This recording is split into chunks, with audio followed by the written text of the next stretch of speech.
I know them as Dean and Justin. Well, How are you guys I doing? can see a new format where I don't really know that much about all the deck building ideas that people have, so it's going to be really exciting to see what people have brought together and just see some exciting gameplay with it.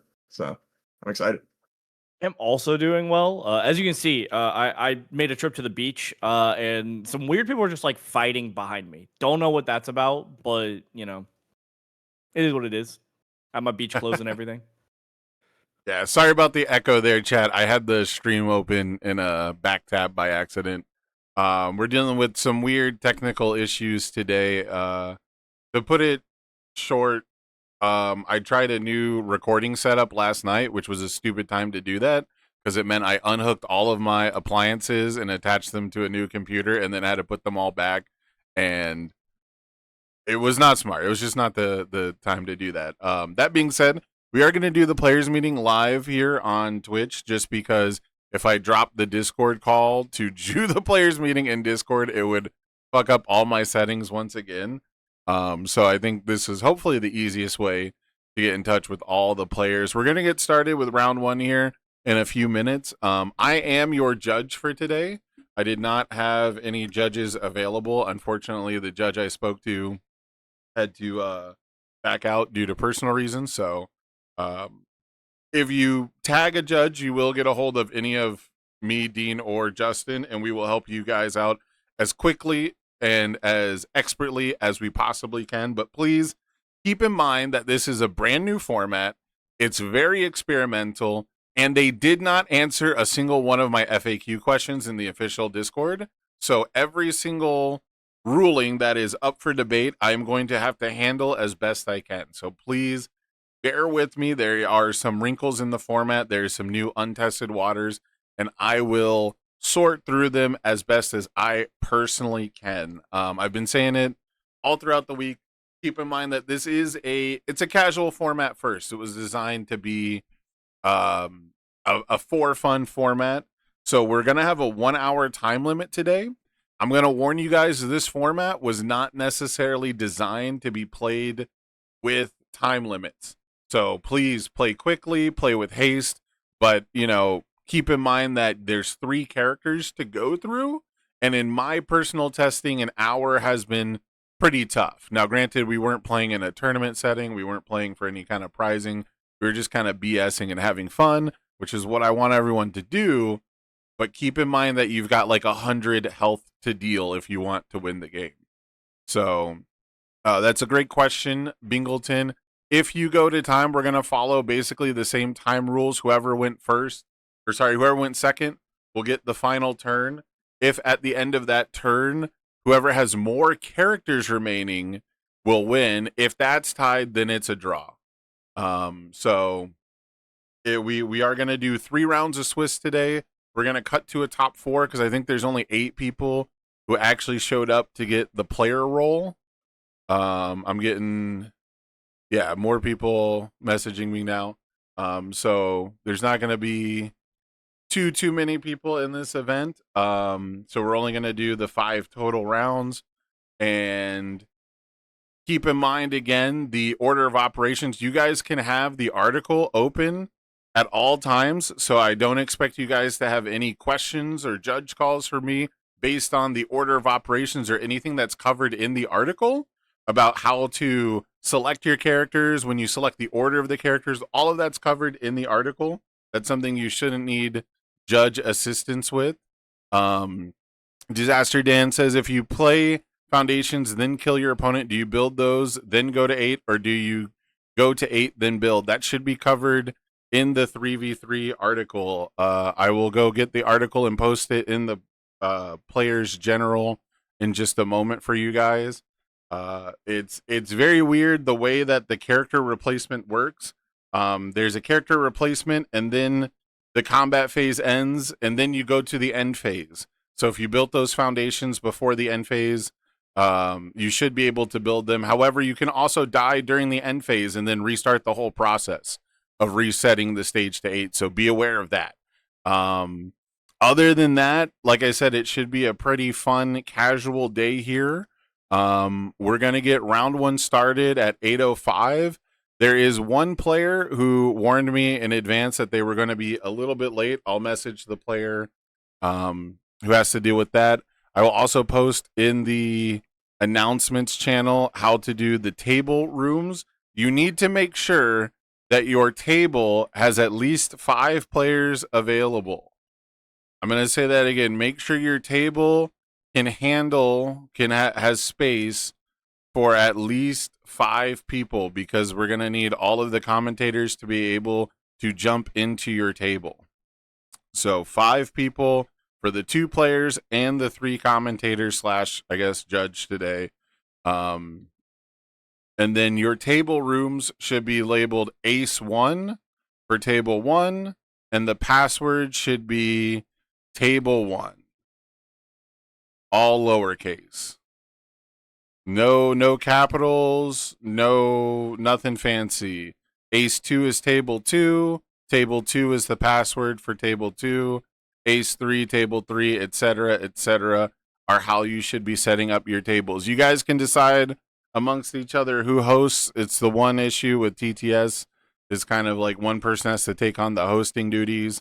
If you guys want to flip a coin, roll a dice, whatever for that, you can do all that. Are we using Universe's game table version 2? Yes, that should be the correct game table. I'll double check my own real quick here on Tabletop Simulator. Yeah, Universe's game table V2 is the correct game table. Other than that, Dean, Justin, do you guys think I missed anything? No, I don't think so. The core part of the day is about having fun, as you said. It's going to be some really cool games that people get to play, and so, stay true to that. How do we get the player role? Cohen, you already have the player role. Your name should be yellow. I gave you the player role when you joined the server. If you scroll down through the Discord and you cannot see the tournament channels or can't enter any of the tables there, please let me know, and I will get you the correct role. Other than that, we're going to get pairing started. I'm going to start the activity. A reminder, the rounds are 60 minutes plus a 10-minute overtime if necessary. The top cut rounds we'll just do untimed, I guess. It's just 2 games, right? How long could it really take?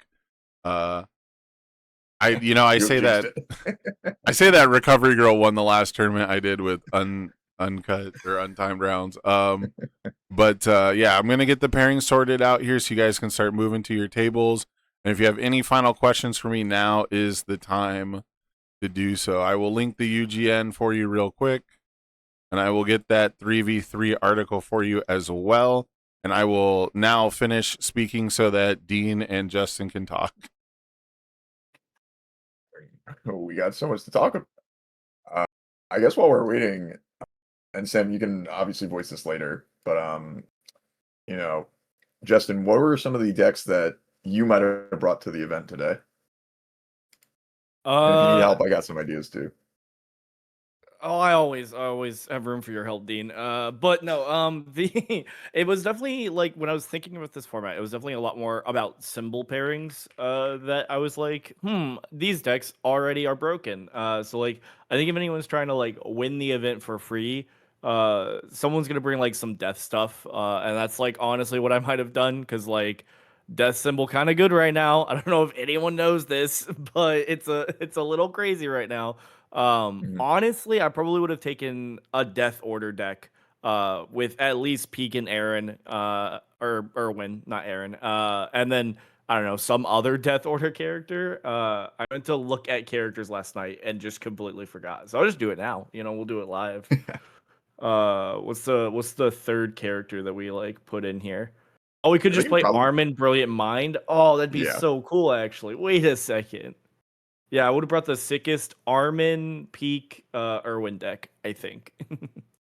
It's nice. So when I was thinking about it, I was going back to the My Hero roots, because you kind of can deck build how we used to deck build before Attune, where you just pick one symbol that all your characters share, and you don't have to worry about the Attune cards. So,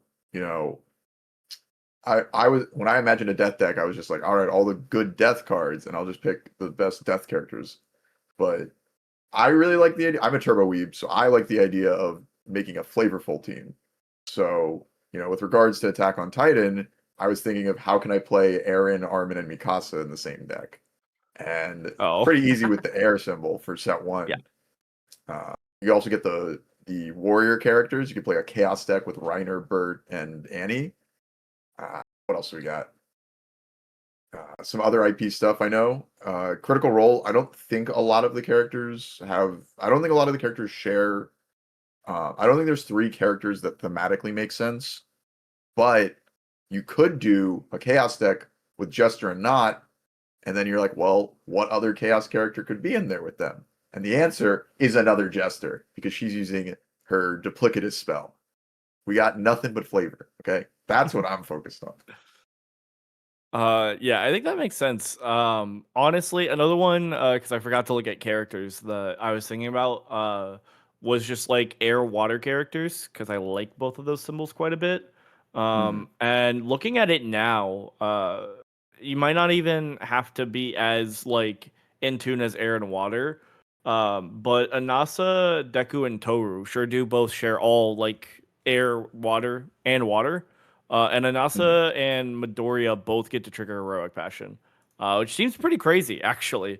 That was one of the things because Dean and I tested out the format just so that we had a bit of a like player's perspective on it coming in. I lost, very sad about it. Gonna be sour the entire day about that. But I did notice that like one of the crazy things about the format is like if you build like a 60 card deck and then just try and build 4 of the broken ones. I do also just want to play an Ocean Buddies deck. That is correct, Paul. But if you just build the broken ones, you just get to keep them for every character, right? So like I think I was playing the Team Hero deck because we were just using the precon decks. And I Decks, built the challenger decks. And I built 3 of Sleepyhead. That one's crazy. That's a 1 diff. That gives 2 damage. What are we doing here, UVS games? I didn't know that one was wavy like that, you know? Yeah, it was pretty crazy. I felt like, normal universes, my opponent has 3 of the same foundation. I'm like, God damn it! Like, how do we get here? And then it just felt kind of normal in the set that we were playing. I think we cycled both like twice. Drew a bunch of cards. Yeah. Can I interest you in a little Ice Sword execution action if that happens? That would be pretty good. That is a pretty solid answer if they're going to consistently have the good ones. We do actually. I was going to say the Historia card, the Crowning of Historia Reese. Oh yeah, I really liked that card for a hot minute. I don't know why I fell off of it, but I was on board with that card for a while actually. I was gonna say terrible news. The 4X card that I was trying to build was Heroic Passion, so Ice Sword not as good into that one when I'm gonna commit it on my turn. But true. Maybe the third character I said was Toru, so maybe I was Toru and didn't have a way to commit it. Who knows? I don't know what the third character for that would be, but it'd have to be on air or water. But I don't have to share both of those, I guess. I think I'd want to. They don't have to share 2 air symbols. and water. You could. Yeah, but they can though, and I want to play Ocean Buddies, and the air symbol is cool. That being said, we are gonna get round 1 started here in less than a minute. Players are getting to their tables, so we're gonna start looking for a game. Luckily, we're doing a TTS event today, so it's gonna be pretty simple. We're just gonna be jumping into a table that we see fit, and hopefully the players have listed the table name and the password correctly. So we'll see if we can get through our first hurdle today. That'll be it. But do you guys have any preferences, any players you want to see?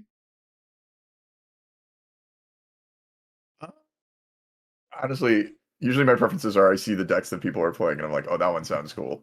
But let's see. Oh, that's true. I'm not doing deck lists for this event because it seemed a little sweaty. It seemed a little extra serious, and I don't know what it is, but people, they seem to care more when their deck list is gonna be like public, like they put more effort into it. But oh wow, thank you for the 5 gifted Lie to Your Doctor. I appreciate that so much, man. Get the hype train started round 1. Thank you. That being said, I guess we'll just pick a table at random then. I'm good with that. Yeah. All right. I think it looks like we've got one table where a player is late and one player where we're probably going to have a no-show. I try to play it pretty lenient for people who show up late or like don't get the player roll necessarily before the event starts. So I've got one player who I'm giving a little leeway to in case they show up during round 1, but it looks like table 4 might not get a game. Any other tables open? Table 1's also waiting for a second player. So, let's try table 6. That's a good one. That's a good one. We might even be able to see an air water deck potentially. I don't know what Disaster Dan's playing, but Hanasa is probably pretty near and dear to him. So that one might be on the options here. Okay, yeah. Apparently there's something with one of the chat rooms. Luckily we don't need the chat rooms at all. Oh, these guys are already in it. They are already. Yeah, they're going. They're absolutely going. I thought it would take players a second to get established here. All right, let me cut over to the gameplay. Ooh. Get a little more zoomed in for you here. So it looks like on one side we've got Elder Toguro, Warhammer Titan, and Sir Night Eye. Gee, I wonder what this deck's doing. And then we've got Jin, Rodan, and I couldn't see the third character, unfortunately. Which I guess that's one thing is the password is lowercase table and then the number. So table 6. Okay. Yeah. I can't believe that Dean did not pay attention to the during the player meeting. That is crazy. I wrote that table 1 because I just assumed that's what it would always be. Oh no. You thought every table was gonna have table 1 as the password? What a fool! What a fool! Yeah, so here's Merciless led. Any number of players remove the top 2 cards of each of their decks. So it looks like we're starting off with Elder Toguro because he's going to have that perfect selection of these additional mill cards, these attacks that are going to mill the rival out. That way, every single turn, you're going to guarantee some form of card removal action, which I think is a great way to get the game plan started. Then it looks like we're going to go into Warhammer Titan, who has, a relatively similar ability. And then finally, Sir Night Eye, once the rival has cycled multiple times, once we have removed all these cards, we're going to have a big, juicy speed pump. And that speed pump is definitely going to be so we can do some damage, don't you think, guys? I do think that is the game plan here. I think we're definitely utilizing Sir Night Eye at the end in case we actually need to hit our opponent. It could also be possible, like we are running, it looks like roughly 60 cards in Dan's deck. So if we play Merciless led 30 times, I think we just win the game. Like our opponent has no deck anymore. We do just win the game there. Yeah. Shri, thank you so much for the 25 gifted. Absolutely insane. I was going to save it. Holy. I was going to save it for later, but I guess now is a good time to mention. I don't know if you guys saw, but the Trading Post has turned the Hero 2 event next weekend into a 1K. Yeah, I saw the news about that, and I think their latest upload had a mention about it. Yeah. That's crazy. That is... They just low-key dropped it in the beginning of a video, yeah. Yeah, that is very sick. I'm very excited to watch that one from the comfort of my home. Not even have to worry about like actually being on top of talking about every game, but just getting to enjoy it. Yeah, I'm super stoked. I'm overwhelmed and truly grateful. And I was in the middle of making like promo material, and now I have to I have to redo the edits because now the pricing is all different. So now first place is going to get $400. Second place is going to get $200, And that's in addition to first place is still going to get a signed Aizawa and a playset of promo erases. So that is by far the best prizing I've ever had for an online tournament. It's going to be 2 weeks before Worlds, and it's going to be a brand new format where you can play with all your favorite MHA cards once again. I couldn't be more excited for next weekend. And is that one webcam or TTS? Just for That the one is- viewers at home. Definitely, I know, but like for the Yeah. viewers at home. That one's also going to be TTS.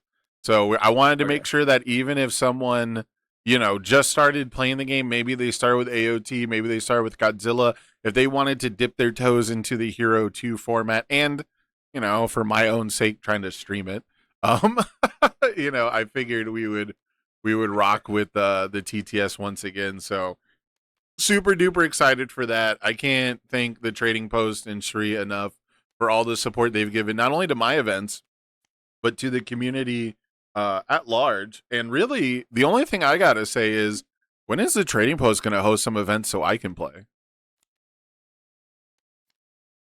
I think that might be coming up. Not sure about exact specifics, but I feel like that's on the horizon. With all the support they've added to these other events, like their time's coming. At the very least, they have. I don't know if anyone is up on the news, but all of the LC locations and all of the regional locations and dates have been released, and they do have an LC for both round 1 and round 2. So if you're anywhere near Novi, Michigan, I think that's the right city. Make sure to check out Trading Post for sure for their LCs, or just go check them out. The store is gonna be sick. It's also in a sick location. I had some free time in January and got to go see where it's gonna be at. It's actually so sick. It's in the middle of a mall, and there's a bunch of stuff around there to do, a bunch of cool restaurants and stuff. I'm very excited for that. Yeah, I think that's a plan for Stark Dark has in person, and I think Trading Post wants to do in person as well, which might be a little tough for me traveling wise. But yeah, I just, now that I've been hosting these for a while and they're juicing out the prizing, I want in on this. And speaking of in on this, we've got more Goblin Bolt action. We haven't really gotten a chance to talk about this gameplay because so far it's just been Elder Toguro kind of spinning his wheels, getting some wannabe remove. It looks like he's removing. I don't know if these are the actual removed or these are the side. It looks like they're putting the remove from game in the sideboard slot, which is just off camera. Unfortunately, it's the one thing I didn't account for when we were setting this up the other day. We were like, "Who needs to see the remove from game pile?" And then, of course, our very first match of the day is someone who's trying to aggressively remove cards from both decks.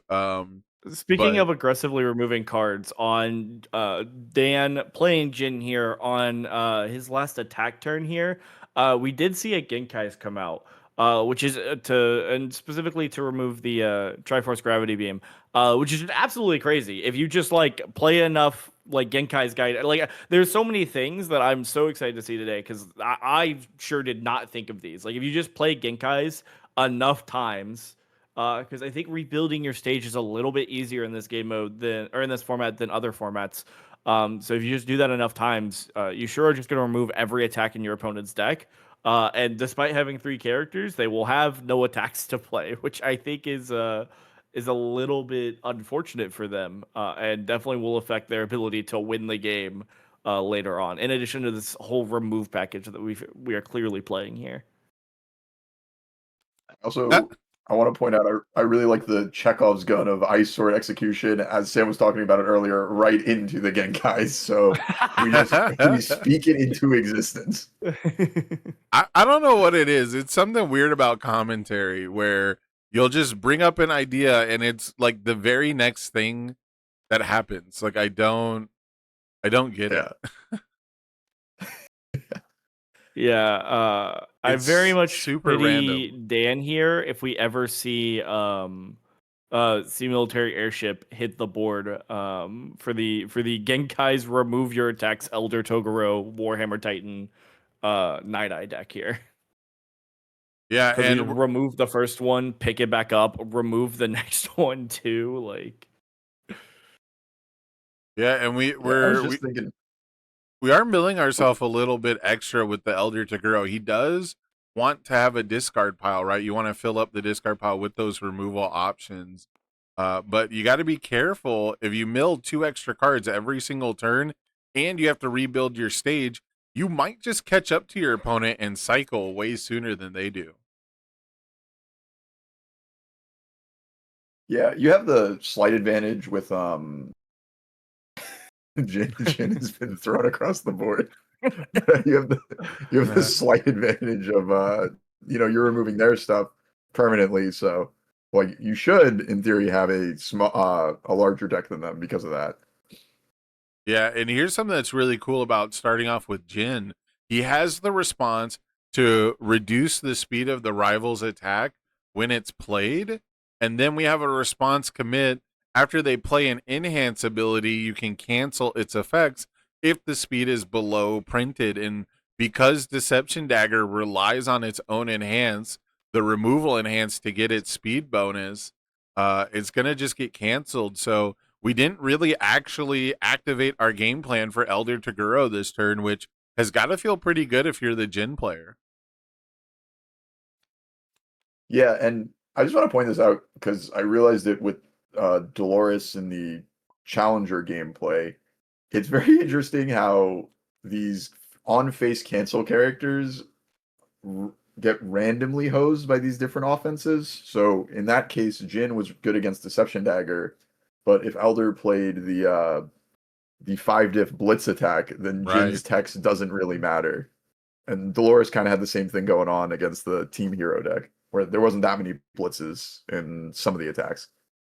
So very interesting dynamic they got there with how they chose to design the cancel abilities.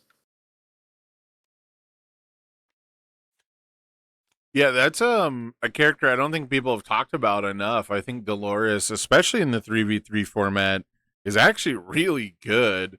Having like that extra selection of extra cards to play as a 5-hander is it goes a long way towards making her playable, but being able to build up a big stage and then repeatedly cancel blitzes is an insanely good late game ability. And if you can kind of bypass the early game where you suck as a 5-hander and just get immediately dropped into a stage with 8 foundations, like that feels way better. Oh yeah, 100%. Like, after either of these characters die, we're still going to have a healthy stage of 8 foundations. So, whoever their secondary characters are, like Warhammer doesn't have to worry about building up to start playing attacks. Ronan doesn't have to worry about building up to hold blocks. So it really adds like an interesting level to it that obviously isn't present in a normal game of UBS.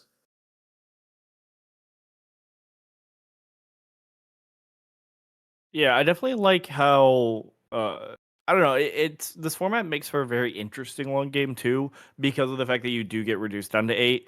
So it's this like weird like mini game where it's like building past 8 sometimes doesn't make a ton of sense unless you can make a lot of value out of your foundations. Like I think building past 8 if your main character is Anasa, let's say, right? Like I think that one makes a lot of sense, and you can get a lot of value out of that. But building past 8 and then your rival's character dying is like, oh crap, I'm back down to 8. So like building 20 foundations is like never a good idea in this format, which I think is very interesting compared to the normal game. Even when we had Unyielding Destruction, where the new game was now building past 4 feels not worth it. But I don't know, building past 8 is like I think it's like the perfect number. Like I think if Unyielding said 8 instead of 4, it wouldn't have got banned, and that's kind of what this format does for you. Yeah, I don't think it'd be very playable if it said 8, right? Like that's obviously a very playable number. Really quick, we had 3 cards in hand as Elder Toguro, and the zone change from the tension from the Roman cancel caused us to swap the speed and damage to make it a 14 speed move, but then our rival had that extra damage pump from the Galactic Monster that's to make it a little bit more threatening, and now we're staring down another heat tackle.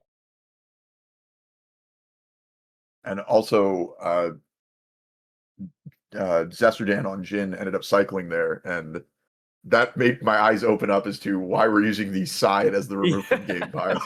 Because I did unfortunately, notice that. Tabletop Simulator was 2 characters that could do it. Hi. So can Dark Ward response flip after your rival plays a responsibility on a card in their card pool, cancel its effects? Can that cancel Genkai's guidance? Okay. Okay, thank you very much. Cool. Thanks, Sam. Okay. Oh no, I was about to say we could join table 7 and commentate from there while Sam is also taking care of the we didn't think about it. We didn't think about that line of play. The whole setup with like having to jump out of the call to do the judging is probably going to be a bigger issue than I thought, but we'll work through it as we go. Yeah, we can power through. It's fine. I did want to say, with the Foundation discussion, I really like Galactic Monster just in general as a card. And I think it's so cool that in this format, you kind of guarantee that you're going to have it. After you sacrifice your 8 foundations, you can just get rid of the monsters and then use incubating to get it back. If you have Rodan as your character, obviously you can do that same line of play. So we kind of guarantee that we can keep our stage pretty healthy while maintaining cards in our hand.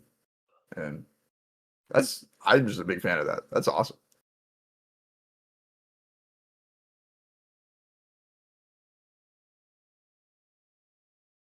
Then we're continuing with the Deception Daggers into Jhin. Oh, sorry. Okay. Can Jhin cancel on an attack? Okay, he can only cancel enhanced abilities on an attack. He cannot cancel. We did hit an attack off the top, which I think is kind of disaster mode for Disaster Dan here. Because I went ahead and swapped to one of the player positions as spectator so I could see how many attacks we've removed. And we've removed 8 attacks from our, like I said earlier, approximately 60 card deck. So I think, assuming we played like 20 attacks, we're down to 12, which I think is a little bit rough. Man, I hate the Yeah. aesthetics of zooming out to see the hands because of like all the extra clutter on the board. But I think having just like a little bit of hand info is good for the viewers. Mhm. Like we're Yeah, no, and, spectators, we're not game masters, so we're not giving away like the hand info. But it is tilting me even more now that the removed pile is like not on screen because it's in the sideboard slot. Yeah, unfortunately, I think too many times they would accidentally remove the 10 that is necessary there Yeah, that's true. when they go to cycle. Which, to be fair, yeah, now you just have to be mindful not to actually cycle. You just shuffle the whole deck back. Yeah. Which that's what I think. I kind of feel like the players playing Mill, I think there's 2 of them actually, trying to play Mill in this format, aren't really trying to win via like the expedited Mill burn you game plan. I think they're trying to create a game state where you mill infinitely because you don't have any attacks, but you don't lose cards. And if you get trapped in a game state where you have to mill until you hit an attack and you can't, you don't lose like normal, right? Like you would normally just have no cards in deck. Here, you burn at the end of the turn. So if the turn never ends, you actually get stuck in a game state where it's a draw. And I think we have some players that are actually trolling to create that game state today. So I think I'm gonna go look at the rule book because surely it says something about if you don't have a deck, you lose the game. You would Because think, even though you're huh? not removing, I think it still might say something to that effect. So hopefully we don't just have an So- impossible win con at all. So but- that's the problem, is you still have cards in deck. So what happens is, say it's the instruction is mill until you mill an attack. You mill 10 cards, none of them are attacks, you shuffle 10 cards back. In a normal game, you would remove Oh, you 10 mean that. cards when you Okay. cycle. Because in this format, you don't remove cards when you cycle, you would just continue the instruction of mill until you hit an attack. And every time you cycle, I see what you're saying. and Okay. the issue is the way the rules are written, you burn 2 health for every time you've At the- cycled yeah. at the end of the turn, not immediately. So if it was immediate, you would just create an infinite burn loop, but instead you're stacking infinite burn to trigger at a point in the game where we won't reach. So if that happens, I'm just going to rule it a draw and tell them to restart the game, and then they won't finish a game 2 anyways. So They won't finish a game 2 anyways. That much is true for sure. we Oh, got yeah. we got the true 100% unleashed block. Hey, did you guys know they put true 100 on a 4-diff? Can you believe it? A 6 difficulty attack is going to be on a 4-diff in Godzilla Reign of Kaiju. I cannot believe it, guys. I do like that you're getting enjoyment out of this, Sam, because I've heard this every single day on repeat for the last like 2 weeks. But that's fine. But It's a they didn't 4-diff. They put it on a 4-diff. The thing that bugs me is they didn't put the cool part on a 4-diff. So every time I read that, I get hyped. And then I realize you're just talking about the stupid damage pump. Damage pump is awesome. I love killing my opponent. Cringe damage pump Mikasa gamer. I want my opponent dead, man. If you play it in Elder, you can give it speed instead. Come on, man. It's basically true 100. And we finally managed to take down Elder, by the way. Hell yeah, brother. Now we actually get to lose or make our opponent lose health for trying to replay cards of our discard pile.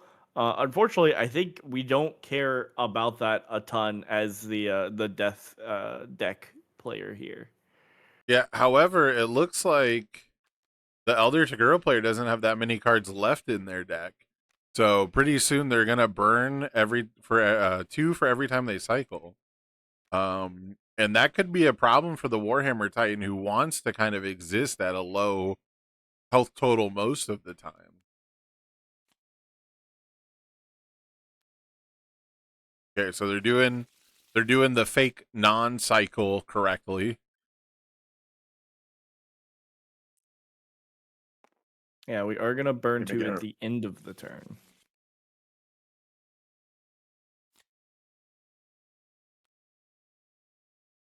I want to ask you guys, how much momentum do you think you would take on Jin's side? Because obviously, when the attacks are in your momentum, they're locked away.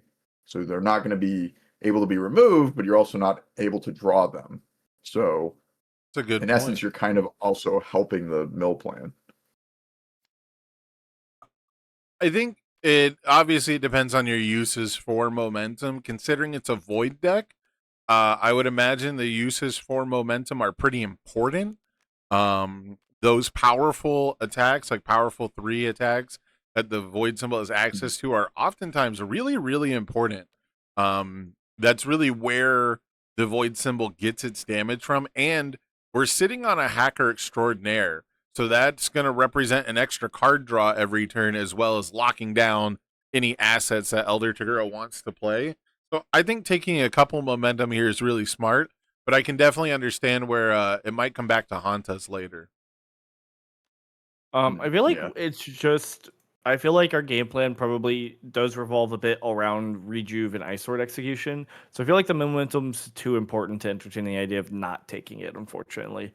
Because at the end of the day, Our opponent is trying to remove our attacks, which means we really need to kill our opponent's characters in as few attacks as possible. Yeah.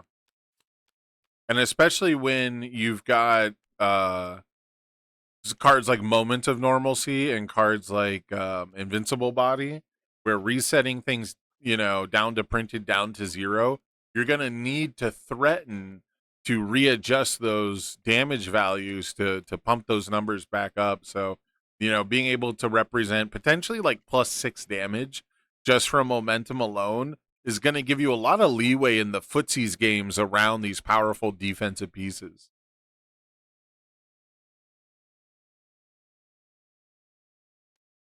That being said, I wish 39, we have 39 cards total here. Got 46 total left. Granted, some of those cards are going to go back when a character is defeated, right? We are going to sacrifice some of those cards back down. There's a supersonic flight. Going to get to draw off that. That's pretty cool.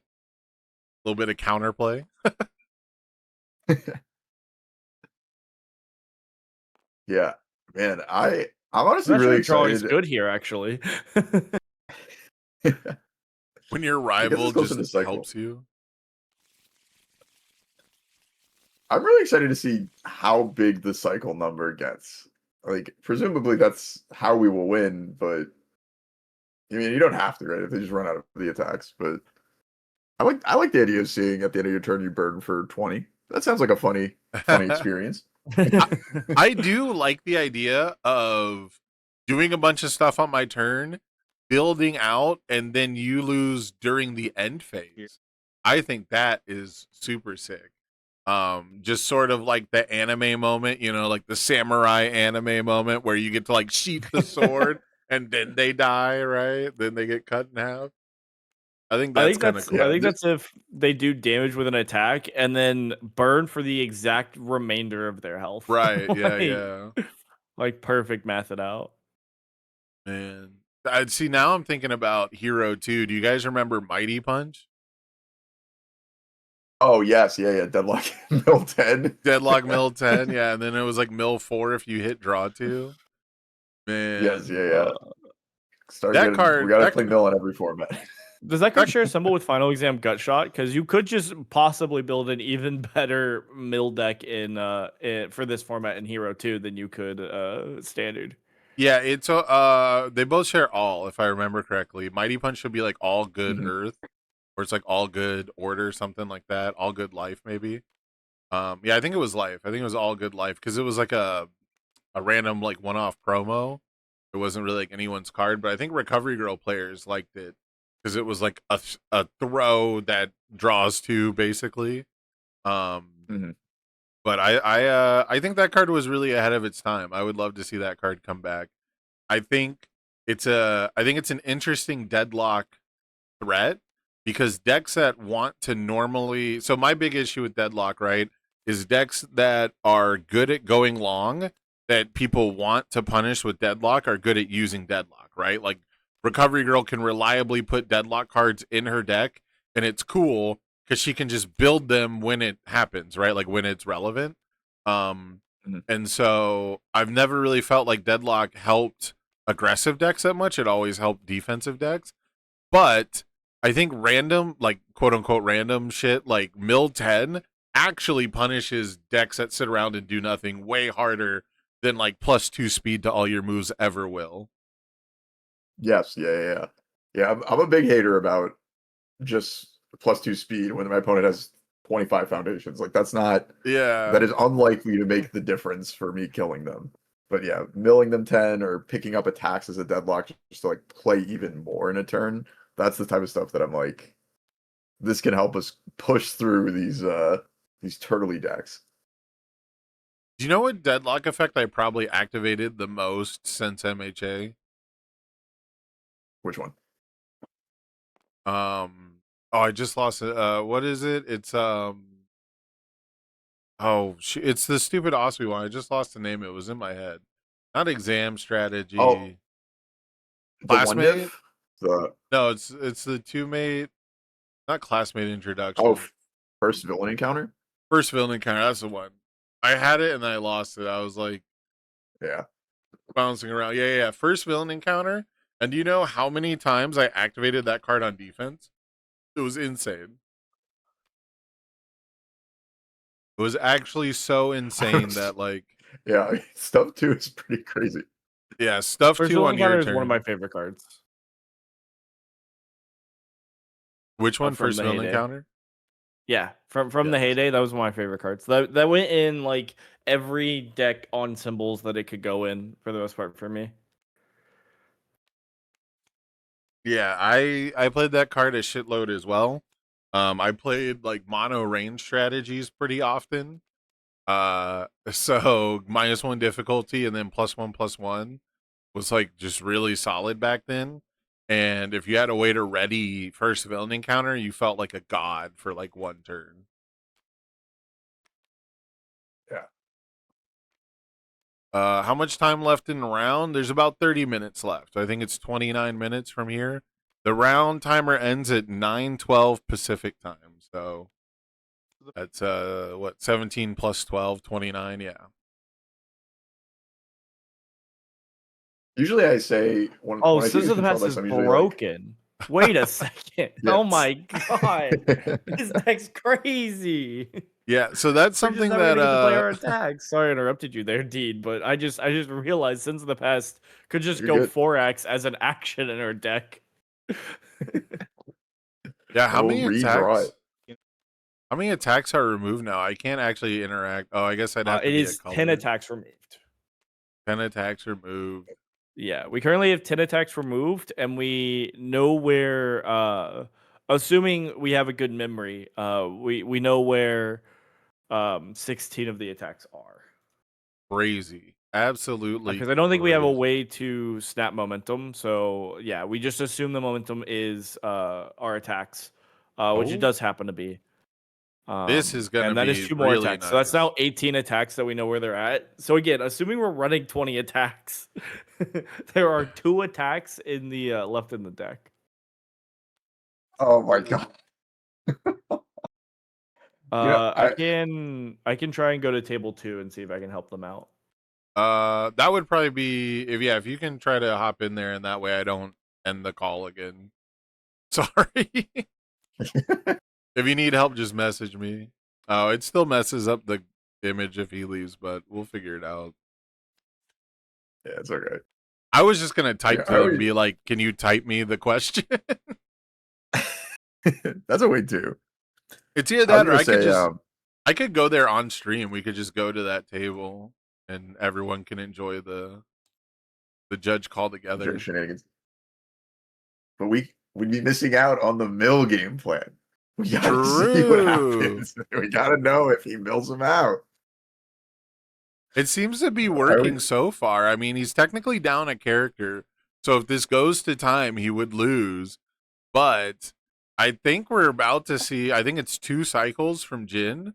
The 3rd cycle will take 6, and that'll almost certainly finish us off. And there's 24 cards here. That's not a lot before you'd have to cycle yet again. I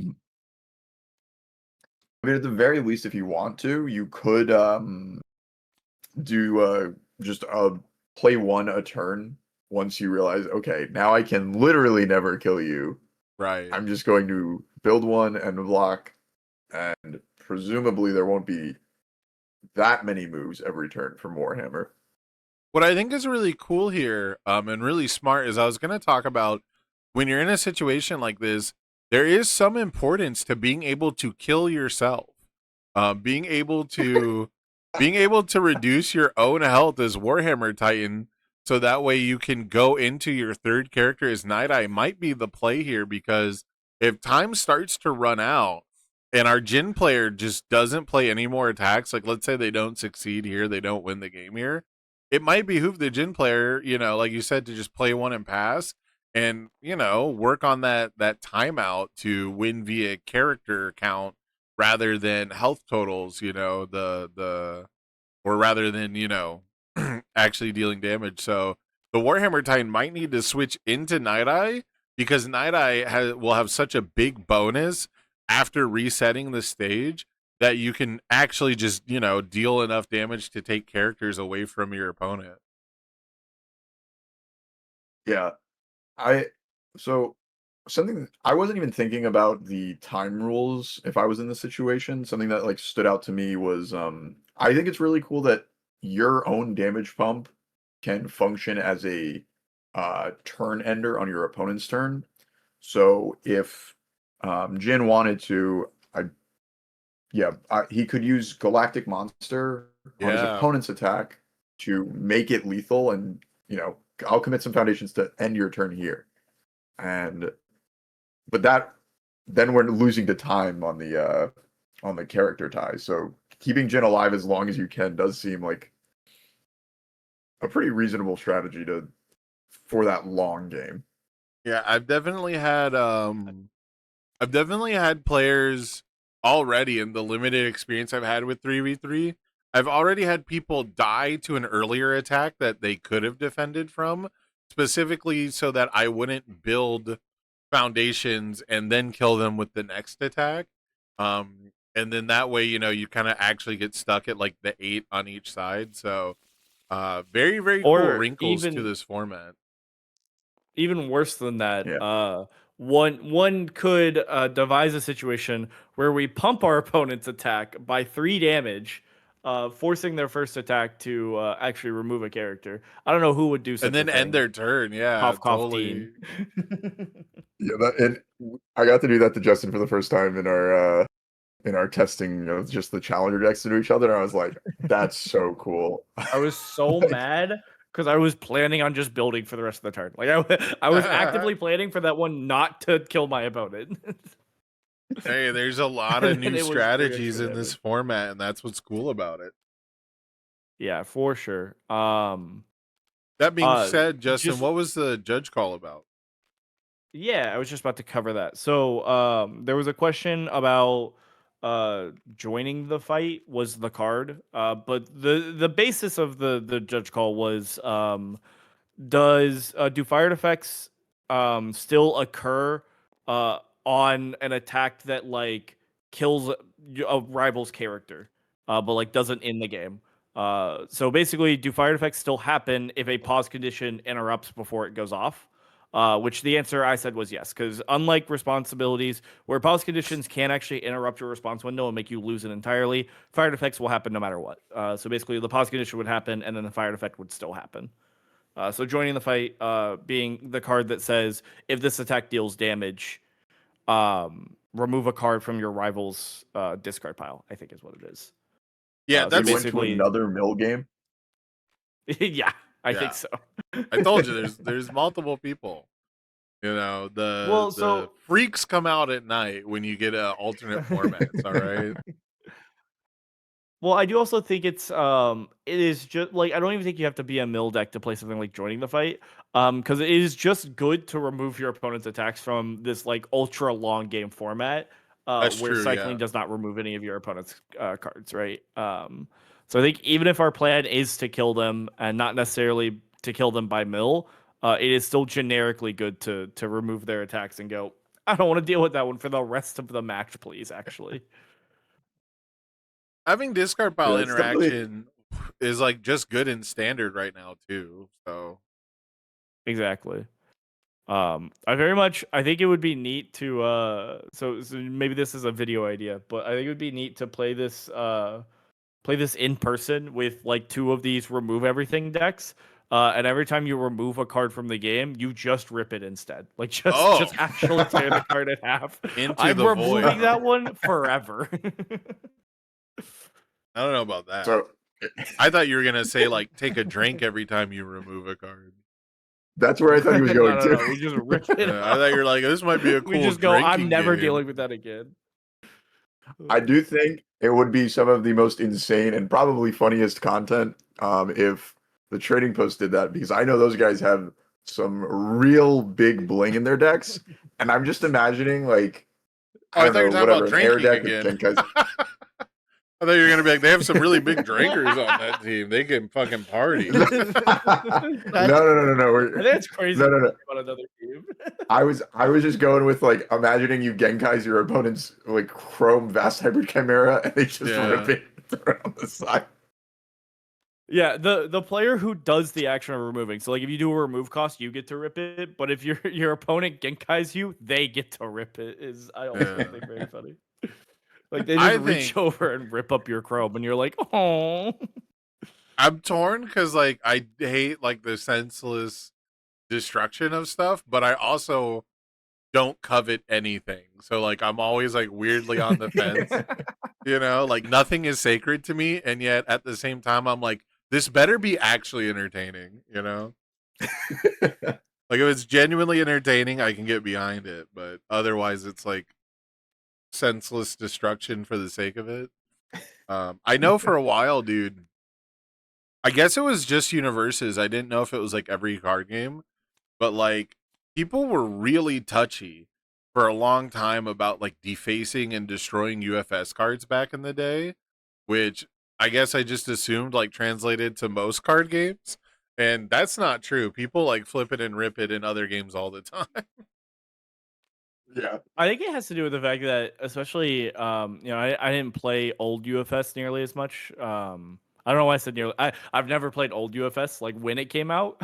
Like Yeah. that just it was not a thing that happened at all. It's not like I played it less. But I never played old UFS when it was coming out. But I would imagine getting cards was just harder for a game of that size. I mean, just think about like if any amount of people ripped like the first KOF set or whatever, right? Like that one truly would be a sad thing because those cards are impossible to find. That said, onto the game back to the game itself. We now see 18 attacks if anyone cares, with 13 of those being removed, which we're just seeing the number get higher at this point.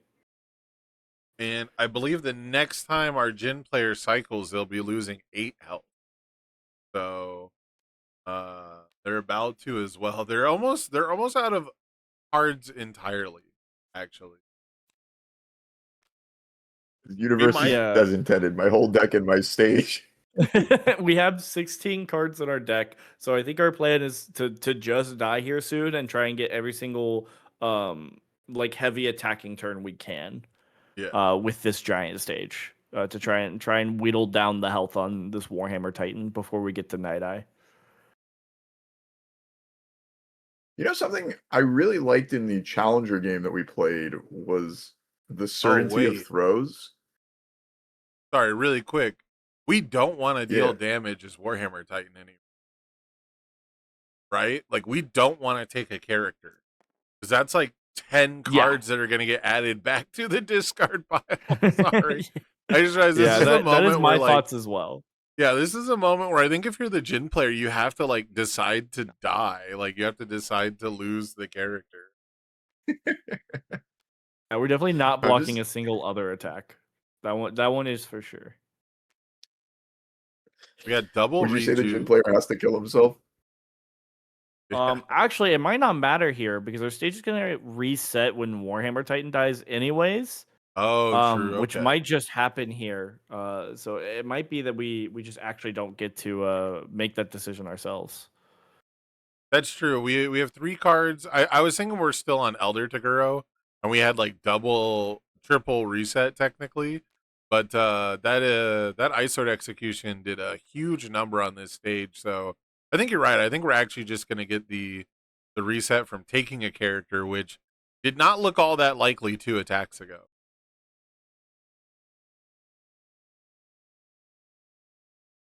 But an Ice Sword we trust.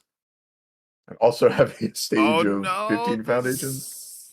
Supersonic. We drew the last card. We're going to burn 8 at the end of this. So both characters are probably going to die this turn. Wait, hold up. Oh, wait, no, we're just perfect blocking everything. Oh, never mind. Oh, but the sneaky bolt. Do we have damage pump? I don't know if we can get this to 5 though. What does this card do? Is this armor? Yeah, this is Armorclad Fate. 8, 9, 10, Does not give damage. 11, 12, 13, 14, 15. All the galactic monsters are committed. No, I miscounted here. Oh no. What a ridiculous. Oh my god, what a ridiculous turn. Oh, I would- And of course, we we're gonna passed check every 3 in our deck too, Every because they attack might that's just all left. be 3s at this point. This is insane, actually. We played 5 attacks this deep into the game after getting like what 20 removed. Oh my goodness.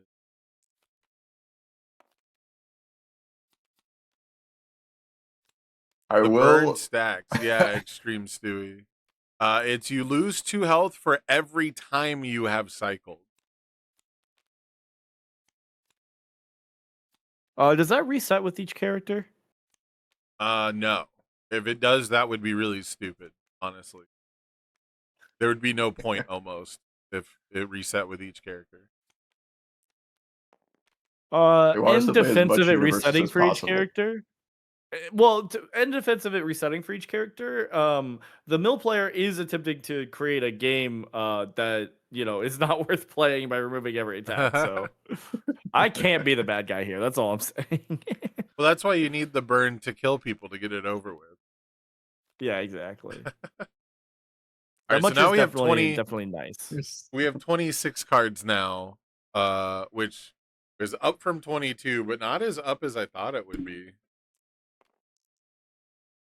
We're still deciding because we had so many cards in our stage. Oh, that's which true. 8 Okay, we we want to still keep. haven't bopped everything out of our stage. Yeah, it looks like we're finally Yeah, down we to have 8 the with incubating a to get the single Galactic Monsters Nonagon back. ready to be our defense, our shining defense here. So Rodan versus I mean, Sir it's great. Night. This is a really weird matchup that we could have been having through like all of standard if they would have given Sir Night a real ultra rare, and I will stand by that. But this should be a really interesting matchup because Sir Night is one of the only characters who can get a speed pump that is consistently bigger than Rodan's ability to reduce speed, and Sir Night messes with the top card of the deck, which typically attacks will end up as the top card of the discard pile, which typically attacks have better block mods, and those will be the ones that end up on the top of your discard pile. So this could be a real recipe for success here for the Night player. Yeah, Yeah, we did happen Nana to definitely take down seems really well positioned. Yeah, we did happen to. I was just going to speak to the fact that we did replace a 4 block mod with a 2 block mod, so we already did do that. It looks like. Yeah, and that's of course 3 more cards closer to a cycle.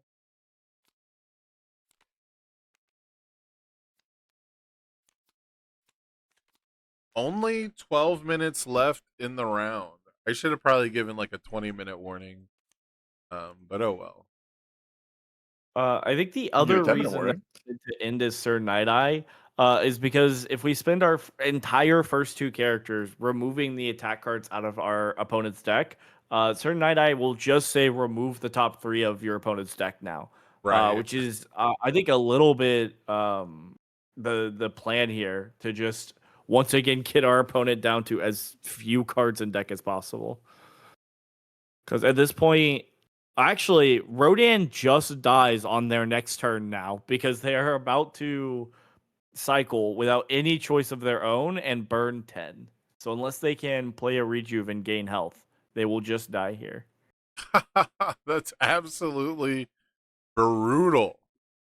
Brutal, I say. This is insane. We went from being like so far behind to about to tie it up in like 2 game actions.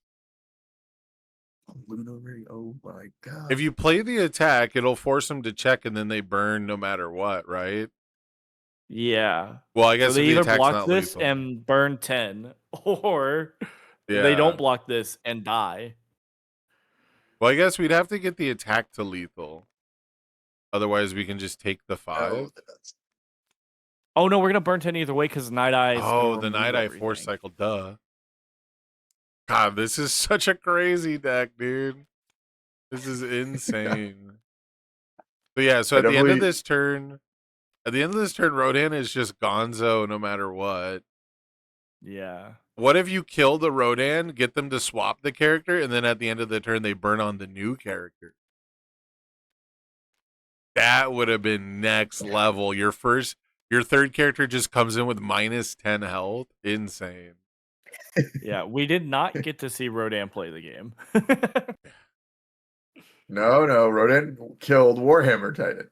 Right? We saw that. No, Jin killed Warhammer. No, Titan. Jin killed Rodan. Warhammer Titan, then The died. only turn Rodan existed for was this last turn where Rodan died. Yeah, he lost Jin on his own turn technically because he cycled and then killed a character. Yeah. Oh, now we're playing Okay. double supersonic flight with Deku as the anchor. Now Deku should be a pretty good anchor typically because you'll get a big stage, but we only had, what is that, 6 cards? We only had 6 foundations. Crazy. The player on Deku 6, Rodan and Jin, is Disaster Dan. And he's just playing like the full void wall, send it, I guess.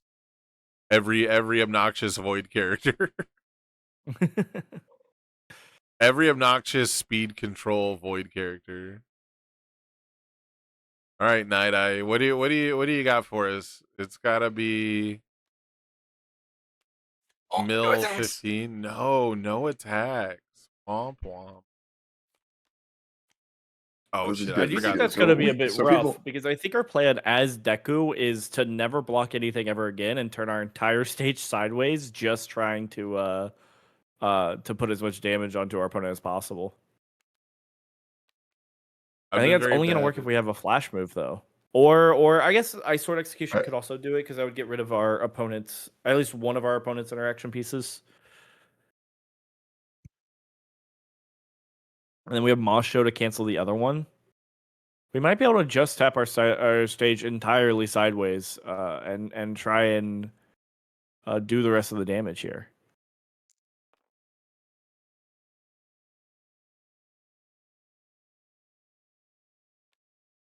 I think it really has a play from the Night Eye player to keep the speed hate that he has in his stage. Just to make sure that you're able to interact with Deku when he turns his whole stage sideways. Because these incremental -2 speeds could be the difference in blocking like a Goblin Bolt or something. Oh, That's formed all the way up. yeah, we are Unfortunately, we could just not draw any attacks as well, which is playing rough. so many cards. We drew an additional card for no value. Then we played 3. When we played 4, that's like 5 cards out of the deck. Oh man, this is becoming a real nail biter because both of these characters, these are the final characters for both players. They're at basically full health. But Deku can one-shot Night Eye with a flash attack out of nowhere, right? Like if we just have, I guess we're on Void, so we I don't think wouldn't we have have a Phantom flash Threat. attack. What's up? I don't think Yeah. we saw. I don't think we have a flash attack. Yeah, I don't in our think we have entire one deck. left in the deck. That's for sure. But I I don't think was we had go- one at all. Oh To my begin God. with, unfortunately. Do we have an Animus Shot left? Because Animus Shot Oh, can become Animus a flash Shot would move be because there's flash. a Wait a backup in second. play. Oh yeah, if we could No way. afford if we can afford to commit We one have to 2 of them flash it. removed. But can we deal 27 with it? No, okay. No, we're just We're trying just to hit playing- Goblin Bolt, it looks like. We're just playing a juicy Goblin Bolt. I was gonna say if you play a Goblin Bolt into another move, you could seal Invincible Body and cancel Moments of Normalcy, and potentially have a big threat that way. But you'd have to be able to pass the check through fighting for control while committing all those cards with Deku, and he might block the Goblin Bolt and use Keiko's aid. So while that is like a strong play, I don't think it's really an option. Yeah, the Death Symbol definitely has a lot of really relevant tools to keep itself Speaking- alive once you mill them out. Speaking of, we're gonna seal Goblin Bolt now. Yeah, that is going to be rough. There's something poetic about that, right? Surely sealing a golem ball. There's something poetic about having Science Bros out against the deck that wants to remove all your cards, and they just don't do it during your own attack. Oh, it looks like we did, though. The enhance from Oh, the it's to pay a backup. cost anyways, derp. Science Bros is to pay a cost. They thought about that.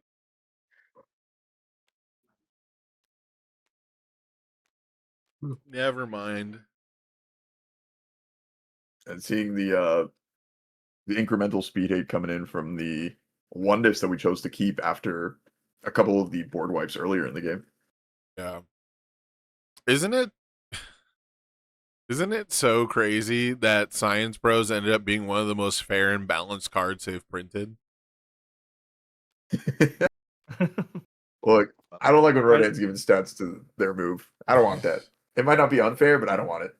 I don't want to sit across from that. I did forget that we used to freak out about that card, and then we had the rest of the year happen. Right. And it really wasn't the Science Bros itself, of course. It was the cards they actually banned and dealt with and errated. But yeah, I remember I didn't even really like playing Science Bros with all the gambling Bing Bong decks. It seemed like such a small part of it. But getting +1 damage to everything as Rodan has been pretty sweet. So and then also the decks where you remove a card and then can ready Science Bros, right? So you can draw a card and then ready it has been insane. Speaking of draw a card. Yeah, do we form on this at all, or No. No, because our rival is fighting for control, which they just used. We just wanted to draw to presumably try and play out some foundations here. Yeah, because we're gonna burn for 12 at the end of this turn.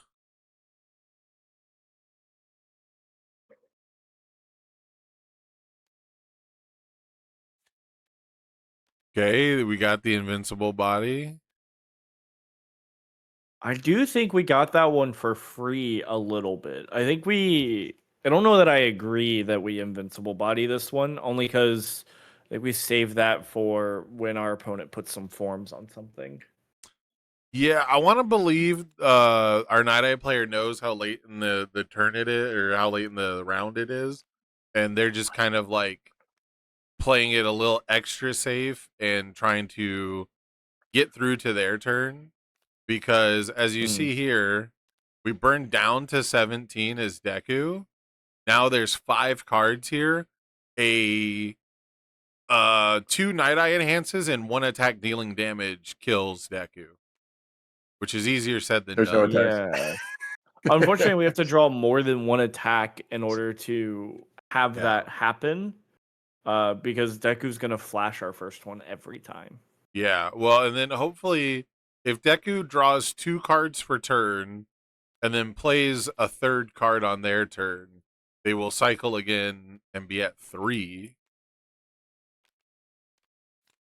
We did build a Desperate Struggle, which is gonna be very significant here. Because I was going to be able to interact at flash speed in case there is a 3rd Animus shot. Though I don't think there is. I think we are out of Animus shots. Yeah, we're about to hit time in the round 2. I don't know who went first. So that could really be a pretty big determinant factor here. So I imagine Deku is going to cycle here. And if Night Eye gets another turn, they can hopefully draw attacks and force Deku to cycle 1 more time, which would cause the end of the game. I always say with these control decks that the player paid for their full hour and 10 minutes. Yeah. But this is just for the love of the game. No entry fee. I want my whole round. I want it all played out. Yeah. So this is 14 burn at the end of Deku's turn. They still did technically pay for their full hour and 10 if you think about it. Yeah. You want like the emotional toll or their time? Their time and emotional investment. We only have one game reported so far. I think everybody else going to time as well. I gotta put out the announcement. Yeah, I did not count how long our match actually took, but it did feel like it took a while last night. Genkais? Yeah, At this we point in the definitely played over game, an you're hour. just bullying. That's just bullying. Yeah, I do think we Genkais this though every You're not time. wrong, but it's yeah. I think we chose not Was to there- and just let the Blitz seal go into effect, which I think I disagree with, but Oh, but you gonna never shoot mind. the I guess Genkais for our the big opponent we did show our opponent a Genkais, so our opponent's not allowed to put forms onto anything until until Right. that Genkais leaves our hand. So I guess I take it back. I think the not using Genkais here makes a lot of sense. Yeah, I like the idea of saving a foundational piece, but at the same time, you can just Genkai's the thing that kills you, right? Like Yeah, exactly. it's totally on Deku to put something together here, especially if Night Eye gets another turn. Which I always wonder how many players like get a turn they shouldn't have, and vice versa, because of like a misunderstanding of the time rules. You know, I wonder how many times in a tournament like that's come up, but those are questions that will always exist. It does look like Dan is trying to bait out this Genkai's as a block instead of as an action. Yeah, make it low. Yeah. We're removing everything. He's trying to force I himself don't- to cycle, actually. I don't think I would have responded to draw here. You would if you needed one more attack. I guess that's a good point. We are likely to draw attacks out of our deck. We got the block, boy. We are gonna end You up can- Eject the using three. the Genkais here. if Deku kills Night Eye, he wins with the burn waiting for him. Like Deku That would be can- very We can only anime moment. put 12-12. No, even less than that. We can put 12-12 on a Goblin Bolt and 9-9 on anything else. Which I just don't think is gonna be quite enough here. Joke's on you. It's double Ultra Grenadier Blast. Destroy a foundation, double the damage, or whatever. I had a local try to convince me that Grenadier Blast was the way to go with Deku 6 because you needed less forms, right? Because you can double the damage. And I was like, my brother in Christ, you have to destroy ready foundations. Like you're taxing yourself in a totally different way. Also, if you check it too on the kill turn when you go for it, Yeah, exactly. you are Yeah. the saddest guy. I'm in like, the oh, room. you're just asking to lose by checking a 2 on a block. You know? Yeah. But yeah, the Looks fact like that you we have, currently have 2 forms going here. yeah, but the fact that you have to destroy a ready foundation is like functionally like an extra form that you don't get to do. It kind of depends, but man, if we started today and told me I was going to be rooting for a Void control deck, like all of them together, I don't think I would have been. I didn't think that was going to be me, but I can't be rooting for the mill. I just can't do it. This is getting kind of crazy here at the end.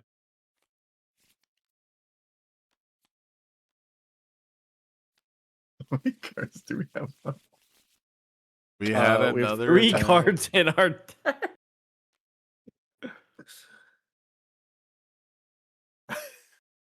Can we did we deal with the Goblin Bolt or no, right? It got No, No, we got- it got blocked. so this has 4/4 on it. Yeah, and I There's the think we are just conceit. opting to pick it up. Okay. Yeah, I'm from the assumption here that's got to be a Night Eye win. So the mill deck taking down round 1. Oh man, that was a pretty good intro to today, I think, where you got to see how the new rules are going to change the landscape of things. within this tournament. So very, very cool stuff. Congratulations to our, I guess, I should ask people what their team names are. How can we report win-loss on the web? Ooh. Sorry, I'm gonna Man, question. so I started today talking about these essentially Timmy decks where I want to play my favorite characters together thematically. I'm Yeah. just imagining sitting across from a mill deck. I just completely lose. It's not even close. Like, but look, I got Aaron and Armin next to each other. Look, guys, look how cool. Yeah.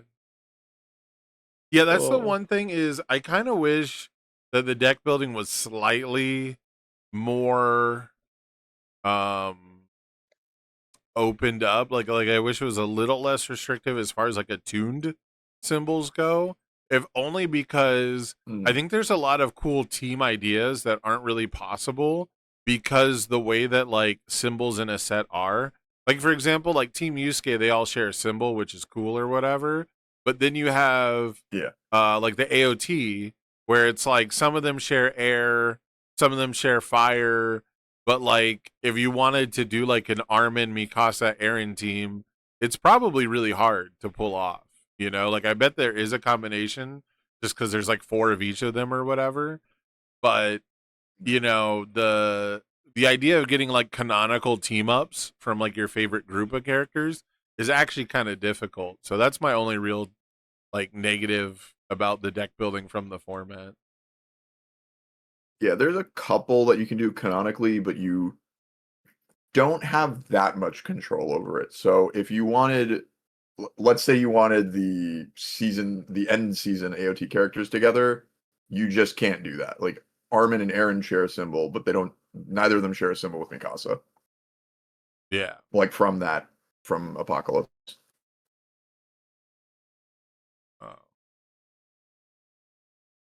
All right. Yeah, okay, that happens. Got to pull this window over here. So that way we got everything reported from round 1. Looks like there was one draw, which was Cameron and Dan. Okay, not bad, not bad. Yeah, Scott took it over Disaster Dan. So let me get pairings for round 2 going here.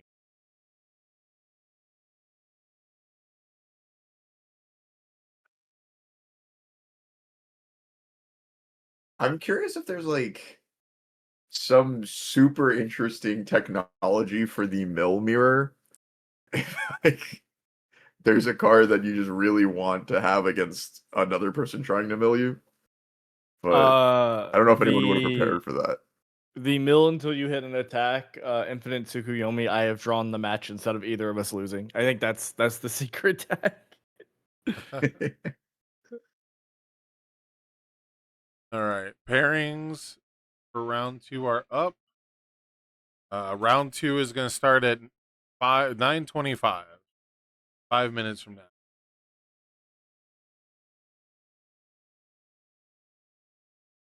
So, were you talking about a specific card with the mill, where it's like the Infinite Tsukuyomi of like nothing happens, you just keep milling? Yeah.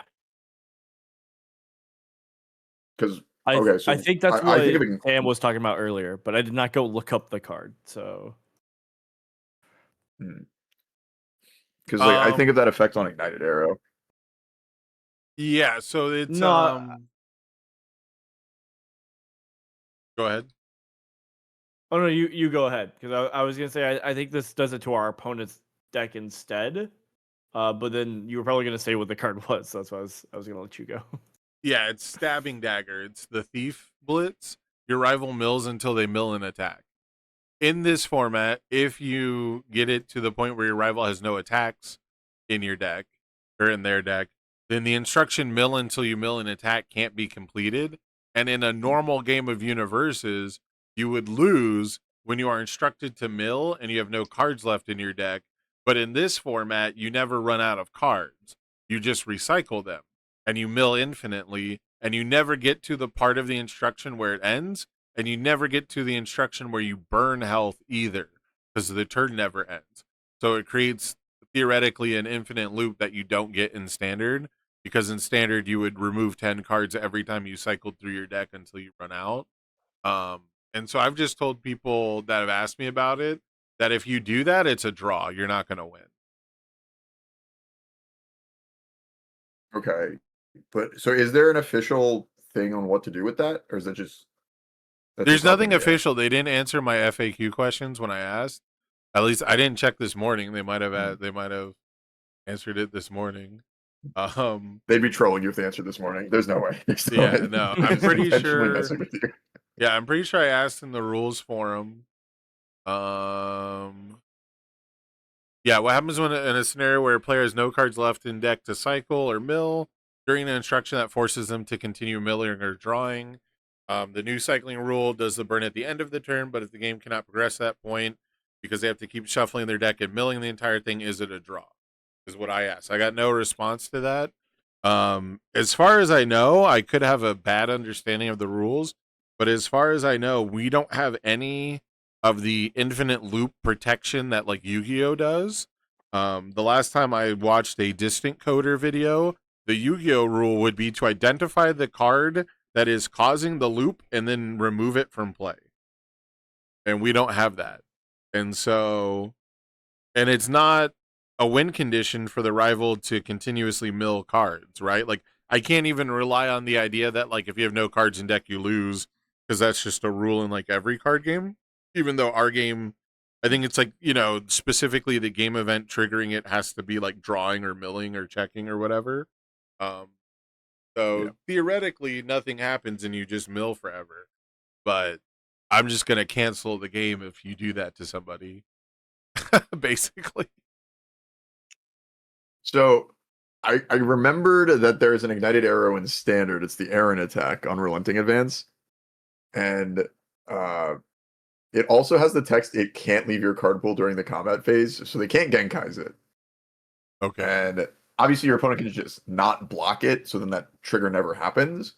But I really like the idea of we're in this like long game stalemate and I present to you the out. I put the gun on the table. If you block this, it's over. The game, Yeah. nothing is happening. I mean, really fun in-person experience, I think. Yeah, I've definitely had some instances where I think probably like the Tim Keefes of the world got annoyed at me because I would sit there and be like, well, whose fault is it really that the infinite loop started? Is it my fault for playing the arrow or your fault for blocking it? Yeah, if you didn't want it to happen, just don't block it, dude.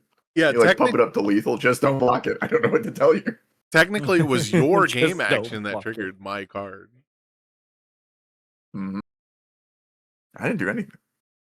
I didn't even call an enhance. I just put it on the table. All right, let's see. Let's Yeah. check out what tables we can jump into. Let's try to avoid the void mill decks. We do not want to go to table 1 then. Yeah, because that was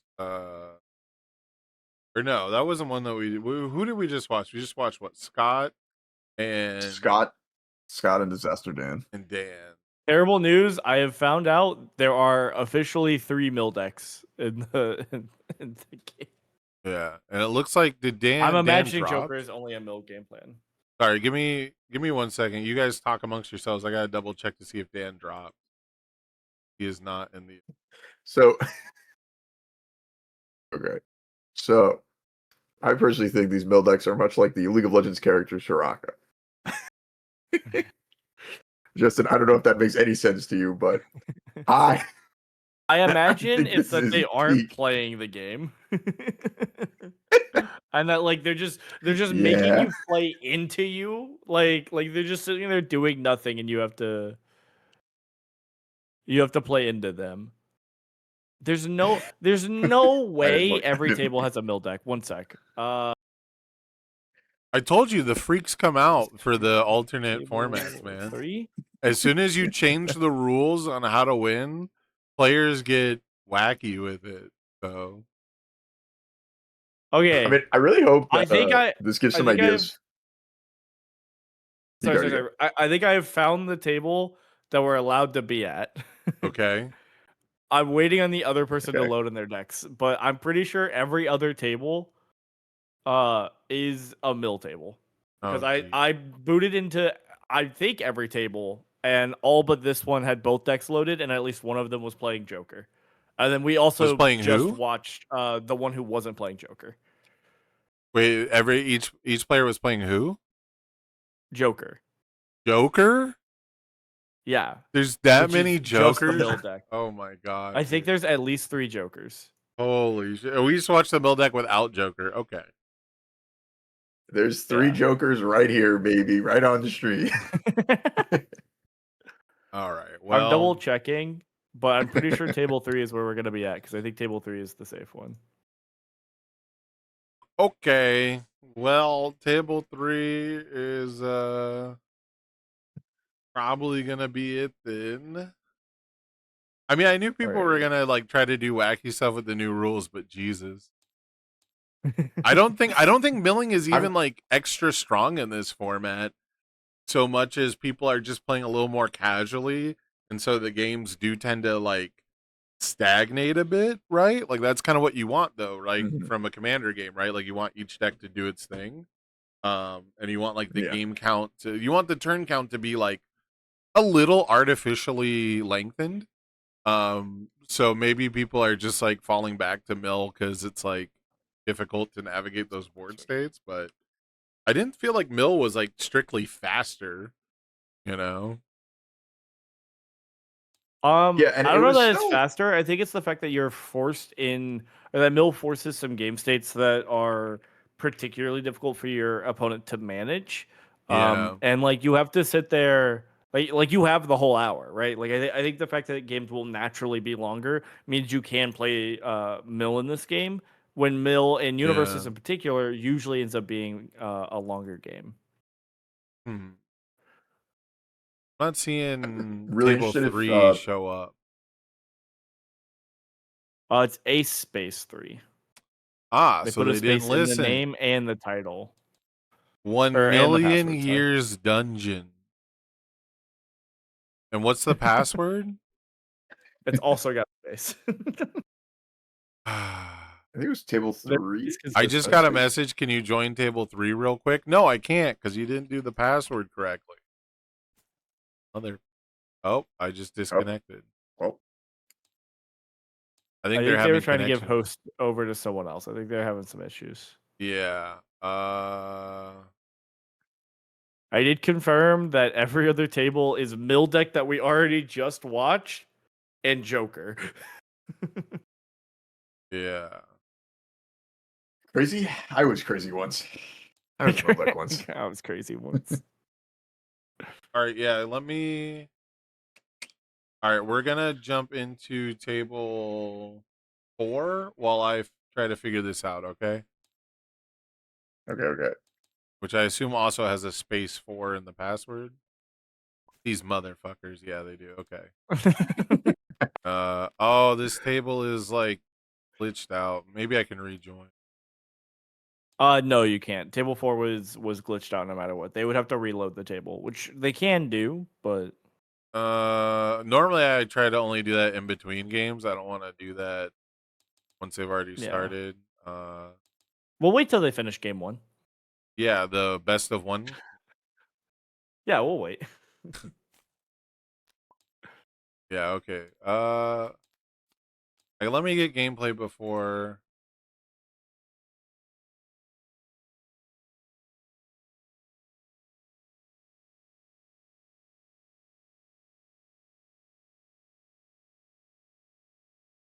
All right. Who have we not seen? You guys want Jonkler gameplay? We're going to table 1.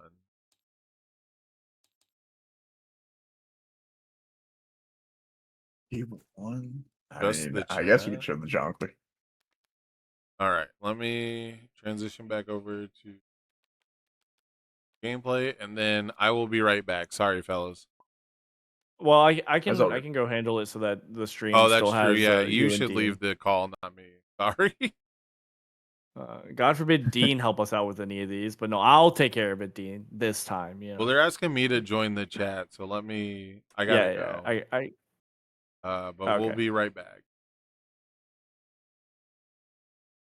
I'm dropping and I'm gonna go play at Gamers Guild, so I'll be home around 3-ish. Oh, okay. Hello. Was that for Yeah, me? so Or for... my I was telling my girlfriend, but you happened Oh. to join at the right time. My TTS is just having a hell of a time loading, and I just don't think.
I have to know, were they playing a mill deck? That's a good question. Both players they closed out TTS before I could find out. I think one of them was. No. Listen. It's Schrodinger's mill deck. They were both playing a mill deck and not playing a mill deck. And I want to live in the world where there was just some honest to goodness killing each other universes. At least at one table. I wouldn't be 'Cause we're- surprised if there's only we- like 2 decks doing that and they end up in the finals. Yeah. I will say it is slightly interesting to me that we are now seeing a different symbol to mill deck. So now we're getting access to some of the void stuff like Dimension Spear, which we didn't see at all in the first game with Death.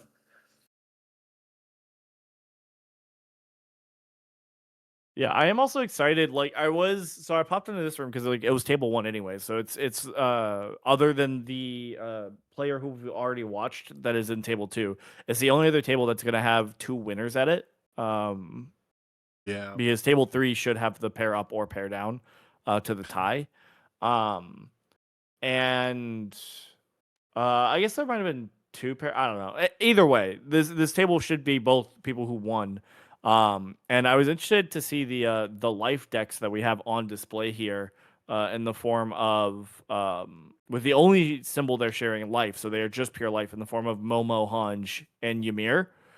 In particular, it seems like Momo's our setup character to just try and like have every card that we need in our stage, which I think is very cool. Yeah, really guarantee the pieces you need for. I think Hanj is the second one, right? Ymir's our last, or Yeah. Mhm. I think we're pretty But I know- heavily utilizing Momo and Hanj as our setup characters, so that by the time we get to Ymir, we have something Yeah. like Recoup or whatever our win con here is So the for the life deck. Yeah, the win con for Ymir will almost certainly just be at 8, transform immediately, right? Just like have a guaranteed sure. transformation. Also that, yeah. Granted, But we do have. also, I was just gonna say, for Ymir, I feel like her stage is really important. That you have either some additional life gain or some card draw on your stage. So stuff like meeting Hanj, and Yeah. Momo's gonna be able to get that there for sure.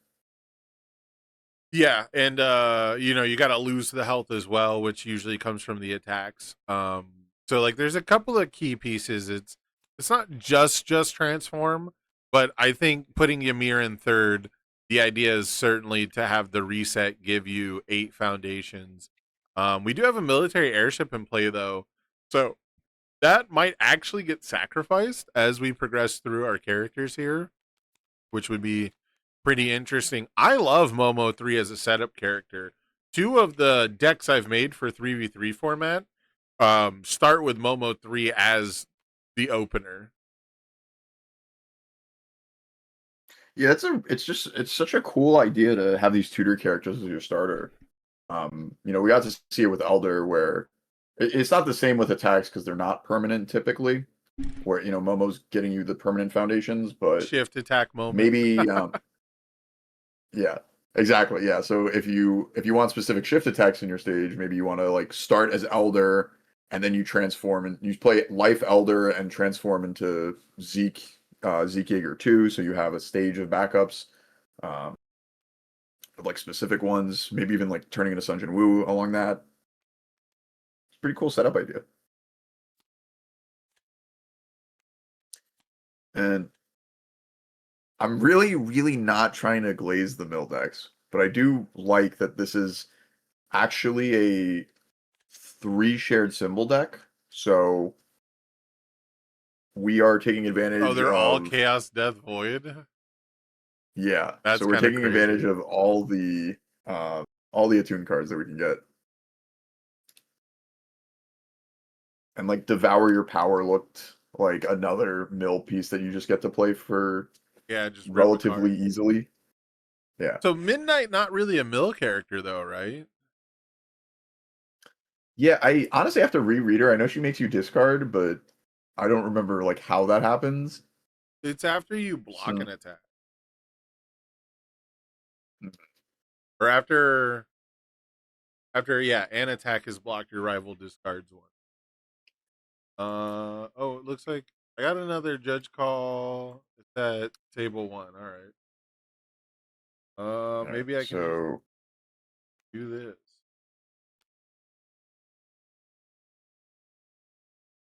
I'll be right back. I'll just do it the easy. Hey, so, High issue? yeah, really quick. So he accidentally drew 3 extra cards to start his turn. What happened? So it's just 1 extra card over the total? It's 3 extra over the No. total. Can you both verify exactly which cards they are? Yeah. Yeah, Resistant. it draws in order. Okay, so as long as both players can verify which cards those are, we are going to put them back on top of the deck and shuffle the deck, because that way there's no gained information. We know that those cards weren't Sure. supposed to be drawn, and the deck can be randomized. Okay. Thank you very And much. I'll have to issue a warning for you drawing additional cards. I know it's TTS. I know it's just, fumbling a button here or there. So please just be a little extra careful going forward, because if it That happens is- again, we do have to give a game good. loss. That is- We do. A-okay. All right. And just to be very clear, it's only because both players can confirm which of the cards were there that we didn't do the reveal your hand and snipe a card. If it was one of those things where cards got shuffled around, we would have had to handle it differently. But this should Okay. be the best way to repair us back to a otherwise random game state. Sure. Alright, thanks. Sure. Thank you very much. All right. Do you guys need anything else from me? No, that's all. Thanks. Nope. Continue on.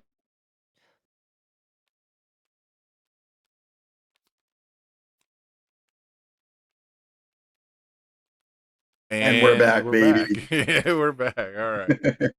Sorry about that. I don't know if you were able to follow along on Twitch with how that was handled. But I'm pretty sure that's correct. If you we can, did like we'll be right back. yeah, if you can confirm which cards were illegally obtained, then we can just shuffle the deck and make it all random again. I think that's totally doable. And it's a totally fine That was the solution. that was like the ruling that you had to go with. Yeah, so he drew extra cards at the start of his turn, right? He probably just hit, a button, a numbered button by accident. Yeah. And normally if they're like cards that you added to your hand because of sleight of hand and shuffling stuff around, whatever, that's why we do like the look at your hand, snipe something.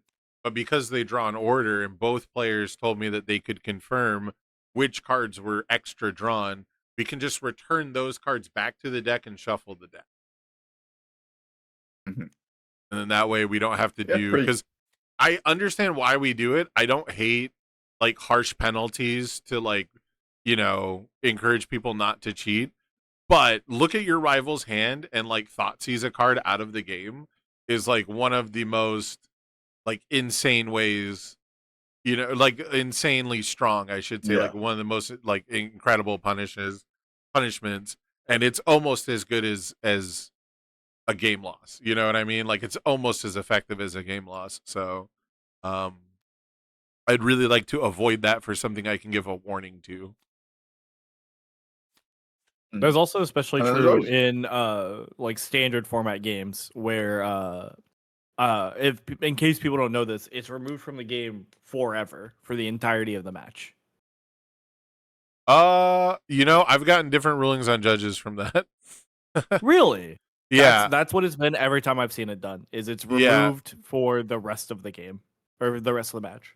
Yeah, I've had judges where and a lot of people, they'll just shuffle it back because they assume it goes back, and no one like calls the judge again on it. So I've definitely had it resolved where it was only removed for that game, and the judge was like, "No, why would it be removed for the whole match?" You know. But I've also had judges tell me it's super removed for the whole match. So You should have thought about that before you did the crime. right. Exactly. For what it's worth, I think from the whole match is kind of weird, but that if you remove it from the whole match, the idea there is to prevent lap cheating or like specific card, tutoring. Because if you remove it from the whole match, then that means that the punishment for trying to, cheat a specific card into your hand is that much more punishing. You're, theoretically you'd be in most card games, you would, be cheating your win condition into your hand. And so super removing it from the entire match is a great way to deter people from intentionally cheating. But it seems extra harsh when it's random cards off the top that are not your win condition.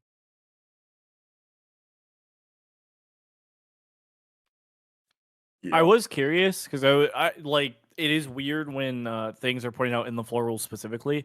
The exact reasoning is the card's not considered part of the remove from game pile. It is just removed entirely.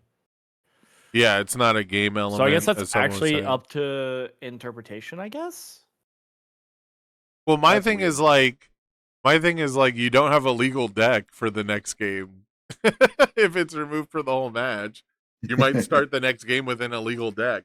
Now we're into the realm where I want to get my card super removed so I can play a 58 card Hanji deck.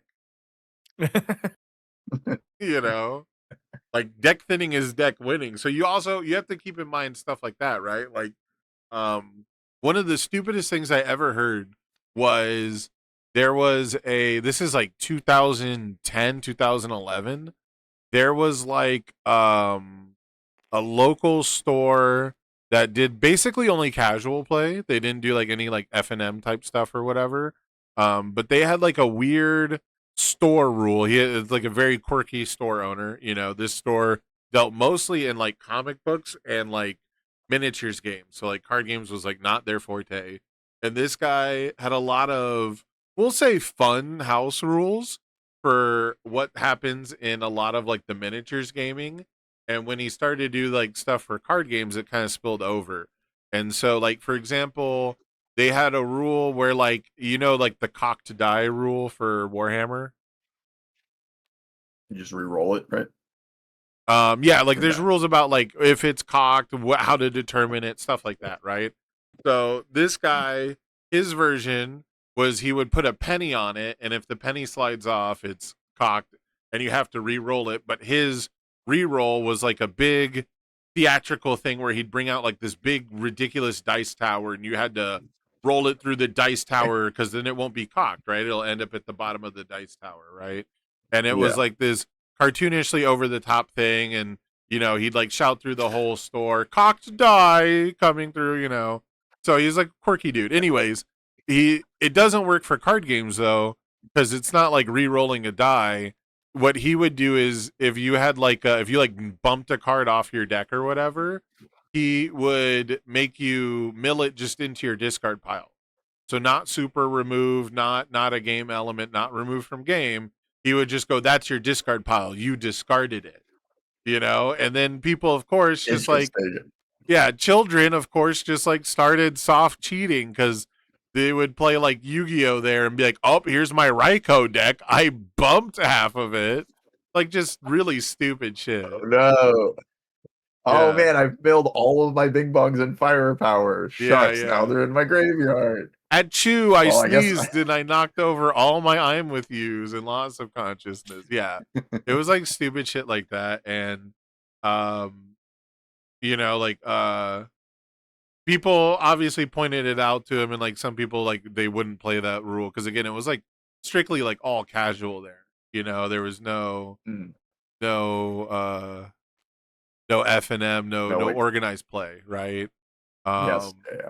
And for very obvious reasons. But yeah, that was like one of those like, here's our quirky local flavor LGS owner. But for what's worth, the good part is he would do like really cool events.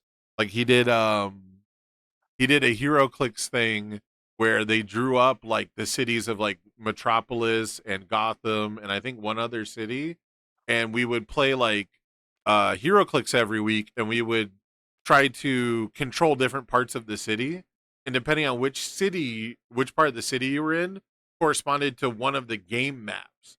Because I don't know if you know HeroClix, they have like these fold out maps that you have to pick from, and one of the meta games in HeroClix is the person who wins the dice roll gets to pick who picks the fucking map, like which map we're fighting on. And so people would make their teams based on like, oh, I want to control like this map, so I want to go to like the harbor, or I want to go to the Bat Cave is a map, and like Metropolis and stuff. So he did really cool shit too. It was just always like super casual.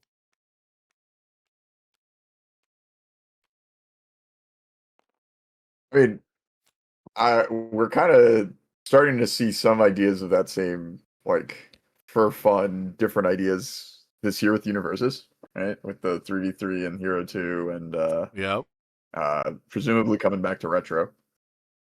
Hopefully, Last year I'm more excited the I more was just gonna retro say last cards year they was keep the year retro. reprinting. Oh, sorry. I think you were like lagged out there. Oh yeah, sorry.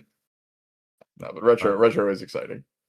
Like all the new stuff that obviously we're getting new cards for it because duh, but yeah, seeing the idea of hearing about reprints for it that'd be really cool. Yeah, the year of retro was cool. I get more excited as we get more of the retro reprints. My understanding is Rio and Robert are going to be standard. I was just told that. Is that true? Did they say that? I think someone said that in the main Discord. Okay. I'm not 100% sure. Because I heard that Rio and I think that they're Robert were legal going to if be Godzilla comes out. standard legal with Godzilla. Yeah, which is super exciting. I did I recorded like a whole video about it like 2 nights ago, I think. And I haven't liked anything I've recorded, man. It's so funny. I made a video talking about how through all of January I like tried to put out like different stuff and I just hated all of it, so I never finished any of it. And it was basically like I didn't want to compromise on quality through like the whole month, and it ended up with me not fucking putting anything out. Which is so funny that like we're here now today and I still didn't upload it. I didn't upload the video talking about why I didn't upload. And anyways, the point is I had like this whole rant about how I think Rio and Robert are like super sick for standard, for very specific reasons. And specifically, they're 2 characters that don't really have a defensive ability, right? But they have like such really cool offensive structures. And so if they do put them back into standard, I would be super excited. And I think that they are good choices to reprint into standard more than anything. Yeah, I'm kind of waiting on them to see what else we get in the year. Nothing crazy stood out to me reading them in my mind for the power level of the cards. Yeah. But you know, um I'm assuming we'll be getting punches and kicks in Street Fighter and Tekken. I don't know Fairy Tail that well, but like probably, right? It's an anime. I'm assuming characters punch and kick in it. Yeah, you would think. I mean, they had punches and kicks even in Cowboy Bebop, so Mm. I would assume that they'll be there. I do think that Robert is super interesting because he gives the powerful keyword, and that has a ton of implications with like counting keywords in your card pool, spending momentum. He discards cards from his hand, so like Rio and Robert both are really good at using like the enters discard pile bing bong cards in like really different ways. So, you know, Robert checks and he discards like once or twice during a turn usually. But if you can get the card draw, like we didn't have the freewheeling card draw that MHA format kind of did. It's starting to come back, right? It's starting to like regress a bit, where now we're seeing less like 1/5 flip draw cards that are easy to activate, and we're seeing more costs attached to it. It looks like 2/5 flip is going to be like the new standard card draw. But if you get enough card draw going, like Robert basically just says discard a card for, you know, 1, 2, 3 damage, right, on each attack as you go. And Rio has kind of the same thing. Like, it's very funny that if you play Robert and Rio like a specific way, they play the exact same. Except one has punches and one has kicks. True dichotomy. The dichotomy of man. Where do you fall? Like, if you think about it, right? Like, you know what Rio does? He gives 1 speed for each attack in your card pool, or he gives 1 damage for each attack in your card pool, and then you can discard a card for 1 damage or 1 speed as well, whatever the other stat is, right? And so, if you discard a card on each attack, you give 1 speed, 1 damage, 2 speed, 2 damage, 3 speed, 3 damage, which that's a pretty good rate for today. You know, you probably don't discard cards until like the 3rd attack, but that's like a really good rate, I would say, for an aggressive character. A lot of aggro characters would kill for those stats, right? So, Robert, as long as you check a 4 and are playing kicks, he gives +1 speed for each attack in your card pool as well. And then he gives powerful equal to the number of attacks in your card pool. And so if you discard a card on each attack, you get 1 speed, and then powerful 1, discard 1. That's 1 damage. So you get 1 speed, 1 damage. On the second one, it's powerful 2. So you get 2 speed, 2 damage. You get 3 speed, 3 damage. And you can play them both like the exact same way. God. Also, just coming back to the game, I realized the life gain from the life symbol into these mill decks to sort of stave off the burn win condition. And I think TC is playing an 80 card deck. I kind of like vibe the numbers together, but yeah. It's If I definitely remember not correctly, 60. when it loaded in, it was 91 cards. Yeah. Commander, baby. We're so close to the perfect format. Exactly. I was telling people. I happened to. Yeah, well, I was about to bring up your video, because in your video you're like, "Oh, you should play a bigger deck." And I was about to say, I think TC took that very much to heart and played 31 extra cards than he had to, and I think it's gonna work out for him in this matchup, actually. Yeah, I think I said like go 80 plus, but if all these people are gonna be trying to mill your ass, you might as well play 100. You might as well sign up the Highlander deck at that point, man. Oh, and yeah, I've been kind of waiting for like things to get really juicy here. So far, not a whole lot has happened, right? It's been a lot of Jonkler defense. It's been a lot of TC like acquiring duplicates and a character that doesn't want to acquire duplicates technically. You know, I guess it's not too bad when you're using Momo just as like a setup character, but we might I be think that's taking what our goal is here. we might be taking too long to get set up is the main thing I'm seeing. I think unfortunately we're gonna hit a point where we get all of our attacks removed, and that's gonna be like the win con for the mill deck. But if Yeah. that doesn't end up happening exactly the way the mill player wants it, then I think we'll end up fine, and the setup will actually work in our favor. So we just like present these very difficult to deal with attacks. Yeah. Yep. I'm kind of hoping we get an aggro deck somewhere, like someone's playing one, surely, because I get that you have a lot more health to do, but you also have 3 characters to, um, set up your damage, or like different axes that you can go. Like surely there's a way to kill people, like we don't have Well, to get to and- these like 15 foundation situations. And if you think about it, right, the first game starts off as just a normal game. It's just a normal universes start from zero scratch game. And we don't see the Joker getting played in standard, right? We don't see Momo 3 getting played in standard. So, like, theoretically, your average good, normal aggro character / deck should be able to take these decks down. Theoretically, the decks that would be meta viable, I guess you could say, for aggro decks, would be feasting on these decks that are sitting here trying to spin their wheels. So yeah, I would love to just see like John 6-hander +3 damage on everything.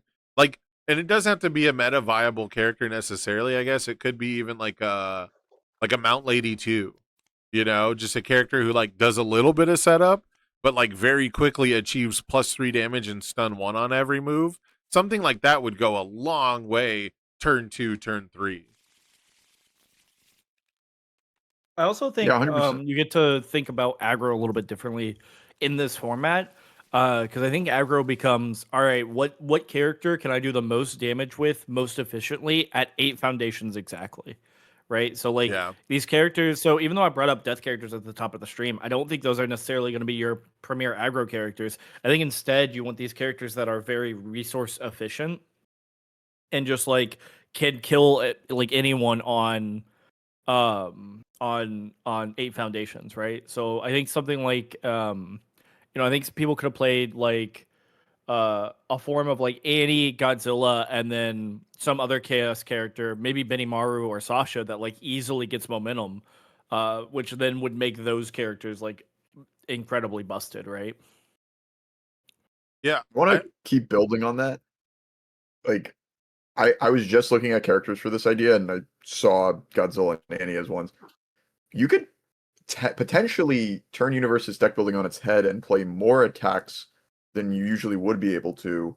Now, I think you might need a character like Momo that guarantees foundations, but my thinking is that if we can turn into Annie or Godzilla after getting momentum with our first character, that it's fine if we have like, I don't know, 40% of our deck as attacks. I'm like throwing out random numbers, but if Yeah, you checking know that threes no you're longer matters.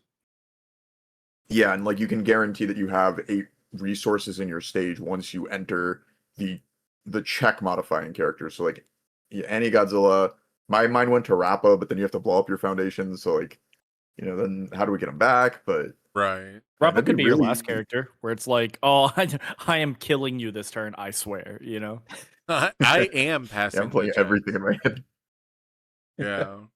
Well, I think also you could look at like aggressive strategies as like characters who have like once per games, right? Like think of a character who has like a once per game that would otherwise be like difficult to navigate, but now you can spend it kind of freely because even if you fail, even if you get the kill turn, right, and the game's not over, you still have those backup characters and it did its job, right? You have a character who went 1-for-1 with a rival character, or even if you don't necessarily win off of the once per game, you're going to get refreshed with the character with playable abilities again. So I would love to see stuff like that in the future.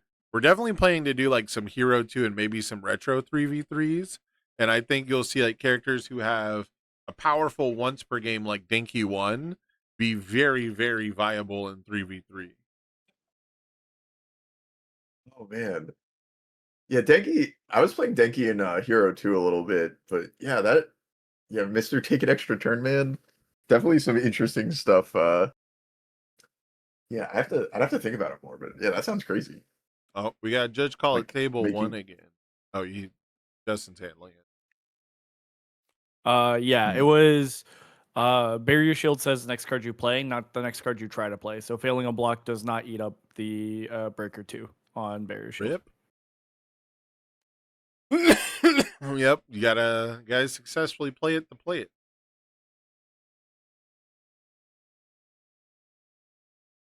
So let's see. There is 10:25. There's 23 minutes left in the round. Yeah, it does look like we're finally trying to make some progress and go for the kill here on TC's side with a Momo, which going ahead and getting the kill as Momo is like not too terrible, I think. It's nice to see her kill somebody. I'm used to Momo's not getting the job done. So I'm at least Momo 3. Momo 1 Ready. is she can do it, but Ready? I don't shot know. might be loved. Momo ones were the ultimate like I'm gonna build 20 foundations and never kill you actually. Back Oh in my the goodness. early set days. We're gonna fail the block on Berserker's Bite to make our rival remove a card. We're getting up there on the remove pile, but yeah, I think TC came prepared with the extra fat stack, but Yeah. the We have cycled stages- once, it looks like, if I'm to understand the die down there correctly. That is what they did in the first game, so I assume so.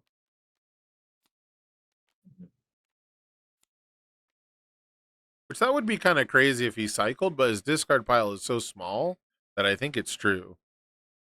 Oh, you know what? I remember when they reshuffled it. Yeah, they TC has definitely cycled once. Cycled, okay. Yeah, it looks like it might have just happened too, because I think he just lost. Yeah, I think it happened that turn. I think it was like at the beginning of the turn. Oh, another thing I didn't think about with Momo, is we get to rebuild our best ones after we kill a character. So it's like the ultimate like rebuild as well to be able to Oh, yeah, actually yeah. still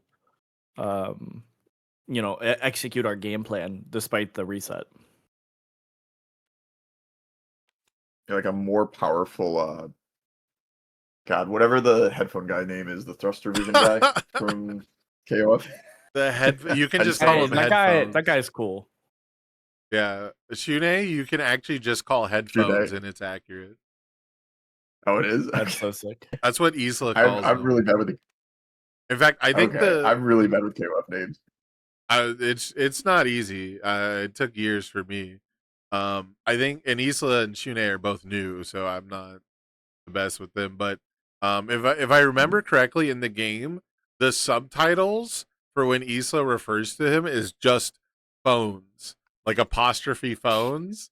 So like I don't know what it is That's in like so sick. yeah, I don't know what it is in Japanese if there's like a slang for headphones that they're translating or if she's actually just calling him like the second part of the word. Like just phones. Yeah, yeah. but that is she's like, "What's up, phones?" And it's like so weird to say. If my high school Japanese class is to be believed, I'm pretty sure shortening words is like a common thing in Japanese. Yeah, But yeah, that was, yeah. 8 years ago now, so I do not remember. that Shortening much. words is definitely a thing in Japan. That much, like that's so. I mean, that's what the cosplay is, right? It's costume play. Like it's literally they just like to cut words in half. It's just weird that headphones would be one of them. Guy in chat who like didn't realize that cosplay was costume and play together. His mind Yeah. is blown right now. That's kind of how it goes, especially if they're like younger people, right? Like, if you're not there for the origin of something. Oh yeah. I'm waiting for the time. I'm sure it's happening now already, but like the icon for a phone, on your mobile device that looks like an old, phone receiver. I'm waiting for the generation that's just like, what the fuck is that? Honestly, I think if you find a kid young enough, that generation might already exist. I've heard, I don't know if it's like a meme bullshit lie on the internet, but I think I did see once where a kid thought that it was a C for call. Like that's what it meant. Like it was not. That's awesome. Yeah, but a lot of times the receiver thing is like facing down, so I don't know. And then I remember telling my dad, like, he's like, well, my dad was like, well, we still call it dialing, even though you're not dialing the phone. And that one blew my mind because I thought it still counted if you pressed the numbers to dial. And he's like, no, you used to have to literally turn a dial. That's what a Yeah. dial is. And I was like, I oh, would say see, it might be. I would imagine like kids nowadays just don't even know what a rotary phone is. right. Well, we used to have one, but in my head, people only ever use dialing for like, you know, punching in numbers, and like in my head it just meant using the phone, right? I didn't think of like when you dial other things, you're spinning, you're literally turning the dial, right? Like you used to have a dial on the TV, you used to have a dial for the thermostat, and you'd have to turn it. And like my brain just like never even grew up with that. So just totally lost the meaning of the word dial.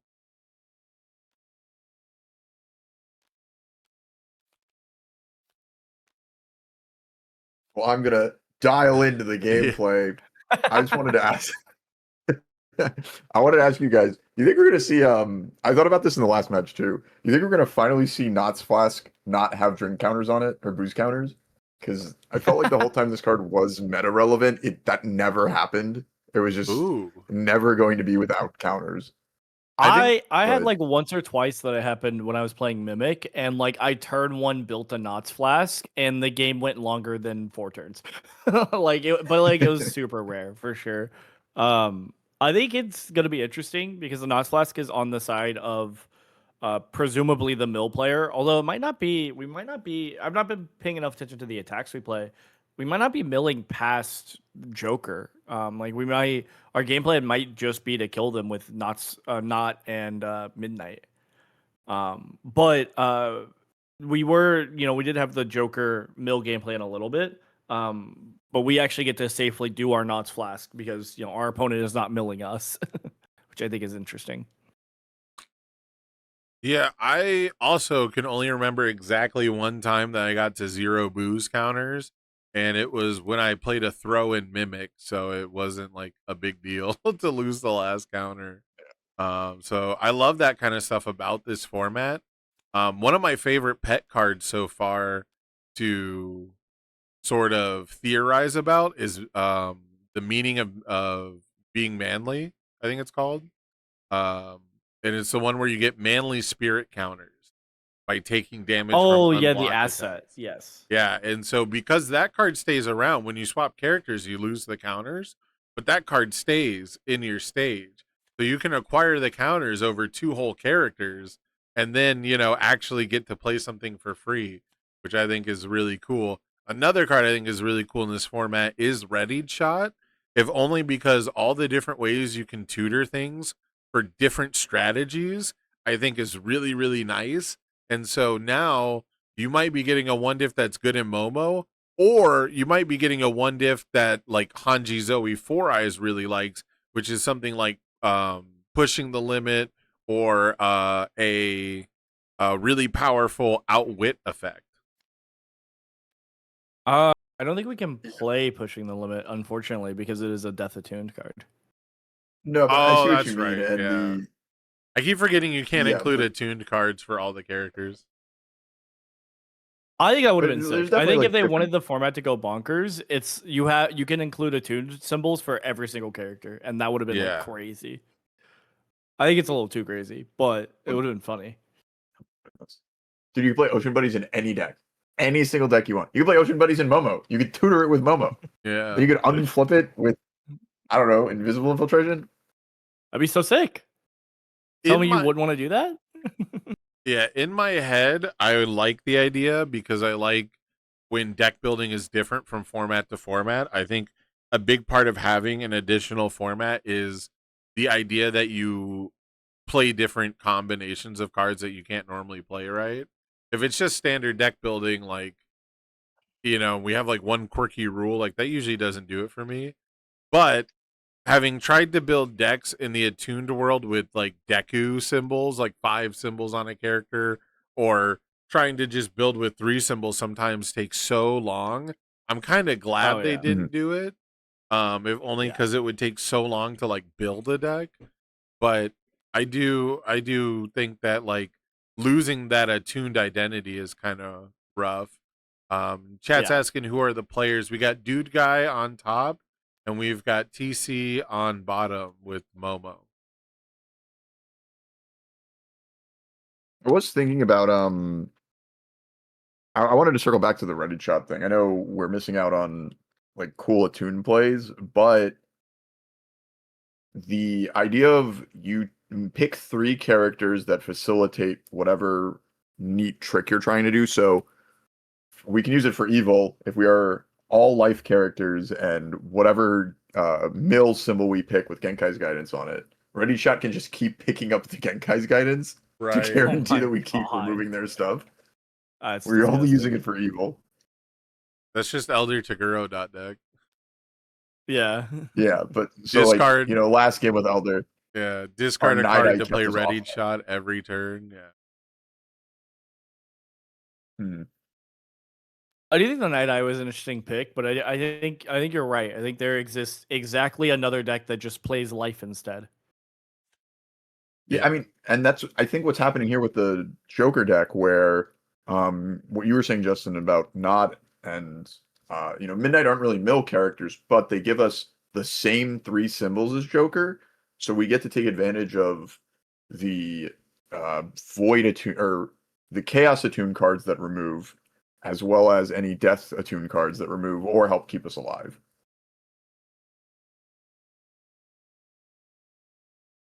We now see a pretty I don't know if you aggressive saw- play from TC here. We've got a nice string going that's ending with a 9 damage throw, and our 7-hander Knot doesn't want to deal with that. We had our decoy duplicate kind of dealt with, and our but TC had to commit their character for this, so that's not a huge difference in speed. I think it's what, -1 right now, maybe -2. Yeah, it's -1 speed. So not the biggest deal, and we are going to commit way out for this airship. I think we've They're not pretty gonna much kill us. ascertained They that. never.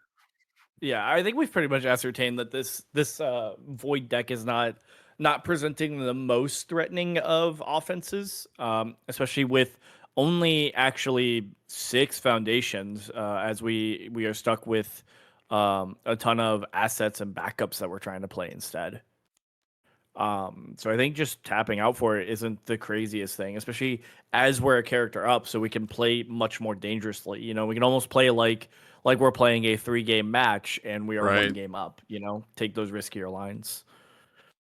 Yeah, and that's really what we've only got 10 minutes left in the round, and TC's still on their first character, so Not is really gonna have to try to put together some kind of string here. This is probably the most vulnerable I think we've seen TC and Momo so far in this matchup, and Not gets +1 damage and stun 1 only if they have less health than their rival. So that'll come into play early on in this string, but after like 1 or 2 attacks, I don't think it'll be relevant text anymore.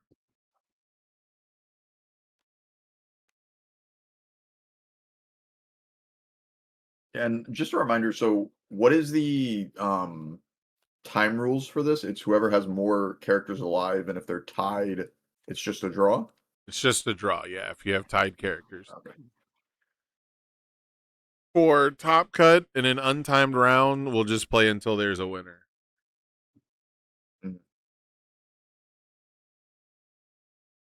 That way we're not giving out a chrome based on a technicality. Yeah, truly the most powerful deck will defeat the other deck. All right, I'm gonna step away. One way or another. I'm gonna step away to use the restroom and grab a drink. I leave you two gentlemen in the capable hands. Chat. Got you. All right, chat. What's your favorite looks mill like card What's your favorite mill card? Oh my god. in any card game? In order to put the evil on Dean Bobby here, instead of Ricky Bobby, I just thought about I was thinking about playing the 3v3 format in different legality formats. And Hero 2 and Retro, we could do the same thing we're doing with Momo here with Recovery Girl as our setup character. And I think that'd be crazy because you just are yeah, I'm gonna take at least 5 attacks and build every foundation that I need out of my discard pile, and I don't care that they're committed. So you've brought up Recovery Girl, and now I'm thinking, what would I hate more? To sit against someone that's just playing life gain DR or a mill deck? What is the Which thing one that would would make you you be hate like, more? yeah, man? I don't know. Terrible news. Corey Nelson is piloting both decks. No matter which one you choose, you're sitting across from Corey Nelson. I enjoy watching Corey play Recovery Girl. I thought that stuff was funny as hell. So I guess I'd pick Yeah, that. but did you enjoy sitting across from Corey Nelson though while he was playing Recovery Girl? The only time we ever played in person, I beat him. So yes, it was Nice. a crazy line with Ymir against him, and also he just didn't mill his one of. It was bottom 5 of his so decks. funny. So we take those. But yeah, in the chat we got Zesterdan talking about the best Yu-Gi-Oh mill card. Grass is greener. Justin, what's your favorite mill card in any card game? As we in any card game. Any card game. We have to mill everywhere. No one's deck is safe. Nothing. All cards in the deck are going to the graveyard. So 10 some odd years ago, I was a poor boy. In high school or whatever. I didn't have a job, so I didn't have my own income. And I'm not gonna beg my parents for money, So I was looking up budget decks. And my first ever Magic deck I built was a mill deck, because it's generally budget friendly. When I was even younger than that, when I was in elementary or middle school, so it was the first deck I owned. And someone named Strictly Better MTG, goated YouTube channel, made a very budget friendly mill deck with Fraying Sanity in it. And I don't know if you know what that card does, but that card's crazy. That card just doubles all the mill you do. So I think that's my favorite mill card right there, Fraying Sanity. You just enchant a player, and you're double mill actually. Oh yeah, the curse. Yeah. Yeah. When are we gonna get double mill in universes? When am I gonna get a card in universes that mills half my opponent's deck in one enhance? Where's that? You know what? Okay, so we're making this about mill. We're being goofy or whatever, but forget mill. I think it'd be really cool if there were cards that you played into your opponent's stages, like the idea of enchanting a player or whatever, right? Some card that you play that in some way more strongly affects the opponent than it does you. But I think it'd be even cooler if it's you build it into your opponent's stage and it just sits there and negatively affects them.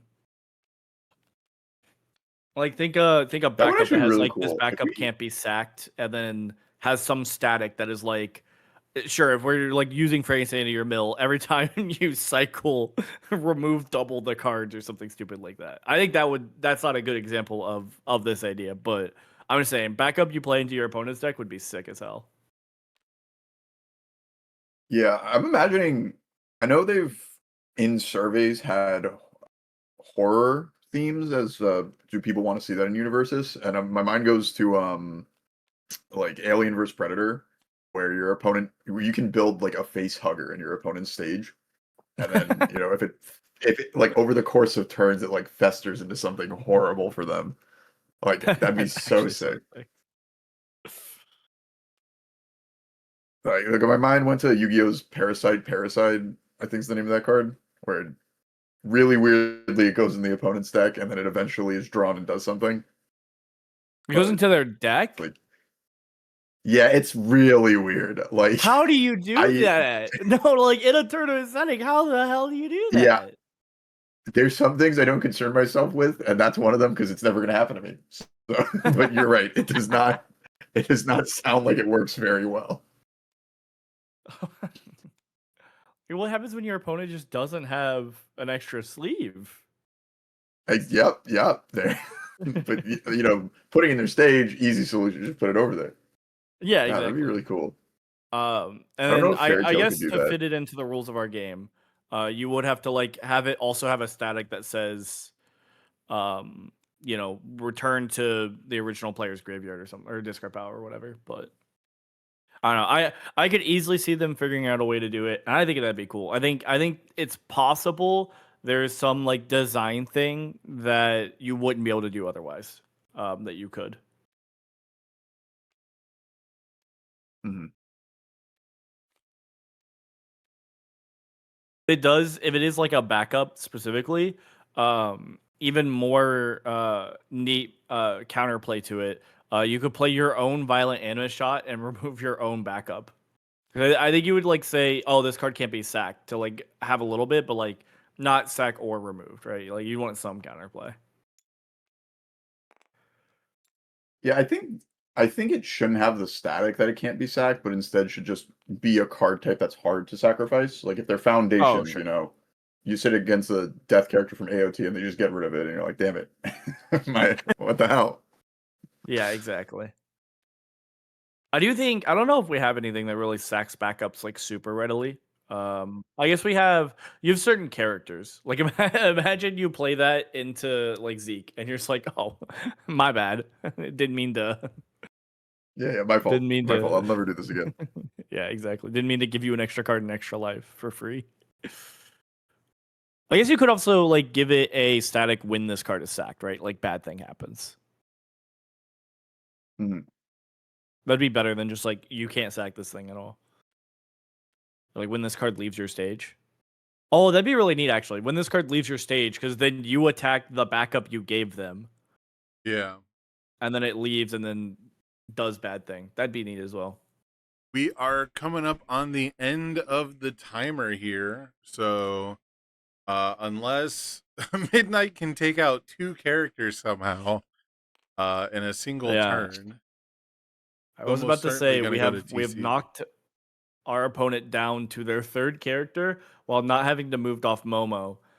It seems like gain all of my life back is ending up a very good strategy in tandem with a 91 card deck. Yeah. Also, just a heads up, Justin, your camera is not working. I don't know if you noticed or if that was intentional. I think when I left the call for the judge call and came back, Yeah. I just did not turn my camera back on.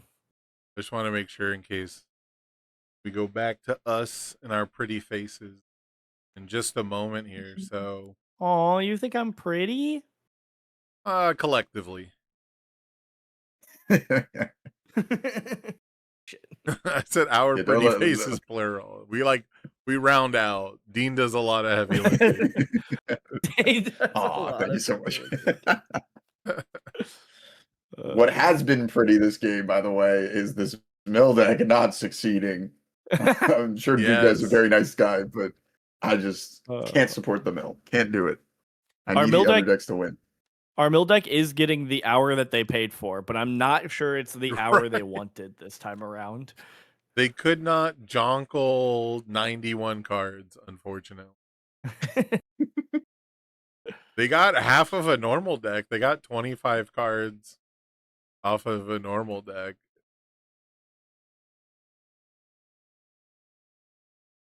Yeah. Something I was thinking about with this format too is that you get to even if you're losing games, you get to test a lot of things at once. So if Yeah. you want to test a bunch of death characters that you haven't played, it's pretty easy to just make a death deck with all of them on it and just see how they play. And then same with if we're trying to counter mill, man, putting 90 cards in your deck is a pretty easy feat when you're like, well, I want to play this one, I want to play that one, but I have to make cuts to be 60. But now you don't have to do that anymore. You don't have to worry about it. It's actually to your benefit. I'm sorry. How much damage do we put on this? We could put 2, 4, 7, 10 damage on this move if we wanted to. That's crazy. I would love if we kill them and don't win on time. We don't need to kill them, but it is about sending a message.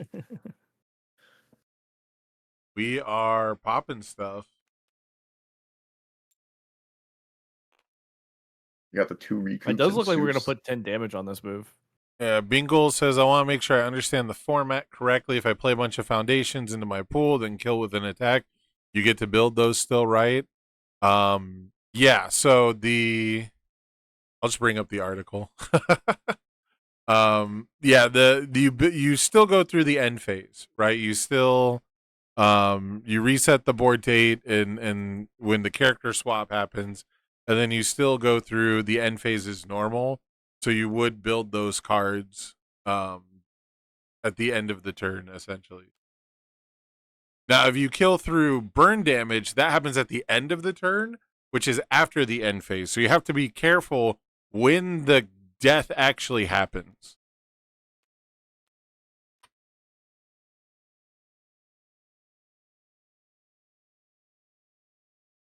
Does the burn happen at the beginning of the end phase or at the end of it? So the burn says it's at the end of the turn, if I remember correctly. Yeah. So when a player cycles, instead of removing 10 cards, they will lose 2 health at the end of that turn for each time they have cycled during the game. The end of the turn is the last thing that happens. If you remember, there's, I think it's Gold Tips Imperial, or was it the stupid ally? Gold tips does say asset? end of turn because you can build a gold tips and then still respond with it. Yeah, what's the one? Gosh, why can't I think of the name of all these old cards? What's the old ally asset that adds an ally Union card to your Arena. hand? Which one? Union Arena? Or United Arena or something like that? United? No. It's Yeah. Oh, maybe the asset itself is not an ally. Oh, it doesn't say Arena? No, it's not an ally. What is the name You of can just find it this? with asset. UA terrain. High. It's a terrain. UA High. UA High, that's what it was. It's not an ally, it's a terrain. Yeah. So UA High is at the end of each player's turn. That player may draw 1 card and discard 1 card. Because it's at the end of the turn, that is after the end phase, basically. That's after everything in the end phase. It was ruled that it's the last thing that happens. Yeah. And I don't know if these guys know that they're in time. Have we gone through a whole turn cycle here? I don't remember who went first. Okay.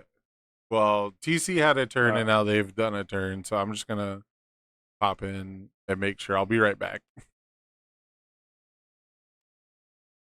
I misplayed once too, actually, like a really big one. Hey, you guys know time is up, right? Yeah, we Oh, just finished. So who wins? Okay. You win because you.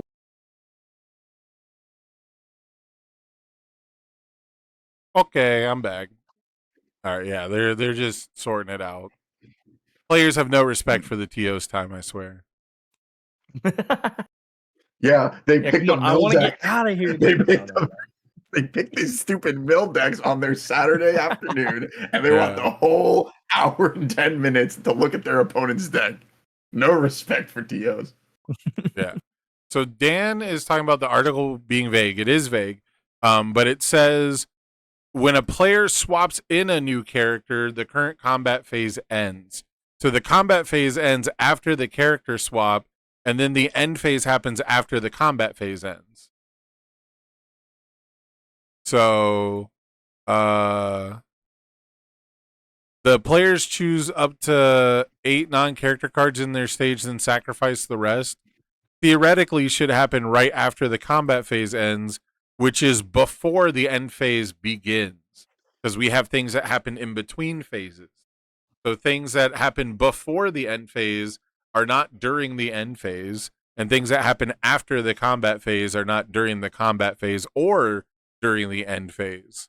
Things that happen in phases will have to basically say that they happen during that phase, which is really kind of annoying, but that's just how our rules are written. Yeah. You could also say it just like happens at the beginning of the end phase. because there's not really anything that's like super relevant for like that doesn't mess anything up if that is just when it happens. There are things that like trigger and respond at the start of the end phase. So Sure, yeah. but those would happen after this because anything that is like an active game effect happens before that. You could also argue it just happens during the pause condition of the character dying because that still is technically a pause condition. But Right, yeah. When a character is reduced to 0, there is technically still a pause condition that checks, right? Yeah, it's weird. They yeah, just that is need just an active pause condition of the game is yeah. We a player at just, 0 or less health loses the game. just need a little FAQ action. Need a little FAQ on the side there. That's all. No, you will be in the dark. No answers. Good luck. we just need a whittle confirmation from UVS Games. Yeah, I think for the most part everything just like works as is. I think it would have been nice if there was just a few things that were more clearly answered. And then Yeah. also if we didn't just like actively make characters not work like Ghidorah. You know, we could have just said No, we no, could hold on, have hold on, just hold on. Ghidorah doesn't deserve it. Okay, like he doesn't. Sure. You can play him in standard. You can play him in retro. You can play him in Hero 2. You don't need to play him in this format. It's fine. If you're a Ghidorah fan, I'm sorry, but I'm not sorry. You don't get to have it here. You don't get to play. They Actually, sorry. Sorry, they can play, just not well. They might have done it explicitly this way to try and keep Ghidorah out of the casual for fun. Please don't make this take more than an hour format. You know, I do think the only real issue, and it's not a real issue, but the games do take a while. You know, it is a longer format, and I wouldn't be surprised if people start adapting the format to just 2-on-2, just to have like a quicker game experience. You know what I mean? Because technically, Mhm. you're playing like a best of 5 when you're doing Yeah. the 3v3 format. And if you just did 2v2, you would just be doing like a regular best of 3 style thing, like a normal standard game. So, I know Kevin Broberg has like a 2-hero or something, or like a 2 fast, 2 furious 2-on-2 format with his own rules. And I wouldn't be surprised if that gets picked up like next year after it gains some traction just because of game length. I think the biggest issue with 2v2 versus 3v3 is the fact that like there's 3 characters in the challenge. No, I'm kidding. Just the fact that you kind of need the extra time to come back in this kind of format because with 2 characters, I do think it end up going whoever kills the first character will just end up winning a lot of the time. But I don't know. It's also a casual format that's like not super looked at, so I could be Right. completely way off. Theoretically, what we're doing here today is against the idea of the format. Technically, hosting a tournament and putting a time limit is against the ideals of the format. So, you know, I'm not looking into it too. Like I said, it's not a real critique of the format to say it takes long.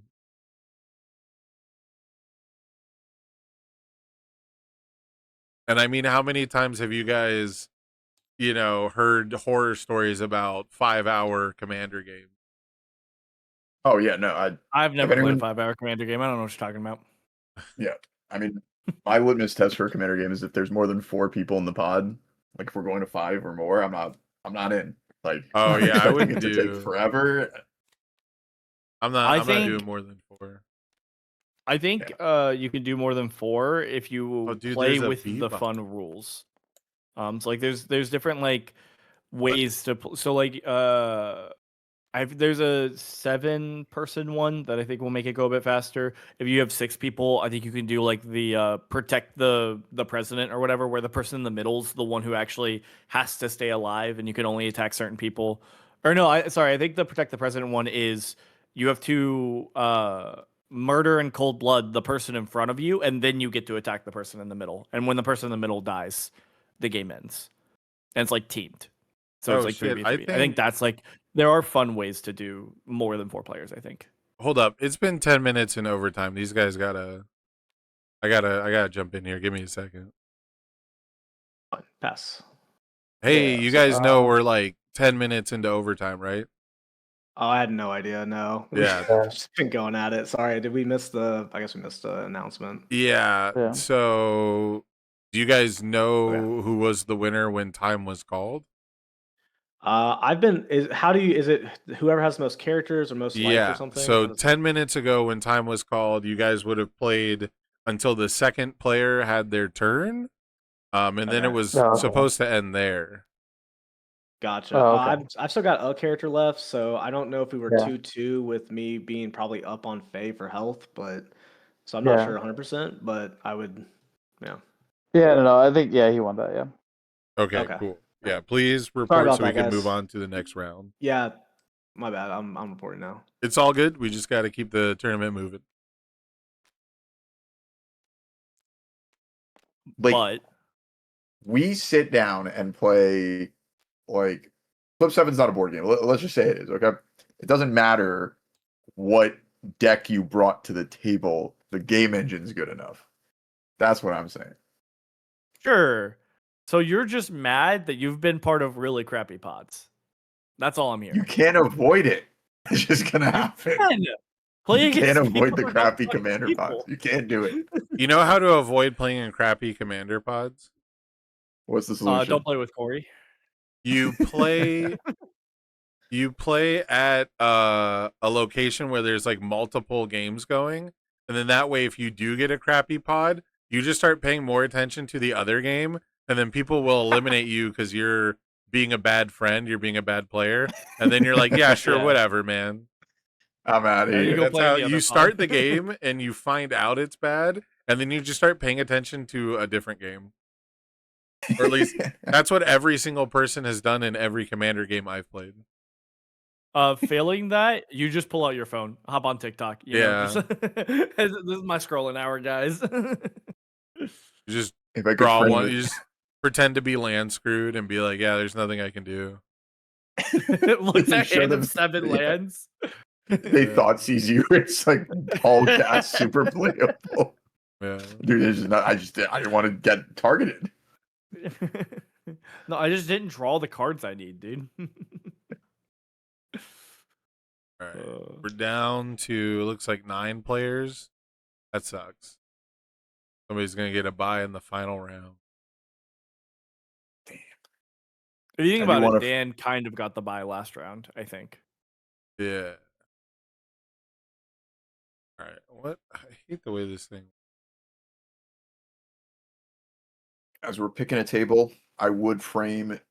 If I could frame a Twitch message, it would be DeQuavis Pingleton's "Every Commander Pod is ass." Put that shit on my wall. I stand by that. I'd say I don't like Commander decks, but I'm not playing Commander right now, so if I really liked it, I'd be playing.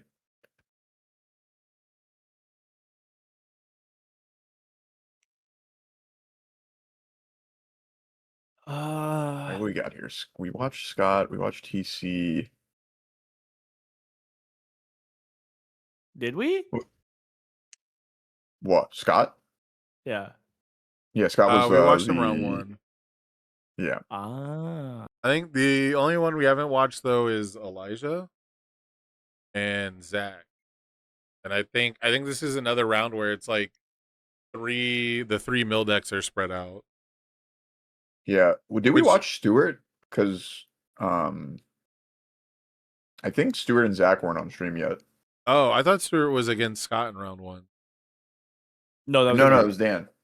Oh, that was Dan. You're right. Okay, yeah. So let's go to table 3, where I'm almost certain Zach Paisley is playing a deck designed specifically to break the rules of the format rather than win the game.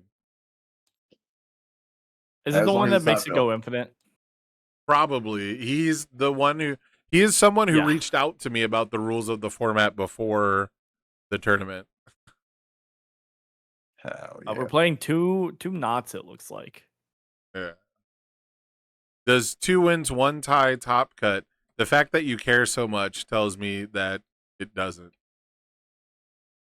If you're gonna ID in the most casual tournament we've ever had, get out. Come on. Ah, There's a Joker in front of me. God damn it. There is a Joker. in front of me. Okay, but Spike and Faye. All right, What's I'm the in. p- I'm dude. in. There's not a third Cowboy Bebop character to be playing. We don't have Jet, but you know what? I'm here for it. Okay. Guess I didn't type it correctly. Oh. Until you said that, I didn't realize that's why we're playing Bebop. That's so good. Oh, I love it. Their third character's Bebop? You didn't see that? I didn't. I did.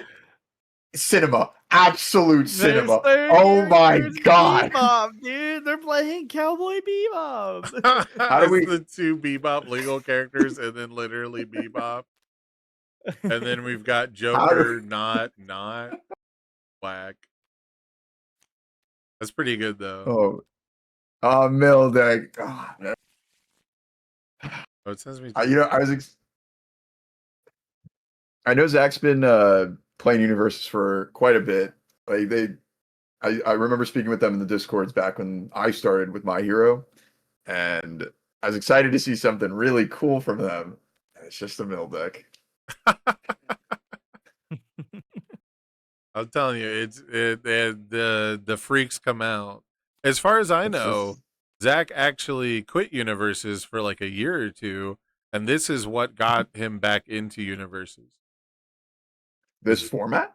Yeah, this is the first time I've seen him play in years, in like at least a year. I'm pretty sure. Yeah.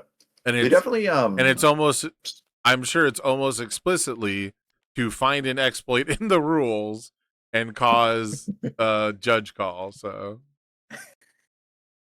I was really hoping someone would play a May deck in this format with 4 Buis in the main deck as sort of a An homage callback to Buffalo. yes, yeah. And so like May and 2 other Earth characters or Water characters and 4 Buis in your main deck, and obviously not 8 ally attacks, but that's fine. That's not what we're trying to send a message.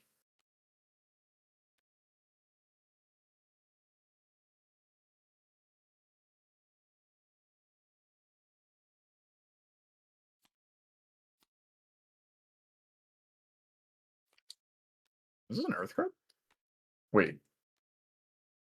Oh, we're a water deck. Duh. Okay.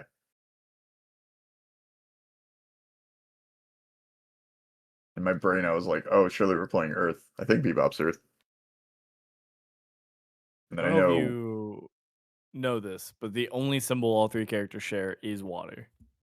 I just assumed that Spike and Faye had Earth, and then I also assumed that Bebop had Earth. Faye has Chaos instead of Earth. I'm not a So the Bebop Cowboy fan, Bebop guys. deck shares water and life. I believe it's because that was before tuned. I believe it's on water. I think every card has water as a symbol.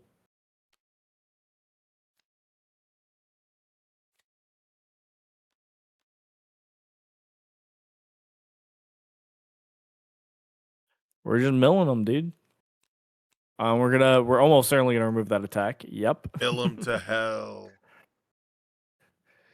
I'm excited though. So I think this is when we weren't on stream, but we were talking about I think this is when you went for a judge call, but Sam, but me and Justin were talking about how Massive Mutant Machine could be a really good answer if people are trying to make these long, drawn out like mill decks Yeah. or control decks. You know, just a permanent resource that gives you a ton of stats. And Spike on face will eventually be that. We get our stage wide enough, we can just start pumping, 3/3, 4/4, 5/5 on all of our moves. And there's not a commit to it, not a spend momentum. It's just do it. Yeah. I think honestly, I would have actually started as Faye here just to be the 7-hander so that I can get that stage win con a little bit sooner. Well, then when you swap, you'd go back to 8. Yeah, but building that like giant win con is easier to do from 8 foundations than 0. I see what you mean. You can Yeah. hold more to block with. And I will say about talking about like those control decks and like how to get over them. Chat was talking about how it's pretty boring to pass your turns after they remove all your attacks. I don't see how that's different than standard. You know what I mean? Like theoretically, in standard, like in any format, they can just remove all your attacks. And this format, theoretically, you should be more able to play a bigger deck with a higher attack count. And so, like we saw with TC's deck, that just might be how you have to build decks. Put 40 attacks out of 100 cards in there, and then your opponent has to remove one card 40 times instead of 22 times. You know what I'm saying? Like they have to double the activation. So, I don't know. Like it's one of those things where if they have successfully removed every attack, I'm sorry, but you lost. Like that was their win condition, and if you have nothing to do but pass, you could just concede and do something else because you've already lost the game. You know what I mean? Yeah, it puts you on a clock, and your offense wasn't good enough to beat that clock. Yeah, like if your opponent has like some infinite life gain thing where you can't ever deal damage again, like you can sit there and say, well, it was boring to just pass, or you could, concede because the game's over for you. You can't win, right? And I guess those would, eventually have like a mill out solution, but in this format, there's not. So, I do get where I am surprised it was like almost everybody brought a mill deck though. That is surprising to me, and that I was not expecting. Yeah. And yeah, the best of one is mostly for time constraints. Just because as we're seeing today, like people are not getting through 3 characters. Yeah, it's definitely hard to. I think it's just a situation where you have more time to do the thing, right? Like you have more time to remove attacks. And while playing a bigger deck is a solution, it's not like it's a perfect one, right? Like you are giving up the consistency of your deck, right? Like, at the top of the stream, I was talking about, oh, what if we just play characters that are able to do the good thing with the good one? In the water air example was like heroic passion, right? Yeah. And then we just make a game plan of like I'm gonna have 4 heroic passion, and like I will have that for all of my characters, and it'll be broken. Yeah. Well, that no longer works if we're not playing a 60 card deck. Right. So I think it definitely depends. At the same time, it's a casual format. I think for the most part, like if you continue playing the format for fun, then you sit across from your opponent who has a mill deck, and you go, "This isn't fun anymore. I'm gonna go do something else if that's okay." Yeah, It's not like a regional. You can get up and walk away. If you're actually playing casually, you can have the rule 0 conversation, and if you are playing it in a tournament, then I think you have to kind of accept the fact that like this is the tournament viable strategy, and it's the very first time a lot of people are ever playing it. So like you can also just yell at Sam and call him mean things. I'm not saying to, but you can do that. I would expect that like if we did this again and people just brought like 90 card decks in anticipation of mill decks, I think it would go very different, right? Like that's just kind of how it goes. That being said, I always want to see like different strategies, but I do understand where you can't just concede game 1 because we're doing best of 1. You can't concede game 1 to shuffle your attacks back in your deck, and that might be something that we have to address. If that is the rule that is making it so that mill decks are like more viable than previously, we can take a look at the best of 1 style of the format.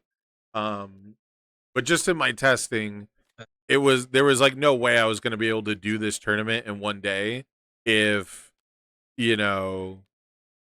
like we let everyone just finish their games out.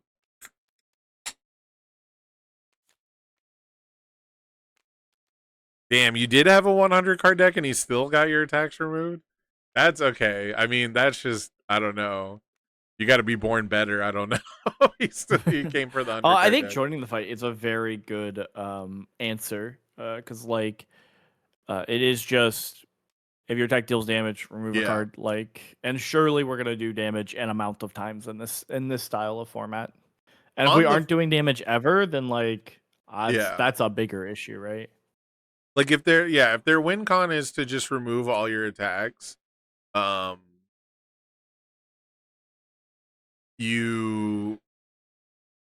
think it's just part of this format where that is a more legitimate win condition at the moment. I don't think like mill and like removing all your rivals' attacks being a strategy is inherently bad. And if this is one of the only formats where like that is applicable, then like I don't know, maybe that's just the home for it.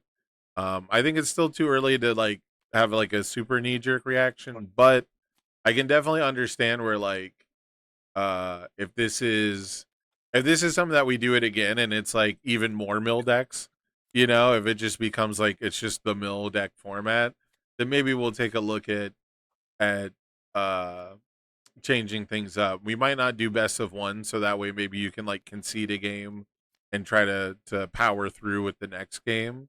I can't imagine like we would be able to do that in a like a best of 3 in a tournament structure for this.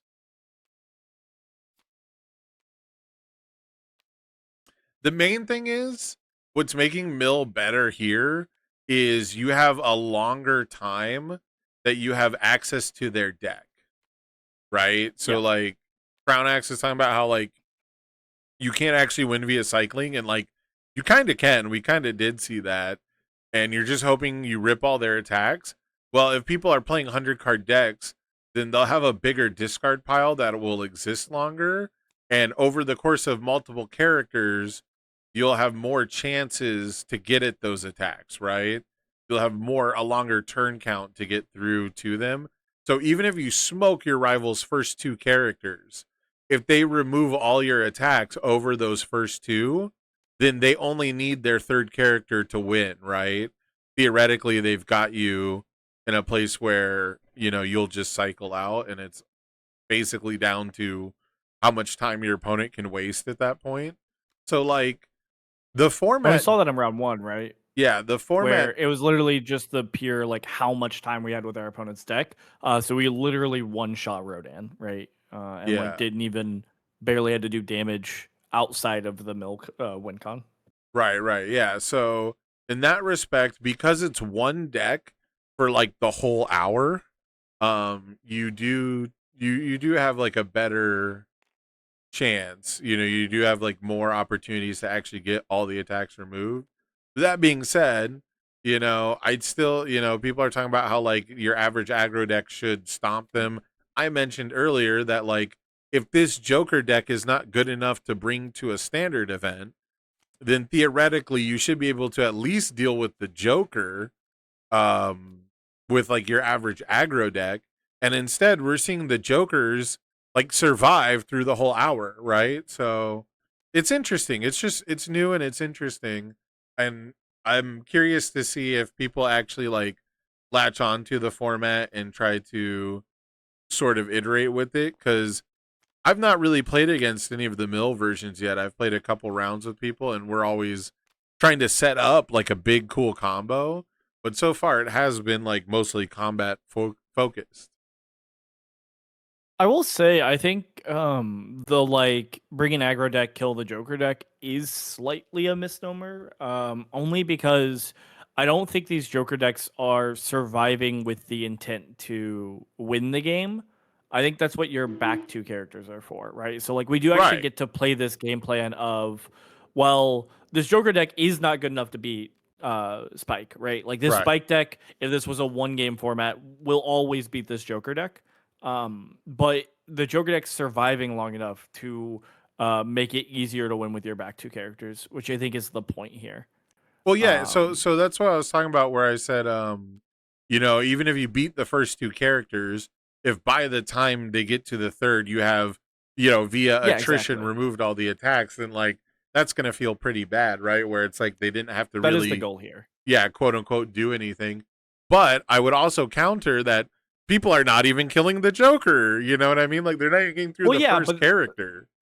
so that's what I was saying is I think that's because this is the game plan of the Joker, right? The Joker's not trying to win the game. The Joker's trying to live long enough. And I will say, I think that's a strategy that Universes doesn't tap into, because we eventually have to kill our opponent. Like, we don't have very many alt win cons. So like I think in other card games, you could build this control deck that's like very good at surviving a like longer than it should, right? For like a non-meta deck, right? Yeah, but this deck 'Cause is like, generally but the game we're watching right now, he's got like no defense. He like just built back to ordinary, which is kind of defense, and he's got like 1 speed reduction. You know, well, it's because he's been blowing up to Genkais, which is like the whole strategy, right? yeah, Because yeah. generally, Genkais is Genkais huge in is like this. a very rough defensive card, because generally it is a bad strategy in a normal game of Universes to destroy all of your foundations, because you won't then kill your opponent on your next turn, right? So you have to spend your entire next turn building up. But Yeah. if our game plan isn't to kill our opponent, but instead to prolong the game as long as possible, Genkais becomes a very, very Yeah. broken early game card. That's And I true. think that's the point here, right? They are seeing a 'Cause, like, lot we've- of the Genkais. We Yeah, are seeing a lot of I'm Genkais positive being we're used. 4xing Genkais and like 2 or 3xing Cape, and I think that's been the difference Yeah. maker here. Yeah, as Although of we right do only have now, 1 Genkais in the discard pile, but yeah. I I'm interested to see where it goes. I do understand where if Mill is the meta of the 3v3 format, no one's going to want to play it. And maybe we don't do tournaments for 3v3, right? Maybe it's not something I put a prize up on the line for. Maybe it's just something that we only play casually, because again, that's what it was designed for, right? This wasn't really, the UVS games did not design this format with the intention that we put an hour time limit on it and do pairings and do prizes. So maybe we just keep it, back to like a casual thing where if your opponent reveals not the Brave and Joker, you just say you want to play tic-tac-toe instead or something, yeah. But for right now, I think it's kind of interesting to see, what the mill decks do, and it would be cool to see if people like do adjust for like maybe a more aggressive strategy or something like that. But I do understand where like if it becomes a thing where people use it as an excuse just to break out mill decks because it's the only format where mill is viable, then yeah, the format's probably not going to survive for very long. But I don't think it really needs like a true ban list.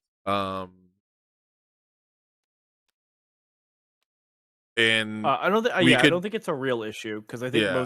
most people are, and when you're playing with your friends, are either not going to build the mill decks. I think this Right. is partially like there is something to win here. That said, I'm kind of surprised that we want to see a Joker ban. I'm not sure, because we've only had this is now round 3, so we've only had 3 people play into it so far.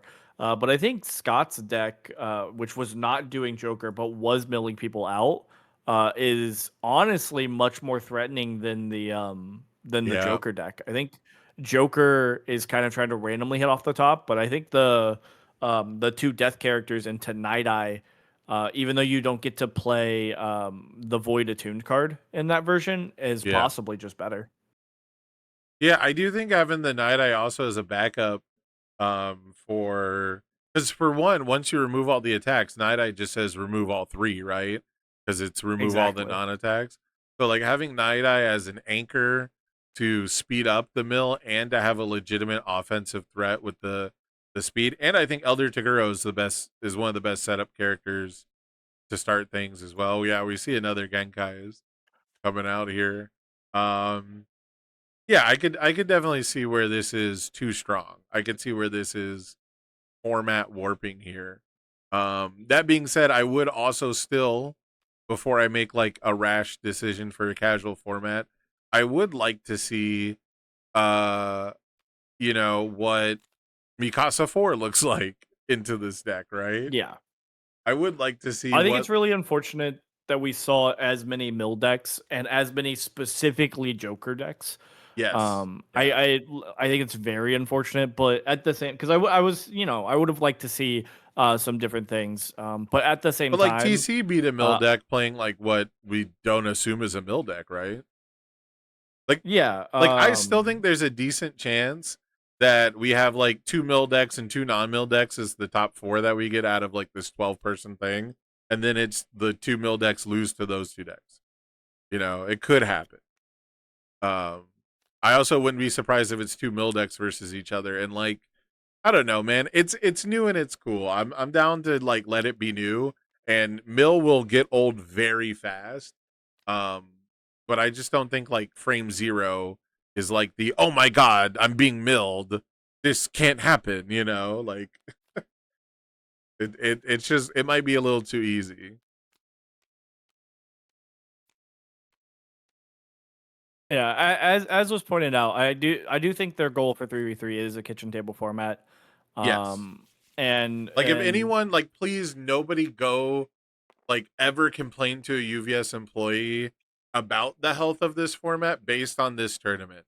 Please nobody bring that up to them because that is not even their job and it's not what it wasn't their goal. You know what I mean? this is just the easiest way to get people excited for a new format and get Yeah. people playing it that wouldn't otherwise play it.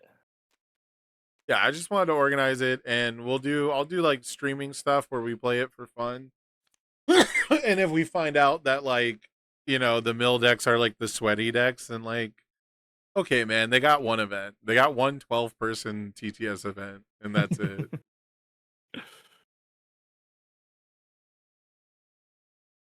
I It'll have to say always at that's least one hide too in many. 40 minutes. That's one too many.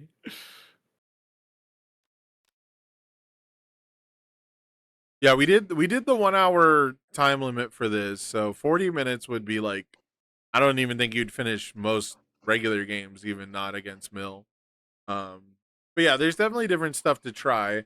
For right now, I would just love to see like if Spike can take a character lead. Like that's the thing is, if you can take a character lead against these mill decks, you can probably just win off the timer too, right? Like you just get ahead by one character and then they can't kill you back.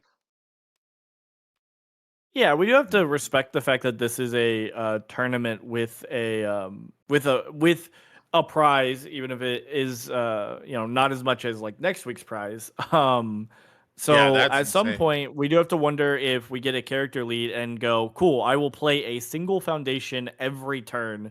Yeah. Play the game, mill deck. At some point, Maybe that does that's become what. our strategy. Maybe he won against the mill deck, and that's what he's complaining about.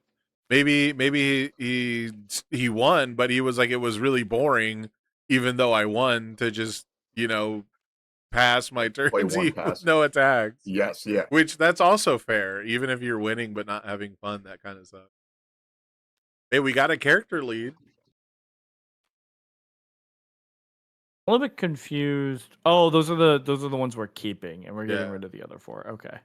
So team all the Bebops, team every Bebop does have a 1 character lead here. However, he has cycled once already. So that might be an issue. So now if you can actually just hold on to this Spike bounty hunter and not lose 11 health for the next when did I say the timer started?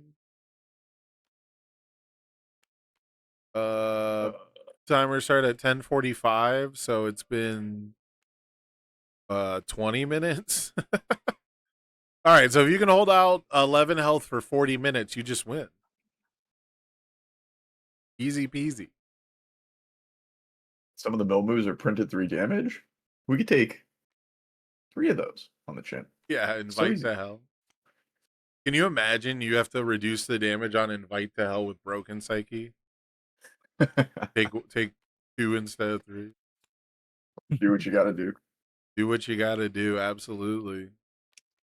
Did you guys talk about Vast Hybrid while I was gone? With No. So I just think it's cool that the face-up momentum abilities are another. Momentum's already a resource that you don't lose between characters, and seeing a potentially permanent +2 speed for the rest of the game, despite Oh yeah. swapping characters, is a way to, mitigate that 8 foundation or Kind of cool. 8 stage pieces. I was thinking earlier because we were talking about once per games, and I was thinking about like how good Amajiki would be coming in like second maybe, and like immediately ripping off the once per game to like ruin the rival stage, and like get all the powerful momentum effects. And then if he gets like waxed after that, like after you spend the momentum, like who cares? Yeah, like he's done his job. Because I do feel like Yeah, I I always think- felt like once I survived the Amajiki once per game, if I survived like that turn cycle, like I got another turn basically, it always felt like the matchup was way easier after that point. It definitely is because one of their biggest win cons is just trying to play an Armor of the Wolf and get a million enhances off of their character and flipping, all that stuff. But I also think in that same vein of like things we could have seen that I am a little bit disappointed that we didn't. I think it would have been very, very interesting to see chaos decks because I truly think the fact that you get to keep your momentum is crazy. For these decks that have non-stage win cons, and momentum could have been a crazy play. I really Especially thought for like aggro. the level 0 for this format for me was immediately like, who are 2 momentum batteries that I can play in front of a character that spends it good, Yeah. Yeah, I immediately was like, who can give me a shitload of momentum and then I can just play Jester and loop Harness Undeath over and over again or something, Like that was was the corny shit I was looking at, and I thought I was a monster, but then you motherfuckers brought mill decks. They're sick. They're sick, twisted individuals. Yeah. What do I keep saying? The freaks come out at night. The freaks come out at night. I really appreciate that Joker is a mill character that like if people are starting with, they're like, Yeah. I'm crazy. Here he is. This is me. I'm the Joker. I'm the Joker. Oh, Jester That is Soul definitely bad guy absolutely bird. rough. Yeah. I think the team I had was, I think I had Annie 1 because she technically ramps momentum and has like a neat way to spend it. Because I was afraid, I'll tell you guys what I was afraid of people playing like unyielding D build decks. Because even if you get like a huge stage, you can kill something, reset it to 8, and then certain D build effects are pretty good, And then there's also the thing where if you kill someone during a turn where you played a bunch of foundations and like you play an unyielding and you build foundations and play an attack, and then your opponent doesn't sack to 8, they sack, they're at 4 and they have to swap into a new character. That seemed really strong to me too. So I thought, that was going to be the case, but then of course they had that sweet, sweet ban list. Yeah. Like I could still imagine being backside Reiner 1 after your rival goes to 8.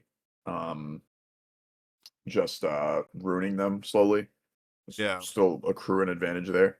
I mean, you could also just be Tyner and then play the game plan that people are trying to play for Worlds if you really wanted to win this event. I think that one might have been an even crazier control game plan. Well, maybe. Yeah, I mean, we're using the updated ban list. So no equipment heist, no unyielding in this event. Yeah, Tyner never cared about equipment heist though. Yeah, but I thought everyone cared about unyielding in him. He was the guy who broke unyielding finally. I don't think that was necessarily the case. I think unyielding was if people did happen to build too much, but I guess I won't. I don't know where it's the just like your public check hack. builds of him are at, so I won't leak too much. But there was some crazy stuff you could do for sure. The check hack is way, way better the shorter the foundations are. Like the smaller the stage, the better the check hack was just always the idea. Oh yeah, if I have 20 foundations, I don't care. Like, Yeah, like all I right, don't man, think I'll tap more. You got it. Yeah, like I don't think it makes or breaks the character so much as it was just a really valuable tempo tool, you know, and he was like maybe the only character that could potentially even do like a prison thing. I still hate that there's people out there who like are like, "Oh yeah, I told you this was going to be a deck that just constantly resets the board and puts you in prison for hours and you can't play the game." And it's like that has just never been my experience with Unyielding. It has like elongated some games, but I've never seen someone like completely shut down from it. Yeah, I do. I'm sure we're all happy that Unyielding's gone. But Yeah. I distinctly remember a locals game where I was playing Tarion and I was airshipping the Unyielding back to my hand without letting Yes. it resolve, Yes. and then Dodie readying the airship. And Yeah. he was playing Momo 3, which I did it like 5 times, and Yeah. it was I just think- bullying. I That's think stuff if stuff anyone that, hasn't, that's I was gonna stuff say, that I think if anyone hasn't seen Tarion or hasn't seen Unyielding lock out a game entirely, they haven't played into that Tarion deck, or they haven't played into like Wub playing Zeke. I think those are the two decks that did it like way too well. So, like, I've definitely seen decks try to do that, but they have not dominated a format or an event or been popular or been things that people chose to take to a tournament, right? Like, Dean, Mhm. you won a regional. You were not playing Unyielding Prison Tarion. Yeah, I want people dead, bro. I'm not Yeah. trying to sit there for an hour and 10 minutes. I want them dead. Yeah. That's partially, I so- think, a personality thing, but I think that's also like, so like I get that it hasn't dominated. I think it's a situation where the reason it hasn't dominated is because there's a better thing at the time, right? So like, Right. for example, I think the reason it didn't dominate Buffalo was because Double Jin only needs 4 foundations and an equipment heist to murder your Correct. entire lifespan. So like if we saw equipment heist get banned, but not Unyielding, that would have been a problem. Like I think Unyielding would have then, like you would have played it with like Tarion, or you would have played Zeke again, or you would have played this, Tyner with Unyielding or something like that. I can And it would have imagine like truly worlds. locked people out. I can imagine worlds where Unyielding was an oppressive game piece. I lived through a world where it was over statted, basically, you know, where it was too much value. I think it should have been banned. It's just wild to me that people have like what I would call like speculatory ideas about it and its impact, and the reality is that it's so good and so annoying that it doesn't even have to fit all these different narratives to be bannable, you know. But it was just Oh, like sure. on preview, people were like, "You're gonna be stunned. It's just gonna be a stun deck. You'll never get to play offense ever again." And this is like Godzilla about to win a regional without playing it. You know what I mean? Like Calvin Tahan won without Unyielding. I think he had one Unyielding in the sideboard. I could be wrong. I might have to look it up now. He had one Unyielding in the main board. In the main board? Okay. For the Deku matchup. Yeah, Which, like, that character does not need help with the Deku matchup. It's so bad. yeah. So like he didn't have to do the once per game, and Deku just like flashes the Unyielding and shit anyway. So it's like if you're playing one Unyielding, I don't know how you ever expect to hit Deku with it. You know, like I don't know if you expect to actually get it off. But So I think it's a situation where you can bait out Deku's flash on other things because Deku's not That's allowed tough. to just hold up an Unyielding for a one of Unyielding, so you just play it last. yeah, that's tough with open deck lists, man. I don't know. That's a skill but, check. like- That's a skill issue for sure. No, I don't. So like, if Deku is holding up his flash for the Unyielding every single turn, that Yeah. is 1x'd in your deck. Right. That's already a win. He's no longer using his defensive ability. That's just good for you. So like, there's Yeah. definitely like 1xing it specifically is I think better than 4xing it into Deku. It depends because you're just holding up for that. it depends because as soon as you check it, he now has full information on it, right? So that's the downside. think he Is just- as soon as you check it, you're just like, well, Sure, I don't think a good Deku player was like ever holding up for the Unyielding anyways. uh, I don't think Well, it should it's- ever be yeah, in the back of it's- your mind because then you're just giving them free value off of a card that they 1x. So like yeah. Well, because Corey, 99% of the time is not in their hand. Corey definitely lost while holding it up for a different attack. You know, he ended up dying like wall ready, but like Calvin was just having such disgusting turns. Like the math wasn't mathing no matter what he did. But he might have been holding it up specifically for that. I'm just saying if it's like the one thing that Deku, you know, is like supposed to watch out for, like you know, he has the answers built in, not to mention all the other ways to skip enhanced steps in that deck and cancel blitzes. Yeah, I just think it's a situation where like it didn't super matter because he has to use those on the other things that Godzilla is doing.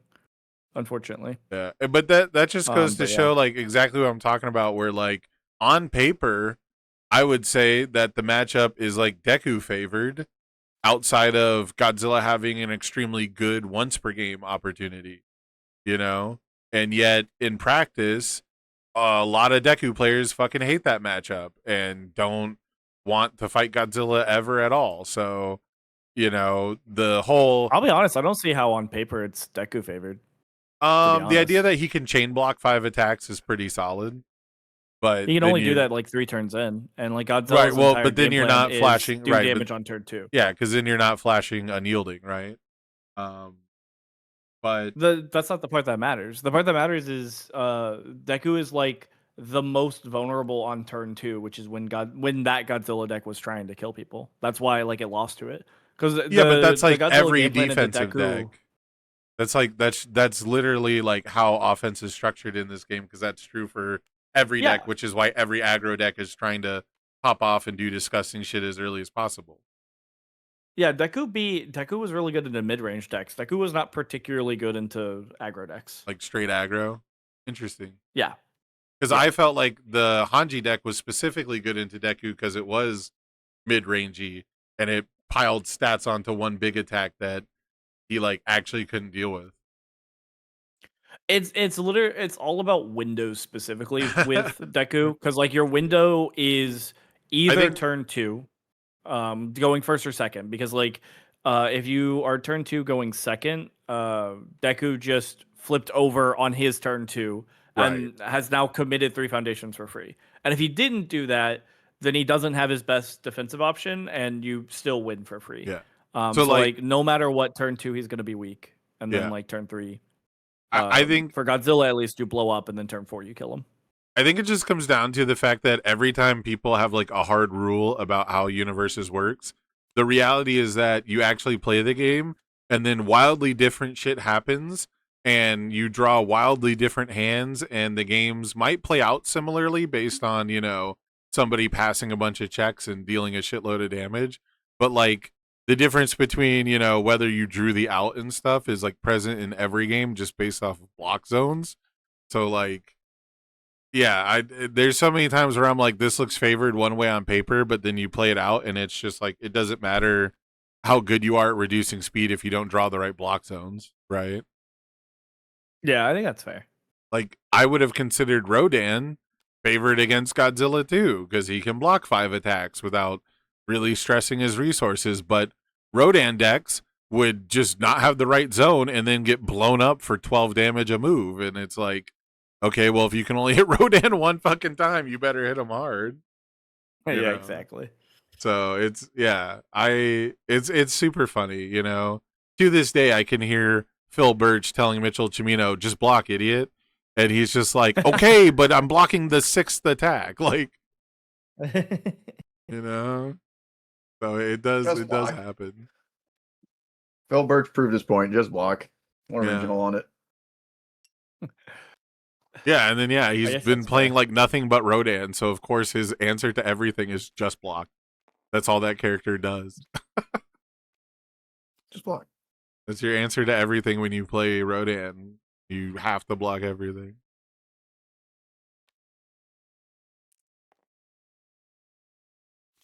I want to play the Rodan that face tanks something. That's what I want. I want to take a Potemkin Buster on the chin as Rodan.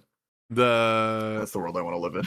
Play was it Titanic Combat? You want a Rodan that can play Titanic Combat? Manly, was it manly bonding or whatever? Male bonding? Yes, yeah. You know, you could do that back when Spooky was legal. I'd have to look. I'm assuming there's probably some way to play DR Rodent if you really want to. I don't think so.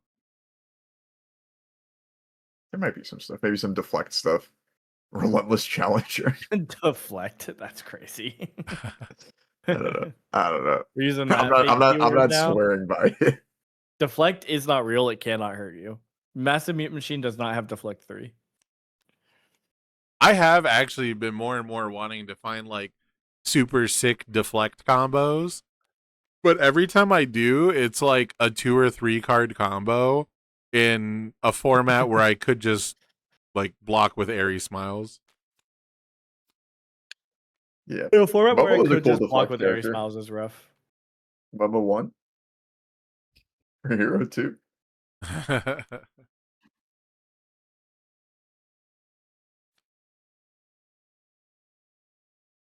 The for the players, by the way, it's Stuart S on Bebop Tribal versus Zach Paisley on the not mill deck. Not a mill. You know what? Actually, I'll It is I'll- a mill deck. You're lying to us right now. no, I'll come around. If you're playing a mill deck with not in it, and so that I can say it's not a mill deck, like It's I like not that. comma a mill deck. It's like NOTT comma a mill deck. Oh. I got to have a who's on first experience with not where at Buffalo I was talking to Kevin, and I think he said something like I haven't seen a not 2 deck ever, and I said not 1 excitedly, and he was like, no, I've seen not like 100% seriously. He said, no, I've seen not 1. No, I've seen 1. Tim plays it all the time. And I had to compose myself for this real life who's on first bit with universes. Dude, It's I like- get myself into so many of those fucking things. Oh my god. All the I time. just couldn't believe it happened. I was like, there's no way this is a combination of words that have exchanged, and it was completely serious miscommunication. It's like, holy shit. One of my biggest pet Speaking peeves. of, sorry, go ahead. I was gonna say one of my biggest pet peeves is being a third-party observer to a conversation where 2 people are conversing just fine, and they both think that the other person understands them, but as a third-party observer, I know that they don't. You know what I mean? It's Like they're having when 2 you're out the other separate thing. like they're having 2 separate conversations, and they can't tell it, but you can tell it as a third party. Speaking of Dean's favorite game plan in this format, throws. We see this little played throw named shoulder toss. That I know what it does because I have seen it many a time in the last 2 weeks. Because someone may or may not love that card on our team nowadays. Actually gets to do a lot more than you would ever think that it gets to. As a throw, gets to draw a card, ready a card, and like stun 1, which is a lot of text on a little throw on a fortive. And it's very funny that it literally has a line of text that doesn't matter. It just has a blitz that does not do anything. It's actually 2 lines of text. You know what's crazy? Only playable. Only can do nothing on certain nothing characters. Yeah, it's cool. It's definitely cool to see the throws coming in and seemingly matter for the outcome of the game. Just guarantee we're getting some chip damage in. Cholitas is definitely a good one. One of my locals plays it in a lot of its Bridget decks. It's just messed up. Yeah, it looks like we're hitting time in the round right about now. Excitingly, I just saw they actually announced Universe's regionals. I think the dates of. I think we were talking about that earlier. Yeah, so we'll talk about that on stream for a minute, right before Top Cuts, if you guys want to at least. For sure. I'm excited to know like what I'm traveling to for the year. Yeah, and Start then planning my trips. we'll jump into top cuts pretty much right after that, but we are in time here. I think this is a character tie at this point, right? Because it was originally Spike, and it was originally the Jonkler. So hopefully these players are paying attention to the timer. I've been calling it out in the Discord. I will say, getting a head start on the regional conversation, I will be really excited if we end up having some alternative formats at regionals this year. I get Like that for the main people events? like their standard. Yes, I get that people like their standard. But I don't know. I wanna like have a different thing to do each time. I think that would be very sick. What if we Which had? I'm sure we'll get into when we talk about the event specifically. Yeah. I was gonna say, what if we had a format, an event where we play 3 rounds of standard, and we play 3 rounds of sealed or draft. I don't remember what it was. And then You're just 3 pitching rounds Pro of Tours, aren't you? What'd you say? Aren't you just pitching Pro Tours right now, like Magic PTs? Yeah, that's what they So- tried to do, and we all bitched Yeah. up a storm about it. Yeah, I'm talking God, about this when they game tried sucks to in do it. sealed. Oh yeah, sure. I forgot they also tried to do it. They Well, they tried to wanted do it because that's what Magic PTs are. But like Magic is fun to play sealed. Sorry, not sorry. We have to fix our sealed Yeah. format before we get to do that. I think. Guilty Gear's close. I think Guilty personally- Gear's like close Guilty too. I think Guilty Gear was one of the most fun sets to play in a sealed experience. I don't know how it would feel Well- in a draft experience, which is technically what Magic does. But So yeah, so that was the thing was, I think they wanted to do draft, but people couldn't even draft the fucking characters out of the sets. That they were like, we've brought back character rarity, and we have designed this like specifically for draft. You know what I mean? Like, and then it was like Yeah. clearly like this was not designed for draft. Mhm. So, really quick, let me jump in here and let me make sure they know that they're at time because it looks like we're shuffling characters around. And I want to make sure that the second player gets like the right. Oh wait, maybe we're done. Scooping everything up. Okay, I think they saw it. What were? Oh yeah, we were talking about. oh no, we're putting out our foundation, so we didn't scoop everything up. Oh, we are okay. We are putting out. All right, let me make sure they know.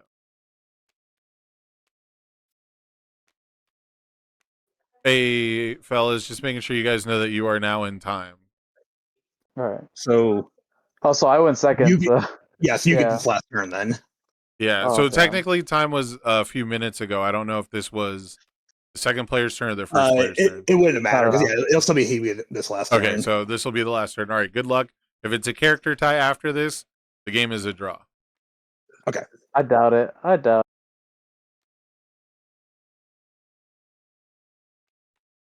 Oh, no. Okay, sorry, I'm back. Yeah, so basically Bebop's got one turn to deal 8 damage and make this a tie. And they Nice. said I doubt it. So we'll see how it goes. That's rough. Um I got my one-liner of well, let's see what happens. yeah. Don't spoil your one-liner. What the heck? I don't know. We got a shitload of momentum. We got an airship. We can cancel -3 speed from rifle arm. We can't cancel the Roman cancel token though, so that's kind of tough. And we immediately see that. We see the Macho canceling the rifle arm.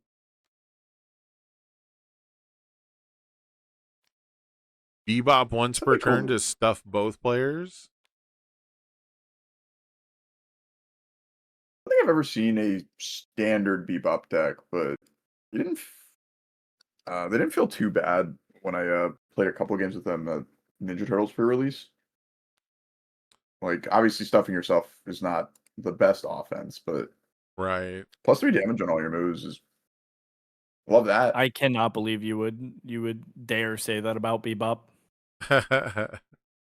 It's like I think Bebop's like very okay. Like if you are designing a card game where like you admit that not every character needs to be competitively viable and some just need to be kind of neat, You know, I think you maybe could have given Bebop like one extra bone, you know, threw him like one extra synergistic piece.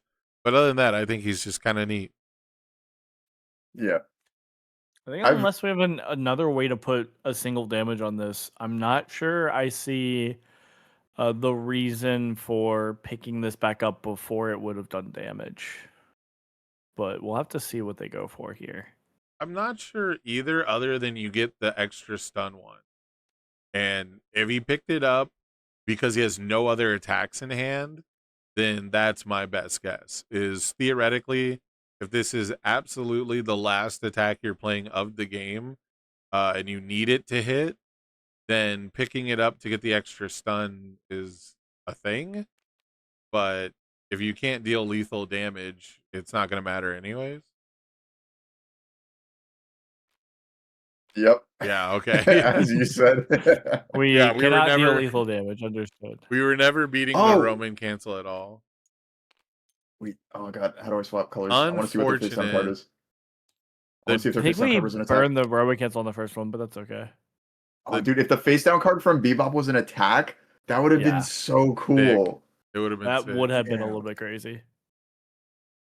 That being said, if you guys haven't seen it yet, Organized Play 2026 is now out. You can go check this out at uvsgames.com. Wait, super quick. We gotta, Dean, you gotta get your one-liner in. I'm not letting you forget. Oh, I was I was Justin's a goofball. I was just gonna say see you Space Cowboy. That's it for Team Bebop. Not moving on to top cuts. Look, my one liner doesn't matter. We got the regional dates. We know when we're playing games this year. BU Space Cowboy. Oh wait, let me pop into this other game. They're not done either. Hello? Hello. You guys know the time was called 1, like 10 2, minutes 3, ago, right? 4, 5. Was it? It said 2 minutes left in the round. Was time called? Yeah, we're doing the What? last turn on that one. Yeah. Okay. So you guys are on the last So how turn does right that work, now. by the way? If Sure. I kill his character and we have the same character, does it go to health? Well, how does it work? I assume it's a draw, no? What's the question? If If- we are on the same character at the end of the game, what happens? It's Does a it go to draw. health Same or number. what? Character. It's a tie. Okay, I have to kill you on this attack, otherwise I'm gonna lose. Okay. I just wanted some food in my belly. Sorry so about that. gotta- All right. I think people are playing it a little loose. I guess I didn't call exactly. I put like 2 minutes till time is, till the round is up. And they were like, well, you didn't call time. They were like, was time actually, they kept asking, they're like, was time actually called? And I'm like, come on. Time was, Come on, man. 2 minutes. Anyways. Yeah, so I think we're playing a little loose with the time limits here, but they said they're on the final turn anyways. So I'll give us a little bit of time to talk about the Universes Regionals 2026 Organized Play. As you guys all know, Organized Play is the heartbeat of Universes. They're not just tournaments. They're where rivalries form, stories are written, and the path to the 2026 UCS takes shape. And we've got, I was about I to guess, say, when you said heartbeat of Universes, I was about to be like, oh yeah, sure, Levi. And then I think you were just reading off of the page, so that one makes sense actually. yeah, Levi probably wrote it, yeah. Every match counts, every round matters, and every event brings the series closer to the UCS. So we've got Regional 1 Chicago, April 17th through the 19th. That's a little far away. I'm sure April will get here sooner than later, but man, waiting 2 months feels like a long time. Vegas, I'm super excited to see. May, so April and May, back-to-back months. Very good there. Then Well, we got... I will point out it's only a month after Worlds. I guess Worlds is the end. Yeah, it's technically in March. I'm thinking of Worlds as February. But I guess it's February and March. Well, we have to play with Godzilla in Chicago. I don't know if True. I'm assuming maybe some product for Las Vegas. I don't know. Hopefully it doesn't get delayed, I guess. May in Las Vegas. We're finally going back to Vegas. I think it's been, 2 years since we had a regional. I know Vegas was not some of the better attended overall, but it was doing at least as good as, some of the other Midwest stuff. But I don't know. Vegas is like, I think if it you depends. if you can't pimp a Vegas event, like, I don't know what we're doing here. Right? If we're gonna get more people in Denver than in Vegas, like, what the fuck are we doing? There's something else wrong there. It's not Vegas, I promise you. Like, it's got cheap flights, it's got cheap hotels, like, It's not. It's a little bit rough for East Coast. That's the okay, biggest East Coast. problem. Is Denver? Denver, it was much cheaper to fly to than Really? Vegas is a it's because it's a cross country flight, so it's gonna be like the same price no matter what. So like going to middle of country is usually at least a couple $100 cheaper than going all the way to California, New Mexico, or Las Vegas. But like if they Interesting. want to do I something on the heard- West Coast, it's always gonna be rough, right? I heard quite a few people from like the Southeast complain that it would have been much cheaper to go to Vegas than it was to go to like Albuquerque. So I don't know. That's interesting. Just because of like the size Maybe of the it airport. might just be a New England problem then. Yeah, maybe it's the specific airlines. I don't know. That too. That being said, Dallas gets a regional, which is cool because we were doing, nationals, and now I think, we got worlds there. So Dallas getting doubled up on. It's been the best location for the most part. I think we've seen people are able to travel there pretty much from everywhere. So as much as I don't like going to Texas, it does seem geographically like a good place. And then Atlanta for regional 4. And that's all we get. We get 4 regionals.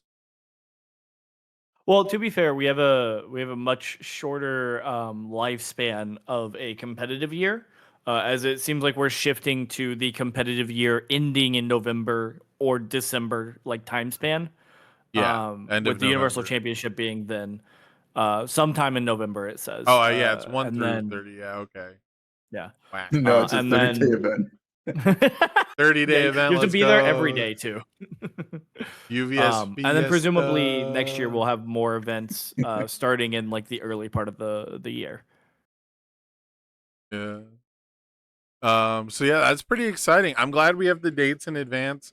I'm sad that there's only 4 regionals. That seems kind of bunk, but I think I can actually play in like 3 out of 4 of these. So that's pretty cool. I might try to play some Nice. this year. Who knows though? I might just want the free trip. It's tough to turn down. It's tough to turn down your flight getting paid for to hang out with the homies. So that's very cool. I would like to point out, if you actually click on the events, that we have some neat information for each one. For the first 2, we of course have the dates, we have the check-in times, and then the format, which for the first 2 is standard constructed confirmed, Swiss and the top cuts.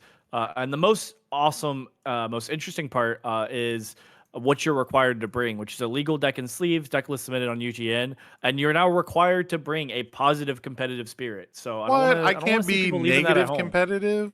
Nope. You can't be negative or casual at these events anymore. You must was- bring a positive competitive spirit. This was gonna be my We heel gotta- turn year, man. I was gonna call we gotta- everybody ass at the game. Unfortunate for you, we have to have GGs in the chat. We have to say Man. thank you for the wonderful game. And then now that you've clicked on the Dallas one, the last 2, which I think is cool, don't say standard constructed. They do point out that they will be constructed tournaments, which I think is good. Because They don't say I don't think we should be standard. venturing out of constructed, but that does mean that we Right. could have retro or hero 2 as formats for our regionals in the coming year, which I think would be very cool if so. Standard constructed is the format for Universal Championship, so our final most biggest event of the year will be standard constructed. But I'm curious what you all think about if the back half regionals don't end up being standard. What do you want to do? You want to see retro or do you want to see hero 2?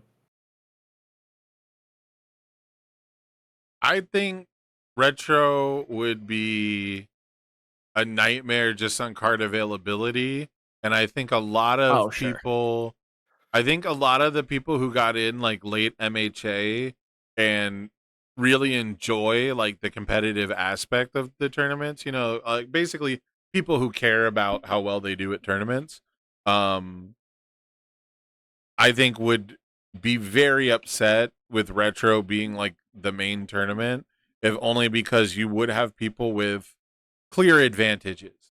You know what I mean? Like clear experience based advantages and stuff like that. And also the advantage of card availability. So as much as I think Retro would be sick to have people actually lab and like care about and like try hard and like develop a meta game around, if you will, like as excited as I would be for that, typically those things have a negative impact on something that is generally seen as like casual and fun, which is kind of what we're exploring with the 3v3 tournament today. So retro has always been super fun for me to play at events as a side event, and I've always wondered if it being a main event would radically change that. And I also think that there's just too many players who would be like not enfranchised enough basically one way or another to really enjoy a retro regional just yet. That's fair. I would be happy to see a non-standard format regional either way. I think Hero 2 is definitely the safer bet, like you pointed out. Yeah, Hero 2 has I think a a Hero way 2 better regional chance. would be very cool. Hero 2 has a way better chance to make that happen.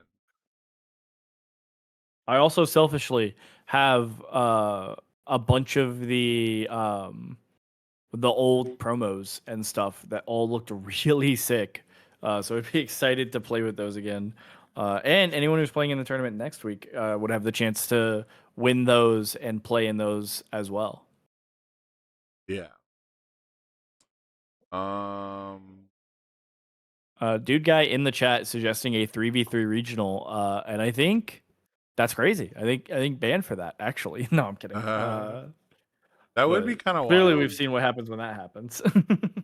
Oh, this is fun. Oh man, I love the UGN. Okay. Hong Kong. So it looks like the UGN, even though I selected top cut amount 4 players, it didn't update it, and so it pushed through a top 8. So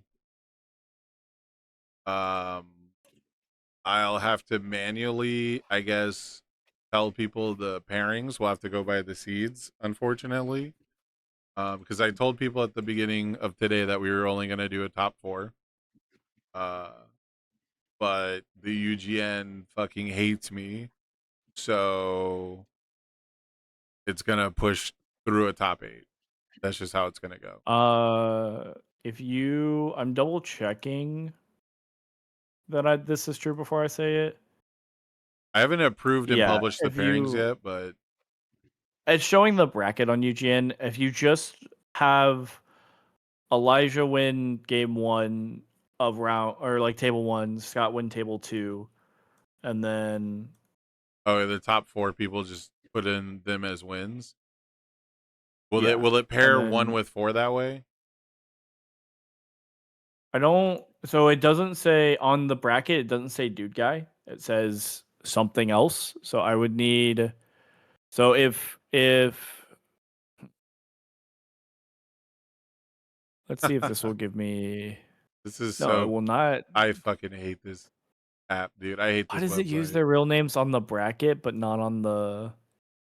Yeah, I- I can't see the bracket. So 'Cause if the dude bracket- guy is in table 4, then dude guy can win table 4. Dan wins table 3. Okay, yeah, 'cause Scott Zach is wins table not- 2, and Elijah wins table 1, and then it will be paired correctly Okay. for round 2. Dude guy.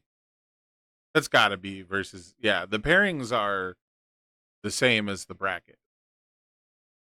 Like if you go to the pairings tab, right, it shows. I don't know if it shows you, but I can. No, just, it doesn't because I'm not an organizer. Okay.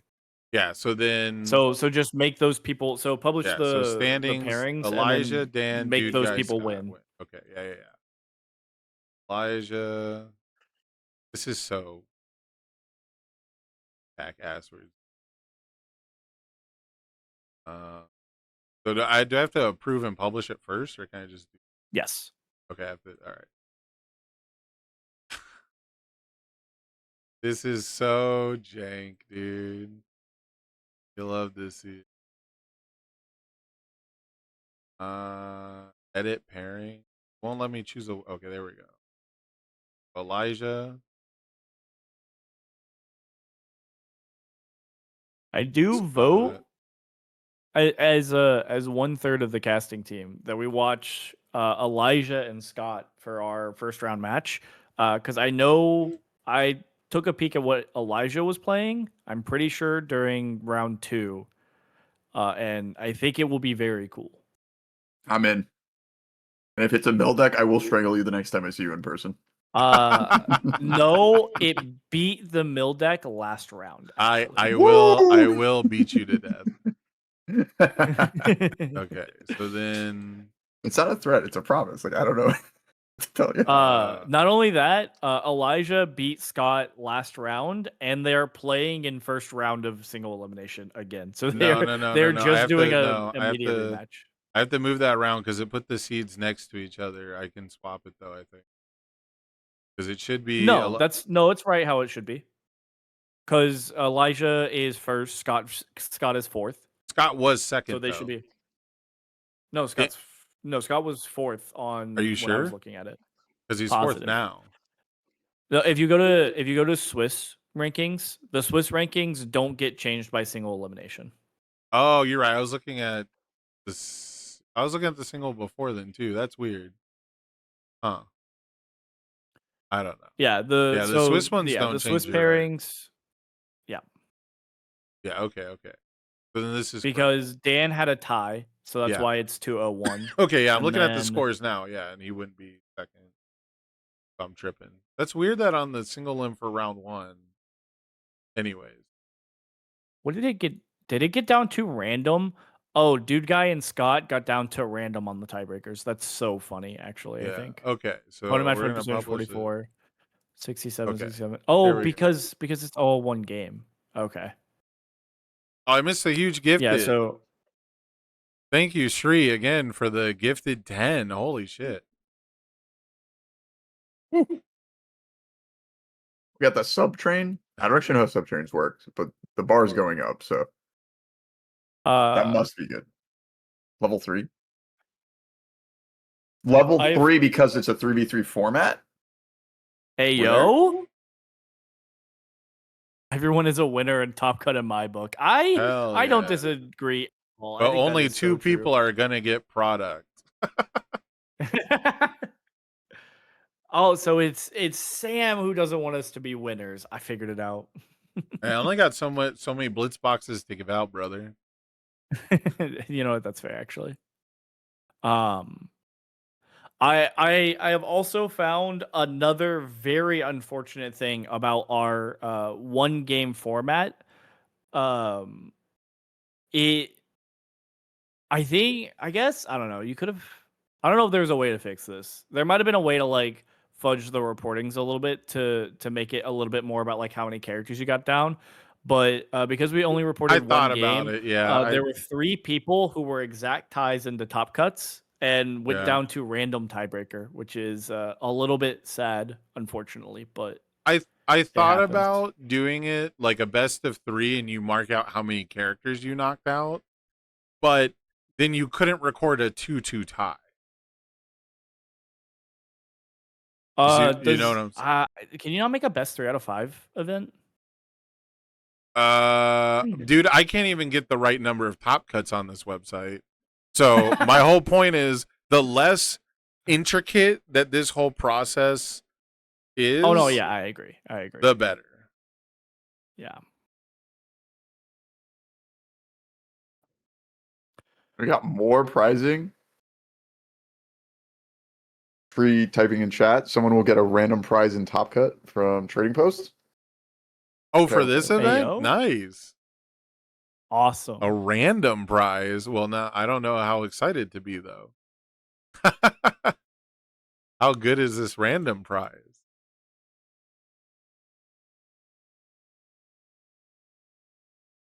I'm gonna cut back to us while they get together in their tables there. Because we've already got, I mean, a pretty nice first place prize with the Z Chrome. My autofocus does not like the Chrome. Huh? This is thanks to Team Block Party with the Zeke Beast Titan, and got a Blitz box for first and second. So basically, these players are playing this round 4 for at least the Blitz box, which I think is pretty good for a free event. Yeah. And you could pull a Chromer in it. So get some alt art secret rares. Yeah. Pick the coolest 3-character combo a la MVC2. Ooh, that's tough. The coolest character combo for Universe is it's got to be like what? Todoroki, Toya, or the guy on Ice Sword Execution, and Toya. yeah, who else has ice powers? Mr. Freeze. We got the Joker. Is there a standard one? We're going to like Sub-Zero. That guy's in Universes. All right, so which game are we supposed to be watching here? Which one gets Dean beat up? Or Table Dean 1. gets Justin beat up? Yeah. Okay, so I think I owe Table. Dean 3 different he gets to beat me ups before or at Worlds anyways. So like, what's a 4th? You know, like he's already gonna beat me up 3 times. Dibs on recording one of them. We got to get the content. You're already wrong by including MHA characters. You know what? You're right. I did it for the bit, and yet you're still right. You're still right. There's no shot in MHA characters in the top 3 coolest. But if we're talking about like that can go on a team, some characters like won't be compatible, right? If they don't share a single symbol, like you'd have to play an infinity symbol deck. Jiffany Jamber, Bearded Titan, and the Universal Fighter. Omniel. Is that the card? Is it? Omniel just says he Omniel can't Infinity be. symbol? Omniel just says he can't be your starting character. Does being your second or third character count as your starting character? Man. Can you just bring him in like without stacking? Yeah, same thing with S and Sam TC. So again, what table are we going to? You guys didn't answer the question. I said table 1. Okay. I thought. You just talked about My bad, getting my bad, my beat bad. up. Oh yeah. Okay, so like in my head I said table 1. Does that not count? Like I don't. We're gonna make a Keanu Reeves style Universes video where I'm in a suit beating up Justin. Nice. I'm here for that. Actually, There's a space in the name and a space in Oh the my table. fucking Or in we the should be password. disqualified just for that. This is what I'm talking about, man. The most simple instructions. You cannot make it intricate on card game players. Terrible news. The person who made the table was Elijah, and that is my current vote to win the whole event. So I would rather we not disqualify Elijah. okay. Oh yeah, how much money He you got brought right some on cool the game? shit. I'm just saying. There is a Mitchell Chimino in front of me. Holy shit, there's a Mitchell Chimino. Whoa, That's what I'm speaking of saying. It's Mitchell Chimino, Mount Lady, and Reiner. Reiner, Not in that wow. order. I could have said it in the right order. I'm just stupid. Yeah. Reiner 3 specifically. That's dude, And you're you gonna can have tell so 'cause he much has 3 momentum. fingers. And then on this side, we've already seen, I believe, it's Elder Tiguros, her Night Eye, and who's the second? Warhammer Titan. Warhammer Titan, that's right. Yeah. So tutor from discard pile, tutor from discard pile, and then remove your discard pile guy. And I will remind people that Elijah did win this matchup when we weren't watching for the last round of Swiss. So we'll have to see if he can redo it. Yeah, but they're skeezers. They might have just ID'd in a casual 3v3 tournament. They might have actually been like, yeah, I'm 2-0, let's ID because we're so cool. I got places to be, dude. I Yeah, don't want to play my mill deck. I gotta take my lunch break in the 5-round tournament.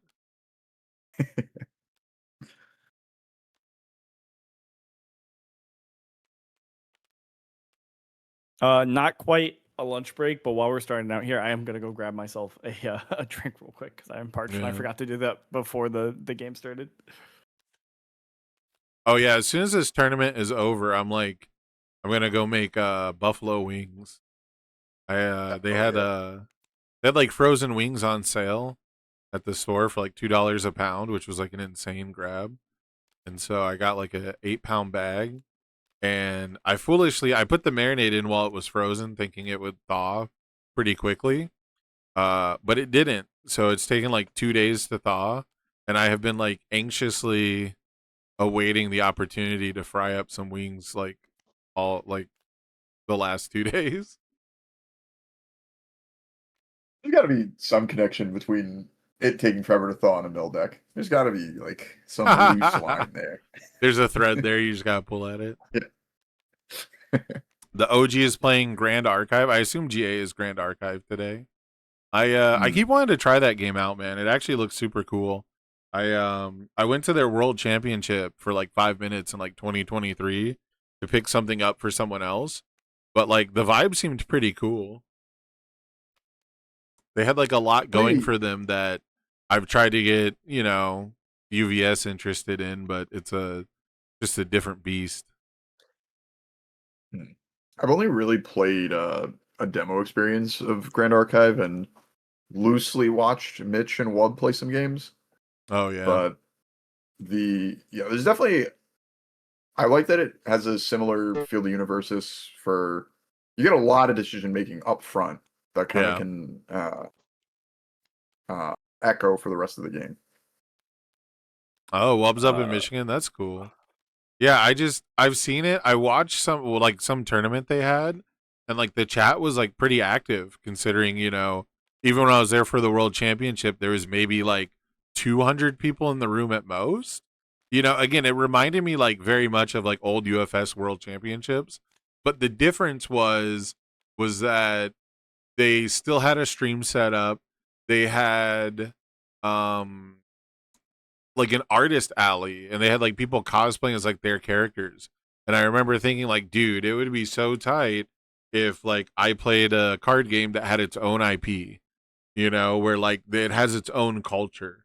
And like I know that IPs help get people involved and interested, but I really think if you get people hooked like on like a custom IP, like I think that does so many good things for your product. Oh yeah. Oh yeah, there is probably a lot of Gunnar art. That I'm not surprised by, but I will say I liked Force of Will, but the Gunnar art was too much for me with Force of Will. So It's very unfortunate. I will say that having now played a game of Grand Archive, I do like Grand Archive a lot. I think that game is very, very fun.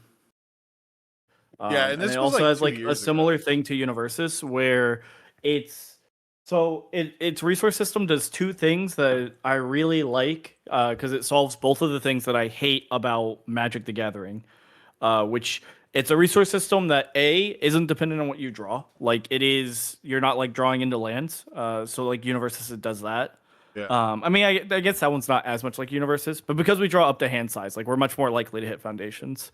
And then the other thing it does is it has like a very immediate resource system where like we could play like 5 foundations. You could play like a 7-cost card on turn 1 because of how the resource system is set up.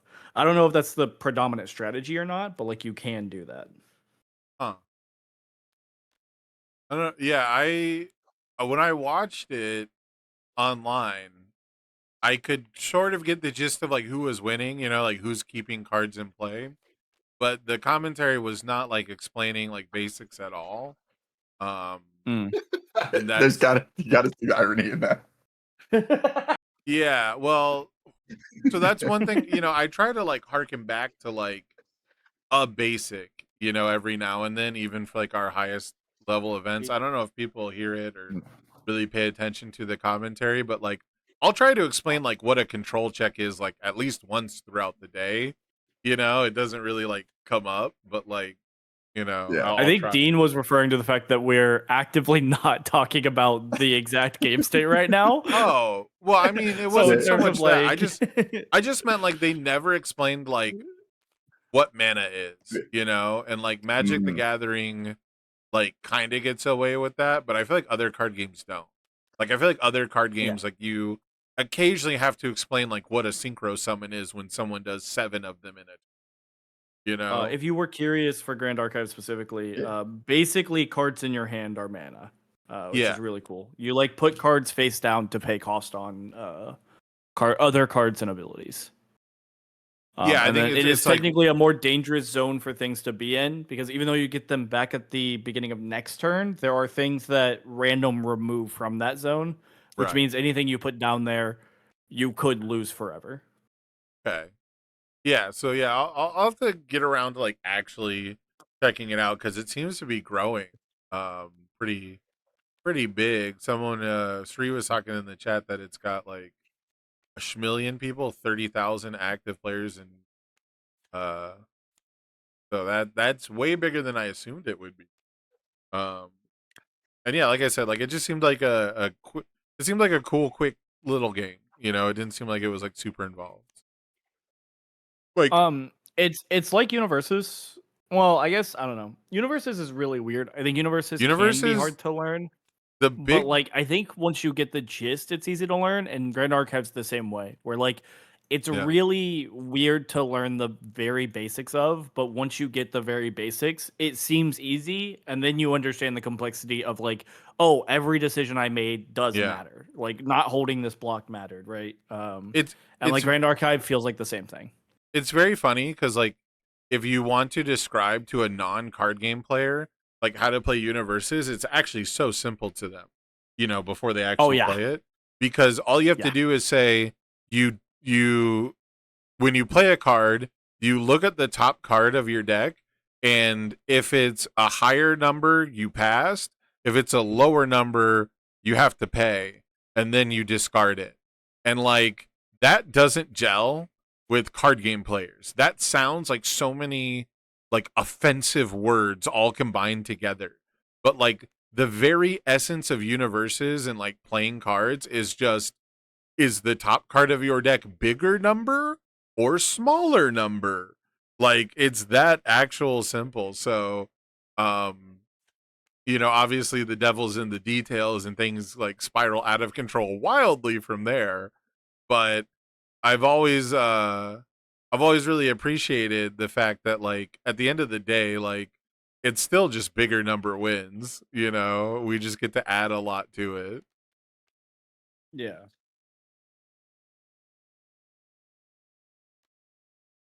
Yeah, Universes is just, it's just a different animal from the way that the consistency of decks work, from the way that the resource system works. Like I truly believe that one of the things that has made me stick with it is it feels like, you know, I can't say for sure, but it comes across as the least Magic derivative game out there. You know, and I would say in a weird way, Pokemon is probably like number 2 to me. But Pokemon still has like 1 resource per turn as a baseline rule, and it still has like creatures That's so that fake nowadays though. yeah, exactly, yeah. But it still has like creatures that effectively get in the way, you know, and block for your more important assets and stuff, right? So, you know, but yeah, Magic, or everything being like so similar to Magic, but like every game I'm like it's Magic, but you know, like those games, they always seem really appealing and then they get old really fast. And Universes hasn't for me. So I'm always looking for a card game that has like nothing to do with Magic, but pretty much every card game is just down to play it safe and go, here's 1 resource per turn, here's 1 card per turn, and the game progresses, you know, an even keel from there. Yeah, I think I enjoy the simplicity of like Magic clones. Like when I started playing Riftbound, it was nice to go back to a game where turn one was relatively simple and you're largely playing on a curve. Whereas, in Universus turn two, a lot of shit can happen. A lot of different variables can happen. Yeah. And it's ultimately why I like Universus as like my favorite game, because it's so dynamic. And we were talking about it earlier, how you think a match is going to go a certain way, and then the way cards are drawn or checked, it's just like drastically different than you expect. Yeah, like character versus character doesn't tell the full story, right? Like, this character on paper like does something that this character hates, but then you look at all the cards available on the symbols to them, and it's like a totally different story, right? Like, it's just weird. Yeah, it's so I don't know. I'm so tired of a new game comes out and it's like, you get 1 mana per turn, but this time the mana comes from the bottom of your deck. Ooh, bottom deck mana. Ooh, like, oh, this time you discard a card for mana, but instead of it being a color, it's a shape. You have to discard a square, like, come on. Can we come up with fucking at this point, dude, I would rather roll fucking dice. I'd rather just like roll a die and be like, oh, I got 3 mana this turn than fucking, resource a card from my hand face down ever again. Yeah. I can't remember. I played some board game that was just, it's an engine building game with dice as like the core mechanic of it. Yeah. And Dice yeah, Throne. What'd you say? It's probably Dice Throne, especially if you played it with me. Dice Throne is a card game where, holy shit! Really quick, kind of sorry. card game. Eli has not been able to check a fucking 5 this whole game.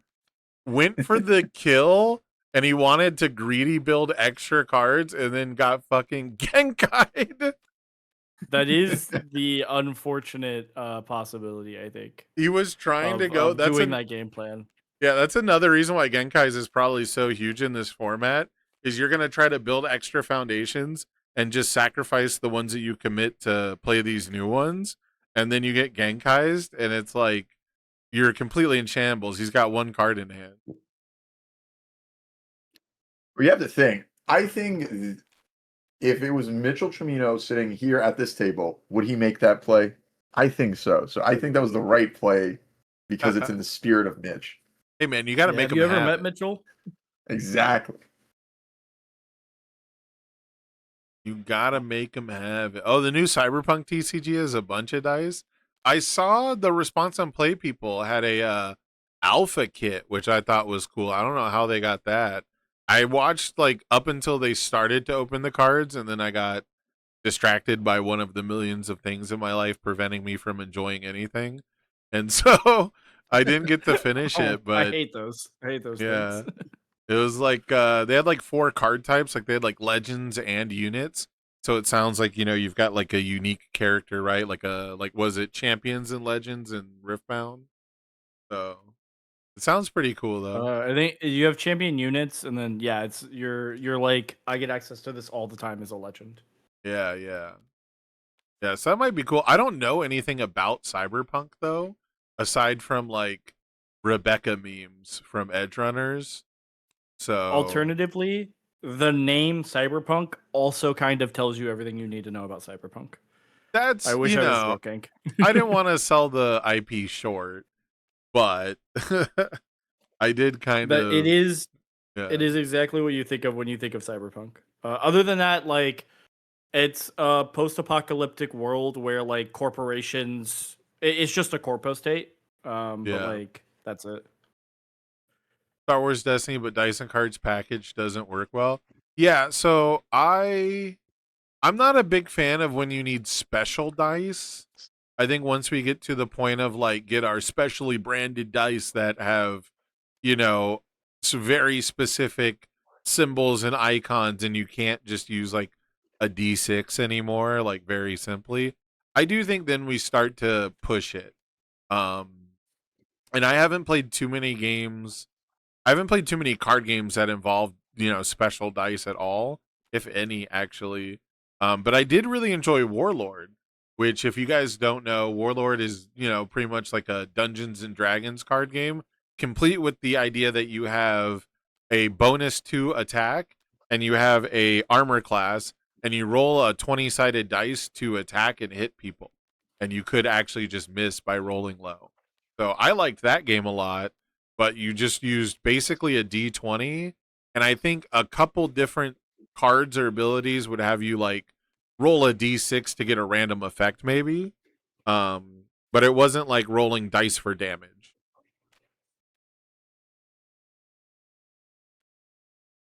Or like special dungeon dice monster dice. I do think about we're coming.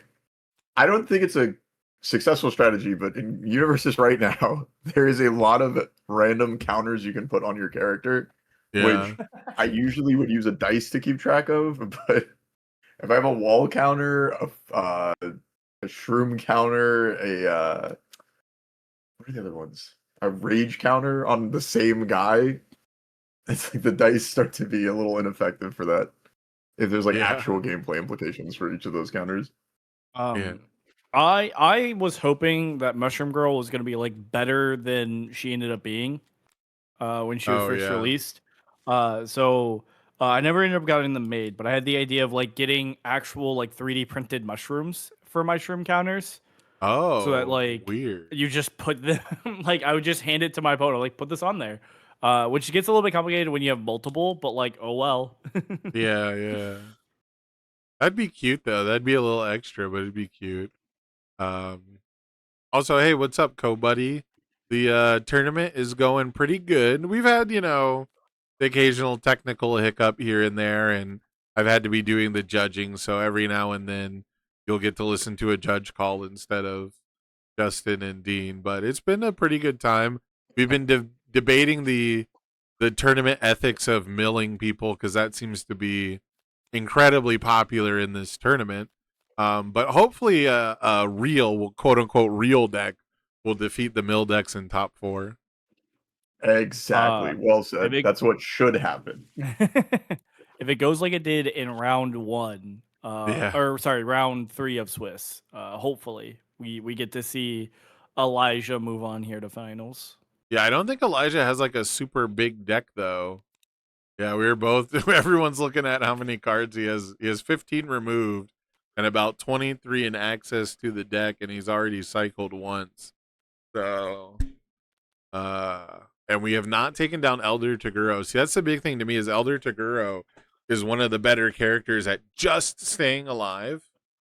They're so good at like just avoiding death, and especially on a small stage, destroying the foundations to do the swap and everything. So that's a character I really expect to be like that road bump that we were talking about, where you can remove enough cards, before getting killed. The Jokers have been surviving a long time via Genkais and stuff too, though. So yeah, Mill does seem to be pretty strong in this format. I wasn't expecting it to be this dominant. But it's also very early, right? We're also maybe not, again, taking like this format the most sweaty at the moment, and maybe it'll take sweaty decks to beat mill decks. Who knows? I mean, I think this deck could be the sweaty deck that beats the mill deck, because he stuns him the fuck out, don't he? Exactly. And as we get lower and lower health total here as the Mitchell character, right? If we do happen to lose as Mitchell and like we die, we're gonna become Reiner, and not only Reiner, we're gonna immediately become transformed Reiner. Oh, true. Especially because we will die.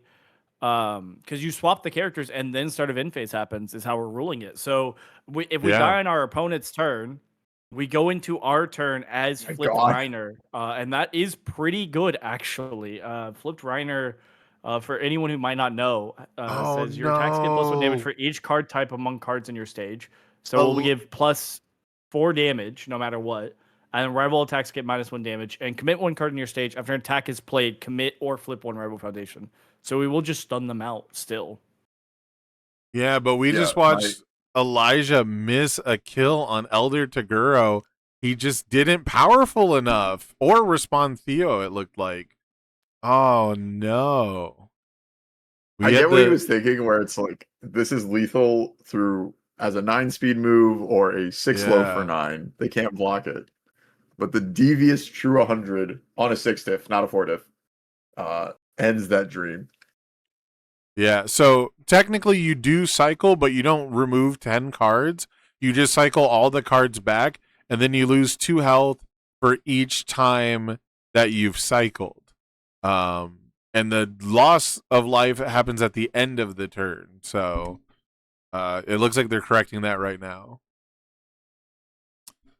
But yeah, the mill has been showing up pretty strong in this format, and I'm not sure if it's strictly the best of one. I don't know if it's strictly how long the games go. I think it's the length of the game. Basically, you get more and more access to your rival's discard pile, and eventually you have 3 characters worth of health essentially to pull it off.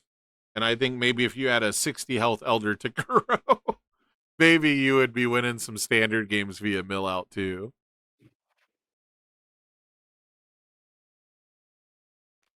And we are going to see Elder Toguro play this 9 diff here to try and get a peek at the hand, but immediately, brand new card, Cardboard Crusaders, just recently became legal as of January 1st, I think. Yeah, sealing it. Gonna come through and seal it so that we played our blank 9 diff. Which is necessary because if not only is losing the attack a big deal, not only is giving your rival an attack a big deal, but unexpected outcomes, if I'm not mistaken, removes it from the game, which I imagine is the real reason why we have it in here. This is real end game, late stage Elder Taguro game plan here. Play a 9 diff just to try and remove a card from the game mostly is pretty insane stuff. But that tells you how safe we feel at this point in the game. Even though we're at 1 health, we still got 2 characters to mill with. And it does look like we ended up putting all of our momentum into a stack because we have 7 of it. Yeah, Elijah stacks his momentum on TTS. He's always got a big I think fat when you stack. have 7 momentum, it makes a little bit more sense too. a little bit. Especially when you got to search through the stack.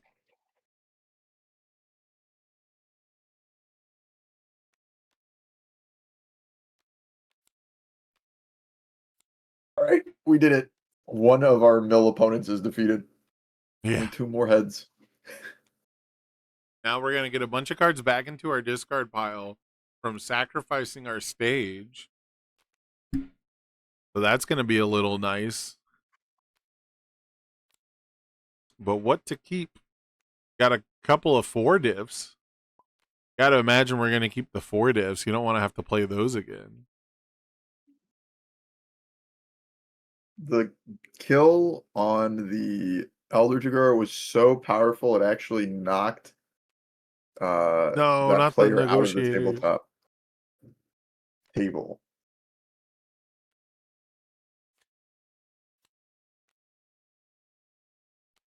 So hopefully Scott can reconnect. Yes, nice, nice. We need the proper conclusion to this. Yeah, luckily he wasn't the host. That would have been tragic. It auto saves the table, so we might not have had to redo too much game state. It really depends. Yeah, it depends if it goes too far back. But yeah, I do appreciate the autosave feature. It's definitely very nice. I've had it to where though, like if it autosaves like from before a deck shuffle, or like if it autosaves from like the game before, you're pretty much screwed.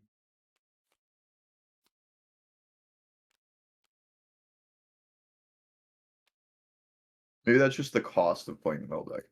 Like that's what you invite that into your life the moment you sleeve up these cards or load them into tabletop. Yeah, pretty much.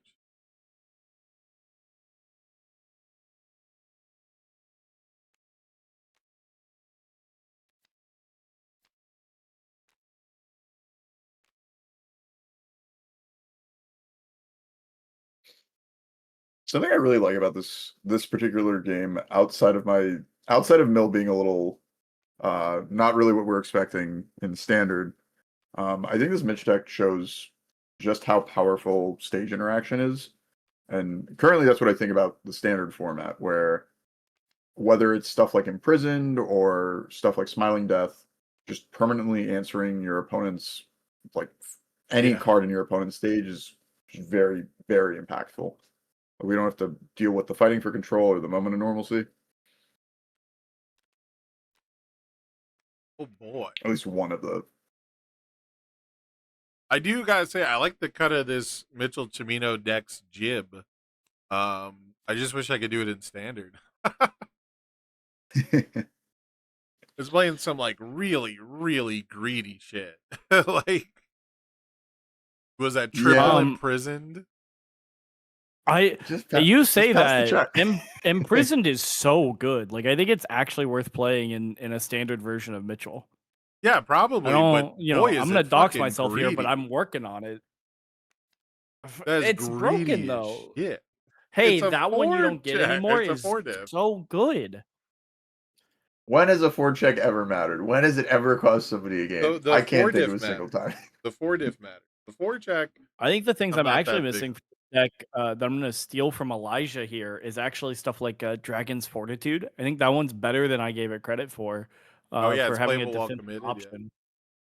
Yeah. option. Well, it's also just like -3 damage is crazy, right? And it's not unique. And then I think that like one's very Theo good. is missing from my deck. I'm not sure if the Theo is something you need in Mitch, because you do need it if you want to flip Reiner Braun, but I think it could be useful for like Dragon's Fortitude now saying -5 damage for spending Yeah, one I momentum. imagine Seems pretty crazy. the whole thing with Mitchell is he gets free momentum and then he is rewarded greatly for spending it. So the more synergistic pieces you get to spend it for either additional value or tack on value to the ways you are spending it makes perfect sense. You know, this is a guy who gets to get 2 cards from a hacker extraordinaire. You know, now it's also -2 damage. Hell yeah. I think with the recent ban list, I actually think that Mitchell is one of the Holy decks that shit. if people are not looking at, they're making a huge Wait. mistake. We're getting this to 35? This is big for big. How much? 7 momentum plus the Theo?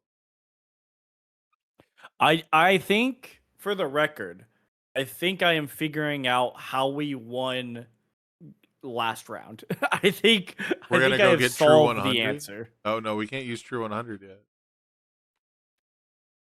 Picked up Merciless. Yeah. I think we're just grabbing something because we're gonna lose the life anyways. So we're just trying to set up the 9-9 deck here. This is insane. And it turns out, oh my god, we have so many cards in hand. Patchwork motherfucking baby. Yeah, and Mitchell's that's cool how it because was when we like have for an Mikasa. entire game of momentum, if you to have lose, set up. yeah, if you lose Mitchell now, you get to keep all those cards in hand, and you just come in as Reiner and transform.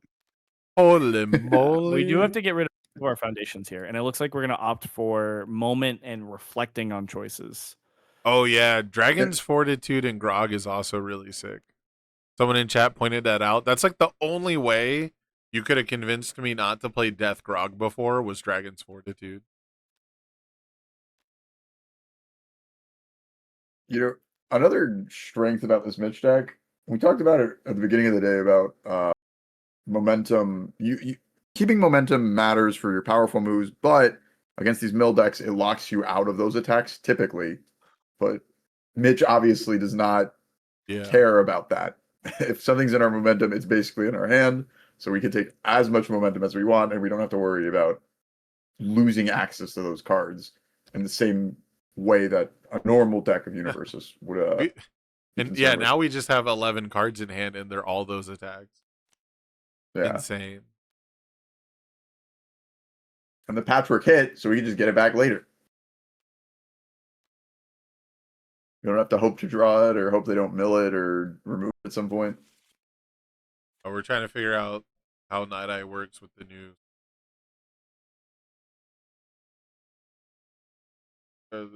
Yeah, so you discard, shuffle them back, and then you remove the non-attack card that was milled afterwards. You actually technically, yeah, you lose a couple when you make them cycle, technically, Yeah, you only remove after the discard is complete. Yep. Unfortunate So timing, the but game will lose track of all of it. yeah, but I mean, still 24 cards removed. That's what, 4 speed?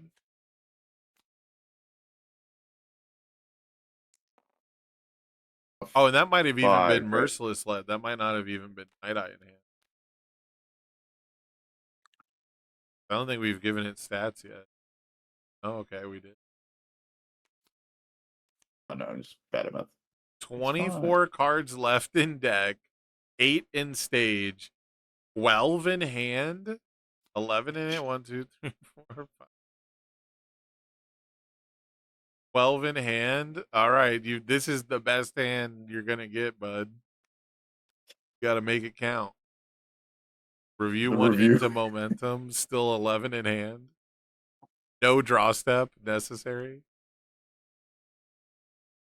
We're playing the big gun patchwork baby with the old stun 2 to get him completely stunned out. We don't have a lot of momentum on Mitch's side, but we're definitely going to be able to do a ton of damage here. Yeah, we're down to 2 momentum, it looks like. So even with a powerful 4 and Theo, that's plus 10 damage plus the 4 from itself. So 15 is very good, but you'd be putting a lot of eggs in one basket. However, I think spending the momentum before you get him low enough health that he can use true 100% to potentially block with is a good game plan. Oh, he checks. Oh my Oh god. my god. Okay, well at least we didn't spend the momentum there. I was thinking He's about the too math, good. like, oh yeah, this is unblockable unless they check the 6. He's too good. It's just too easy. Syndicate target my beloved. And I mean, he's got Night Eye, right? You can commit Night Eye. Yeah. That was So pretty. I was imagining Patchwork with like we powerful it and then give it speed equal to the powerful rating. Correct. Yes. Yeah, I was a little surprised at that myself. I thought we were going to spend at least 1 momentum there, specifically to get more speed than just the +2. Yep.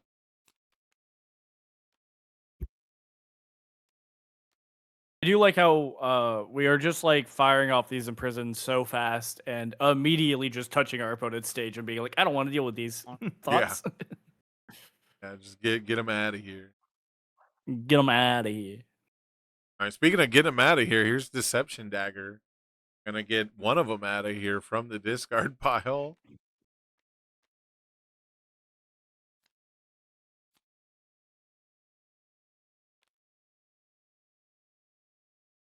Yeah, so we started with 3 imprisoned. We then got a Forceful Negotiator commit. That's 4 committed. And now Drunken Masters are going to get 2 more. So that is 6 cards. We made our rival commit on their first attack, and they didn't even check. Oh, maybe they did check bad, but Guys, I should have won Denver. I'm going to say it right now. I should have won Denver. you can't. You know the rules. I wish I won Denver, man. You know what why is, you couldn't win Denver. I'm fully aware. It's all Corey's fault. Oh, did Corey put the Andrew jinx on you? So, Corey. Oh, sure. That's the other reason. Sorry. Yeah, it's not no, all Corey's fault. people but it's named partially Corey's fault Justin. because Corey. People named Justin can't beat people named Andrew. That's just how it goes. That is true. That is true. I was blaming Corey because Corey is Andrew's bracket demon. And the 2 events that Andrew went to, Corey just didn't show up to because they were cross country. So whack. If Corey shows up to that event, he beats Andrew. I beat Corey because Corey sucks at the game, and then it's all history from there. My bracket demon is a 7 hand size aggro deck going first in top cuts. That seems to be what I fucking lose to in top cuts like almost every time. That is rough. The only other time I can think of was when I played Dinky 1 on the air symbol with Sports Festival Stadium. And I went into the tournament going, I cannot beat any deck that plays self-sacrifice. Like a deck with 4 self-sacrifice, I cannot beat in this format. And the only deck I played against that had self-sacrifice in it was Jiro 1 Day 2. It was good symbol Jiro playing 4 of it, and I was so pissed. 4 it can't be fixed, 4 self-sacrifice. I can't beat that. Nice. It's too well statted. They're too good. Yeah. Guys, remember when we had 0 diffs? Yeah, me neither. Yeah. No, man, it's 4-diff time. We're putting Imprisons in our deck. We're playing them on 4s. That's what I'm saying, dude. The expensive ones do happen to be broken. Yeah, the literal I'm an expensive attack hater, but I am an expensive foundation lover, enjoyer, if you will. You enjoy the command of the founding titan. I just think the expensive foundations are good. I think Willie Tibber Family Reunion or whatever, that one, or Tibber Family Reunion, that one's good. Imprisoned is good. The other 4-diff. I like that Shared they're down to memories. experiment with it, right? Like we didn't have anything crazy for a long time. Like our first 4-diff foundations were pretty bad. Yeah. I It was, liked Into them, the but they Fray, I weren't think. good. No Time to Waste is still an underrated card, bro. Yeah. I do But think we got that card Imprisoned. was It's kind of like crazy for the time. It is kind of Imprisoned. I think Imprisoned is better, but Imprison has the sync scene on it, so it's got more value there. I was about to say, Dean, as the Aaron expert, do you know what he's saying in that scene? No. Does it got a flavor text on it? You Damn, don't that know would've what been he's funny. saying in that scene? I'm just That's not crazy. giving it to you, Whoa. man. That's the scene where he's like talking to himself, and then Hanj walks up and is like, Yeah, "Why are I you know. talking to But yourself?" I'm not giving you that one. I'm not giving you that info. Wait, did I miss a That's lethal crazy. attack?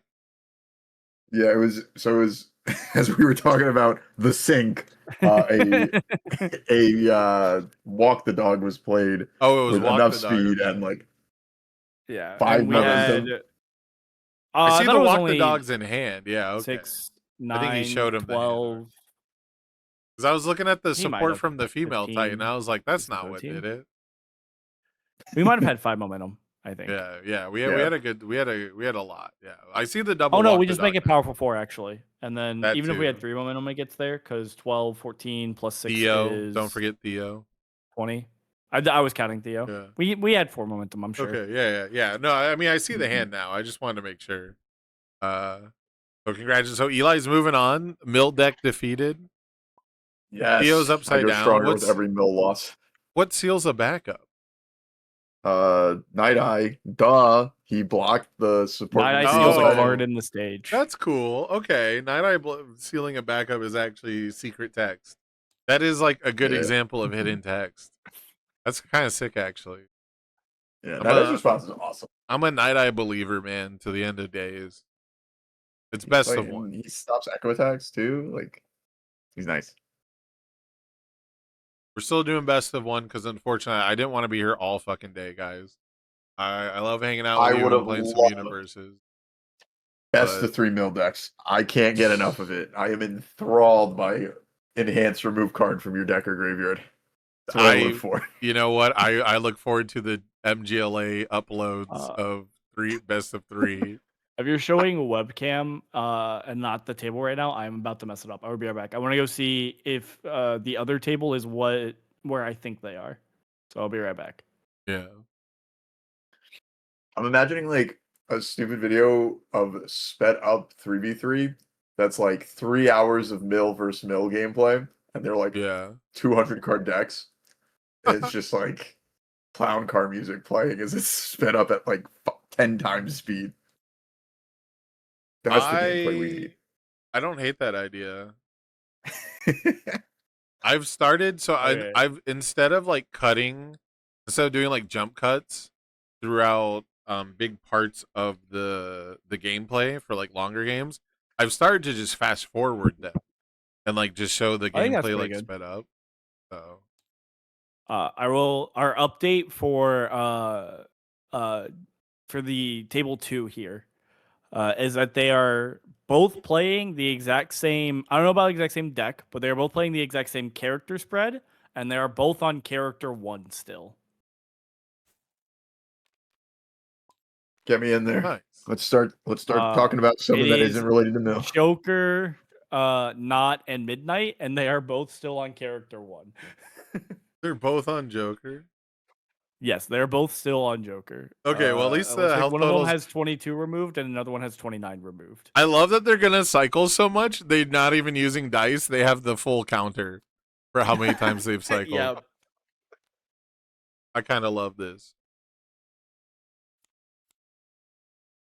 I really like the anime fight reference that you started with today, Sam, because now I just keep thinking back to it. I'm imagining they've both milled each other of every single attack. They're just playing one form per turn passing, and it's like the Naruto versus Sasuke fight where they're completely exhausted and they're just throwing the weakest punches at each other, just like very yeah. slow, nothing's happening. I think I've seen that. They- yeah. Very, very. I That can reminds me- speak to the mens area of the players here, and that they I popped in. I was like, "Are you guys still on the first character each?" And they were like, "Yeah, it's the mirror match. This game sucks." This game so they sucks. also are aware that this game fucking sucks. Yeah, it's only funny when I do it. Sam, It's you gotta not- get the like lo-fi Mario music, like Yeah. sleeping piranha plant sound or whatever, and just like get some aesthetics on the stream. This is just the chill Mildex to fall asleep to. Chill Mildex Dude. to fall asleep to. I thought about Oh doing my something God, I like need you that, doing to- like lo-fi deck profiles to study to. I think Broden. I don't know if you Kynan- saw. Yeah, I was about to say I don't know if you saw Brody's video, but he made chill Riftbound packs to fall asleep to or whatever. Or Yeah. He did one of those. Yeah.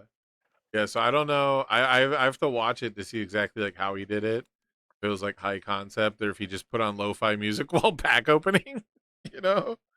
But yeah, I've thought about just doing like a funny like ASMR of like probably dog shit decks that you could maybe take to a locals, but just doing it like long form over like soft music in the background.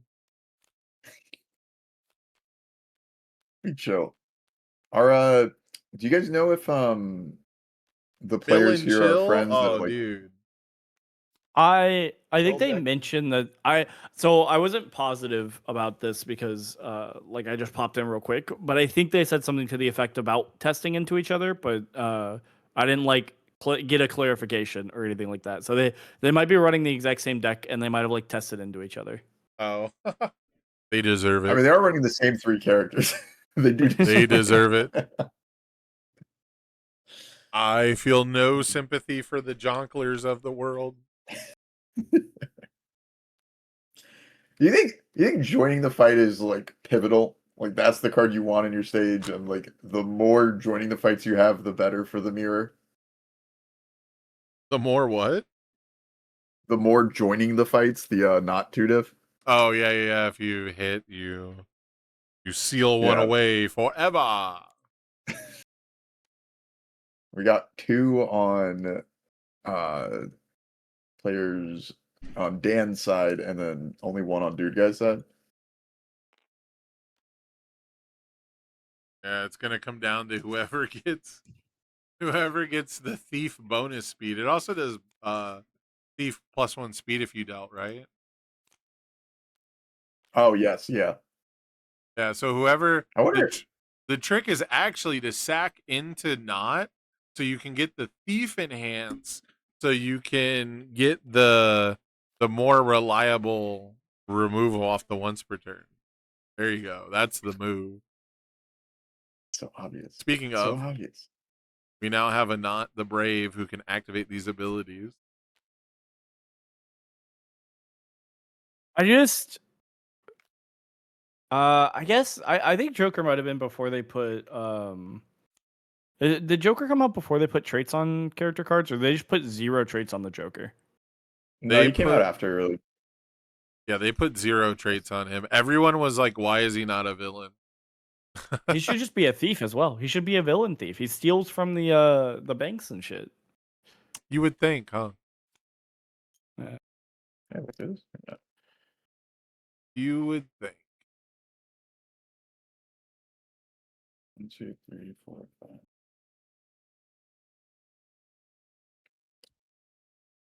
I think Thief has the most characters of all the traits that are not pro hero, I guess. Maybe pro hero does.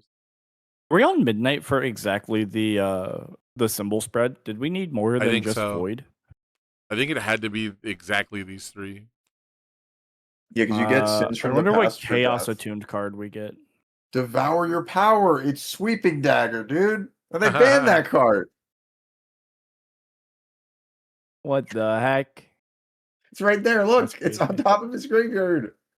Look at it. Look at it now.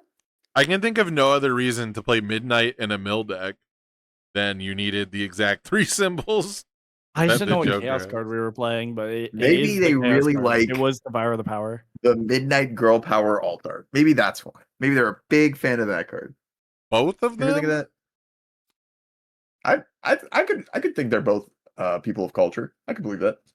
I mean, who else could be? Oh, if we just build Spurling Fetch, then we just get access to Thief all the time. That's true I too. forget Yeah, that card does have that text. you get the Thief backup that gives you Thief, which I think that's kind of a cool design. I did like that. That was one of my favorite parts about Critical Role was like the backups where it's like, oh, this person's in your party, so clearly you have the thing now or whatever. And I like that Um, they just made it that you get the trait rather than making like a wording that is potentially a can of worms. That's like you can play Thief abilities. You know, I'm glad they didn't go that route. Yeah. I'm also glad that they remembered that they have to put while this card is in your stage on every static effect because of how the game designed static effects. Yeah. Remember when they didn't remember they had to do that for multiple different cards? I was gonna say they've had to do that like 5 times since I started playing in like 2013, dude. Yeah. Like the most famous case, I think I played for like 5 or 6 years, and this card was legal for like 3 or 4 of them, and it's called White House, and Oh, I It know the just- White House. yeah, and it just has a static that says, you know, actions get -4 to their check to play them or whatever. You get -4 to check to play an action card. And I think we just ignored that it was technically active in the discard pile for years Yeah.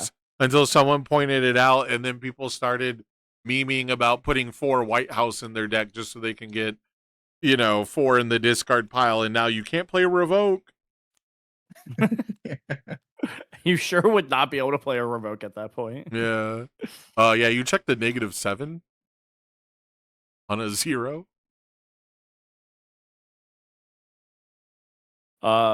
We do have Elijah in the chat here bragging about how good his deck is into these mill decks. And I do think that's the interesting thing because when we were talking about mill during round 3 there, as it was like the topic of conversation, Yeah. we did point out like no one played the momentum stuff. And I think it's interesting that the momentum deck sure is better than these mill decks because it will just say, hey, do you have it? You know? Well, we unless, of course, we haven't figured out if it's better yet, but it's got a game plan. It's better. No, I'm kidding. You're right. We've only played into one mill deck.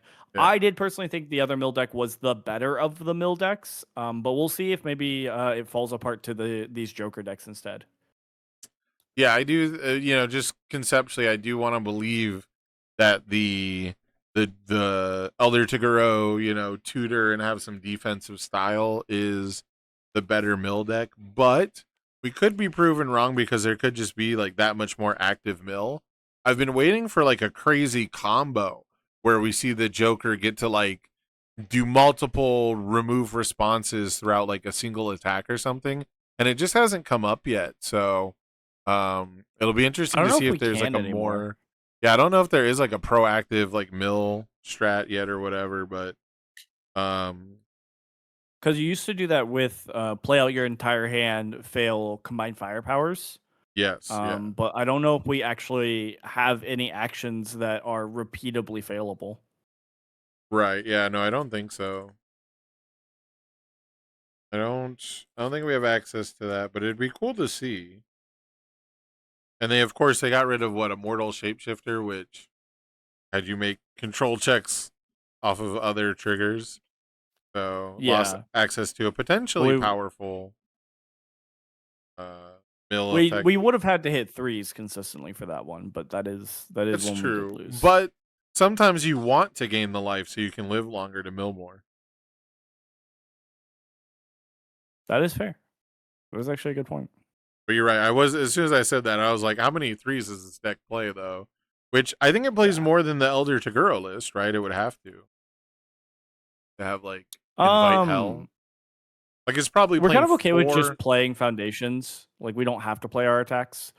But I would imagine it still plays more than the Elder Trigger. I think you're right there. Yeah, like it's playing probably 4 invite hell, 4 deception dagger, some number of true 100, and then like name one other attack that removes stuff from the game, and it's probably playing it. Devour your power.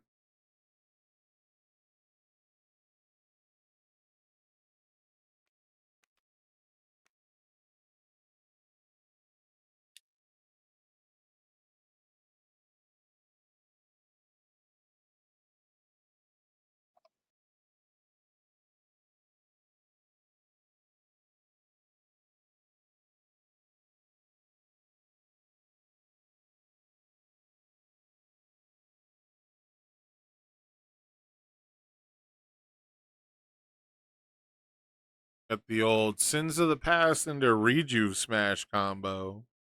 We'll remove one of yours, draw 2 of mine. I guess that's a neat way to do it.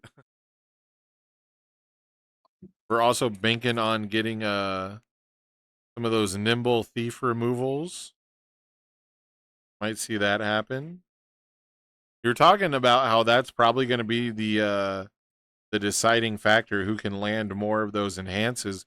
One thing that's really interesting is you have to kind of predict it, which I think makes the card quite bad normally, but if you're only going to play one attack anyways and just kind of, not necessarily care so much about the structure of an entire turn, right? We're just focused on getting the value out of the text of this Rejuve Smash for drawing cards.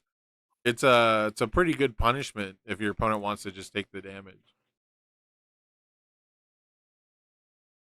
Yeah, my mind immediately went to the reversals in the format. If there's some deranged mill deck that plays Kikisho or Uppercut to use yeah. joining the fight. That would be funny as hell, actually. Yeah, everyone. That's another Deku deck. Just play the 5 symbol deck of your mill deck. Get access to the void stuff. Actually, no, we still need Death and Chaos, huh? I do think it would be very funny if this like gets down to like the last character each, and then somebody just plays like back-to-back true 100s for like unblockably fast. They're just like, here's 22 damage off 2 attacks. Let's get the fuck out of here. Eli, you probably got a good 10 to 15 minutes. If you can get food and energy drink in that time frame, I think you'd be set. You'd be golden. However, if you're late getting back, I will DQ you. So, Oh no. You can't let the mill deck win that way. Actually, I guess you could. I guess it would really be like perfect anti-mill propaganda. Like they can't even win the tournament. Honestly, they need these cheap tricks. They didn't actually beat them. Oh, can one of you guys handle the judge call potentially? I think we drew an extra card. Justin, are you good for that? Yeah. I just don't want to end That was just Justin. I want to disrupt the Discord call and leave everybody hanging again. Now that the square's gone. I can't remember. Oh, did I give this guy a warning for that earlier? There's like 2 different dude guys There's like a dude, and then there's a dude guy in the tournament. There's Dan, and there's dude guy. Scales does cancel cape. Scales cancels what? Cape. Cape of no Oh, return. no, Yes, no, yes, no, yes. Cancels cape. Yes. That was the joke. Cape of no return does make a card leave your card pool.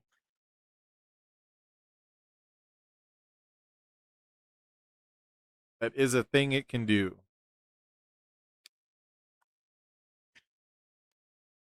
Scales is definitely good, but I love playing with it and then finding decks that it does literally nothing against.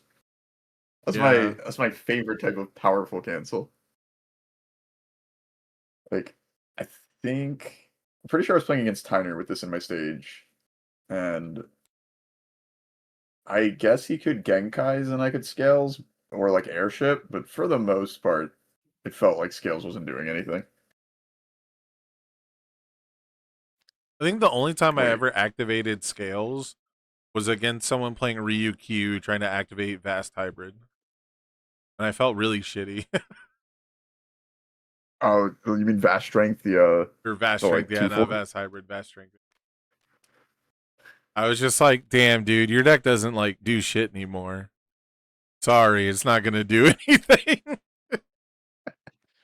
They took away vertical maneuvering equipment. They gave Yeah. us a 1-diff to beat the 2-check and the foundation combo. Yeah, I was like, I guess I'll Messed just up. cancel that. Sorry.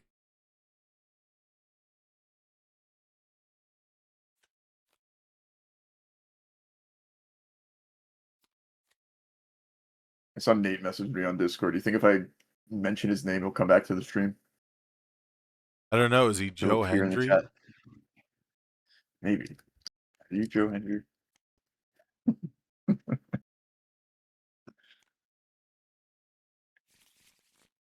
That's a good bit we should steal for universes. Yeah, say his name. Say his name, and then it's just like fucking true 100% block.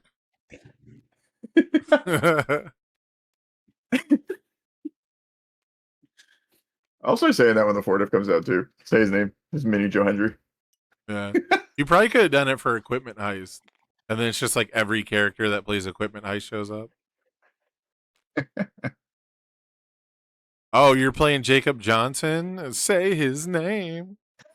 Equipment Heist comes floating out of the deck. You know? You could put Joe Hendry's face on Massive Vita Machine too.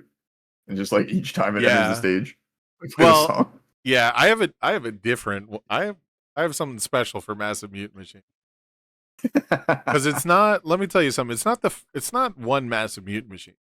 It's not the singular Massive Mutant Machine. You know, it's usually two Massive collective. Mutant Machines. Yeah, I got something special for Massive Mutant Machine. Just you wait. Thank goodness. I'm excited. Yeah, hopefully I really wanted to have the video out before this event, and I just fucking downloaded, like, I got a recommendation, you know, for a software, and I just fucking downloaded the wrong one, and I had to export my current project out of it like twice, but one time it had to be upside down, so I can then put it into a new editing software, and I can reflip it and like use the mask, you know, the opacity mask, to cover up the watermark on the top and the bottom. Because if you export it, for the bits. yeah, if you export it upside down, it'll then have the watermark on like the top part, so to speak. But then when you flip it right side up in the new editing software, you can just cover that, and then you'll have the bottom without the watermark, and you'll have the top without the watermark because you flipped it upside down. And I was just like, dude, this is like 19 hours of shit I'm not wasting because I downloaded the wrong file. Well, I can tell you what you're not wasting is your time watching a mill deck get cycled right here, live on stream for the X time. They're going to lose 6 at the end of the turn. Oh, no. Man, I could have lagging. called it at the beginning of the day.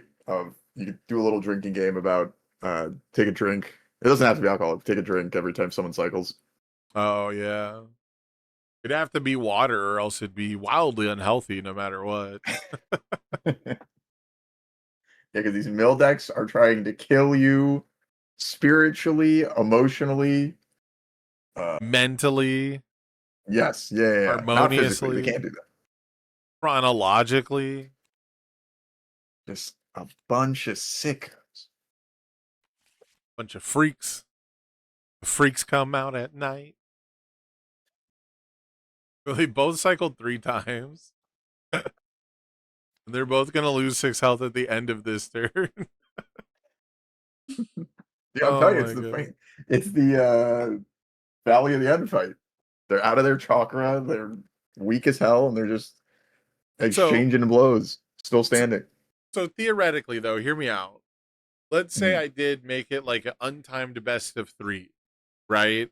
And theoretically, you have a better shot at beating the mill deck, you know, if you have like other games to just scoop and go to, right? If they remove all your attacks. But would it really have been a better tournament experience if we were like just finishing round 3, like just now, 5 hours in, you know? Like probably No, round absolutely 2, not. actually. Also, I don't think people would concede. I think No, they would. some people. Oh no, people Yeah. absolutely would not. People never concede. I don't even do it. Like I'm like one of the people who talks about the most. Like, yeah, just it's time to admit defeat and move on to the next game. Like, do the smart thing, right? And even I don't fucking do it when it's time to. Like, I catch myself in tournaments going, "Wow, I should have scooped 10 minutes ago." Yeah. No. But I was this close to winning. You don't know. You don't understand. I was. If I just drew 2 more I could've attacks, done it though. yeah. If I drew 2 more attacks and I didn't check a 3, and I had a Team Dr. Ichigaki, and if I blocked that 1 attack, but I checked a 3 there too. And if the sun wasn't in my eyes, I had it. I Yeah. had it. I swear. If the pollen wasn't being kicked up by all the bees buzzing in spring. I love the bees, That's but why- man, I'm telling you. Can't do well at an April event. There's too much pollen. I need to wait till the Too winter. much pollen. Who is it? Oh, my favorite like on TV like nerd character is Kyle's cousin Kyle on South Park. It's been so long. I need to look that character up. Yeah, I don't Oh think they yes, yeah, I know. Yeah, I don't think they use him that much, but he is like the quintessential nerd so much that like Kyle hates him, you know? And he like Yes, yeah, immediately gets off the bus and he goes, "Oh, it's good. It's cold here. There's no pollen for my asthma," you know? he's I forgot that the design joke. of the character. Yeah, he's I like that Googled it. joke I Googled his every name, which way. Saw the picture. I was Yeah. like, yep. Yeah. Do we have to play baseball with such hard balls? It's not good for my sensitive hands. Dude, you're If we wearing a had- glove. If we had the God's honest and truest aggro versus aggro, this wouldn't be happening. We'd be having riveting conversations about the intricacies of, oh, do you take the risk there? Do you play the attack on the 8, hoping you check the 5, but knowing if you don't, that's it. The game's over. No, instead, we're just milling. We're just Yeah, sitting here sure talking we about would. South Park while they're milling. Yeah, we'd be here like, oh wow, you checked another 5. Whoop-de-doo. Wow, your character puts 3 damage on everything, so they're all good attacks? Wow. Wow, everything's a could- threat? Wow. I think I could talk excited about aggro decks. Like, yeah, you know, sometimes it is just, yep, that guy just killed that other guy, and there wasn't really much for him to say about it. Speaking from a But- commentary, like at official events perspective, I think the hardest ones for me, as far as aggressive decks, was in that Mirio era. Like the Mirio good symbol punches, like All Might 3 was in here. You know, like even the Ojiro decks, there was at least like a, oh, does he get the 3rd zone? You know, like you at least got to do that for like half a second. But when it was just like All Might 3 and Mirio and like every version of the back alley haymaker punch decks at every turn was like, I will play a 5 diff, I will generate multiple cards in advantage, and then I will probably play 4 more attacks, you know, and full fucking send it at you every turn. Like that shit was hard, dude. It was so boring. Yeah. It was like it didn't matter what the attacks were. It was just Will they block it or not? Oh, they took 6. Will they block it or not? Oh, they blocked this one. Will they block it or take 7? You know, like it was the same attack. Yeah. Oh, they're out of low blocks. Well, Yeah, back in my day, This all is not a right, when choice we here. used to play like old standard and retro, possibly at a Nats event, you know, and we were killing each other on turn 2, it was with cool characters like Ragdoll and Selinka. It's crazy you put them in the same sentence, but yeah, you're not wrong. That's No, like I just- wild that Do you they not go remember that together. specific match? Huh? You don't remember that specific match? I think I do, Was yeah, it- because you got to do yeah, the yeah, infinite, that's- right? Yeah, exactly. Yeah, it was sick. Yeah. And then I also got my back blown out by Ragdoll. Yeah. Well, it's like wild to me that like what I think of with those, you know, those two characters, like they're fields apart. But yeah, there was that tiny period of time where I think it was Cervini, like the Rochester guys had the, you know, turn 1, choose to go second, search my deck for Twisting Azure Inferno, play 50 actions attack. Yep. Mhm. Yeah, when I think of Ragdoll, I do think of Jesse on it. Yeah. When I think of Ragdoll, I think of the cat breed. Yeah. Oh, we're I getting don't know if cat breeds that well, tri-gravity. so I just think of the Pussycat characters. Obviously, they're all named after cats, but Yeah.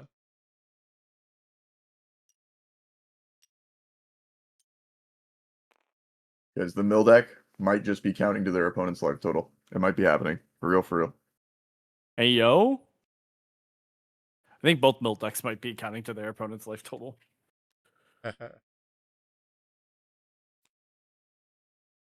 Yeah, but there's like a third attack in the card pool. It's unprecedented.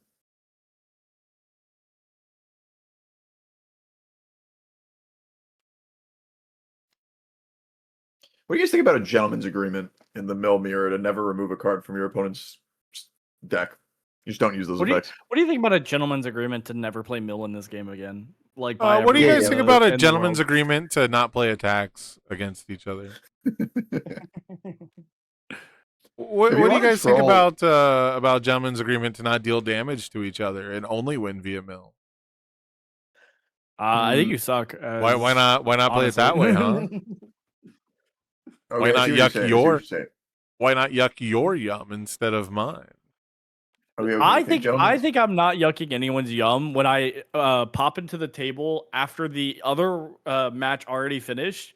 Go, are you guys still on your first character? And then they go, yeah, this game sucks. Yeah, it I sucks. don't So- think anyone's yum is being yucked anymore.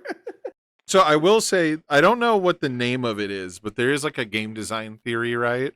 Where if something is only interesting when it's being utilized or played against what would otherwise be considered quote unquote normal, then it is probably fraudulent, right? Like if you can't put the alt win con strategy against itself or against, you know, other alt win cons or quote unquote weird strategies, then it's probably something that you should deal with, right? So in that Yeah. respect, I do think that it's very difficult to have a mill deck versus a mill deck be interesting. But I do typically like seeing mill decks versus a deck that's actually trying to kill them. So take that for what you will. I think it's interesting up until the point that it has hit its win con. Because like that is also the issue is like when the win con doesn't actually result in the end of the game, Oh, that's yeah, sort of a true. problem, right? Like we've Yeah. won the game when our opponent has no more attacks left in their deck. Unfortunately Right. for us and our opponent, the game has not ended, right? And if we're playing like super like exactly optimal, our opponent should just stop playing the game like by Right. just playing one form per turn. And then it really sucks. And I think that's the biggest problem and like why people complain about it. That That was said, basically what I started get to hate the on Mill because convo. both players said they hate this game. Yeah. Or sorry, one of the players said they hate this game.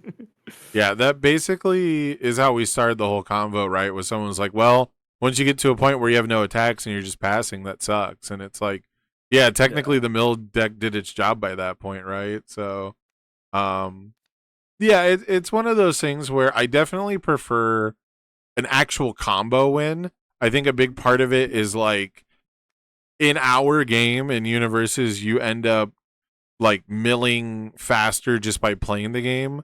Whereas like in Magic the Gathering, right? You mill out by drawing one card per turn, technically, like that's the normal rate.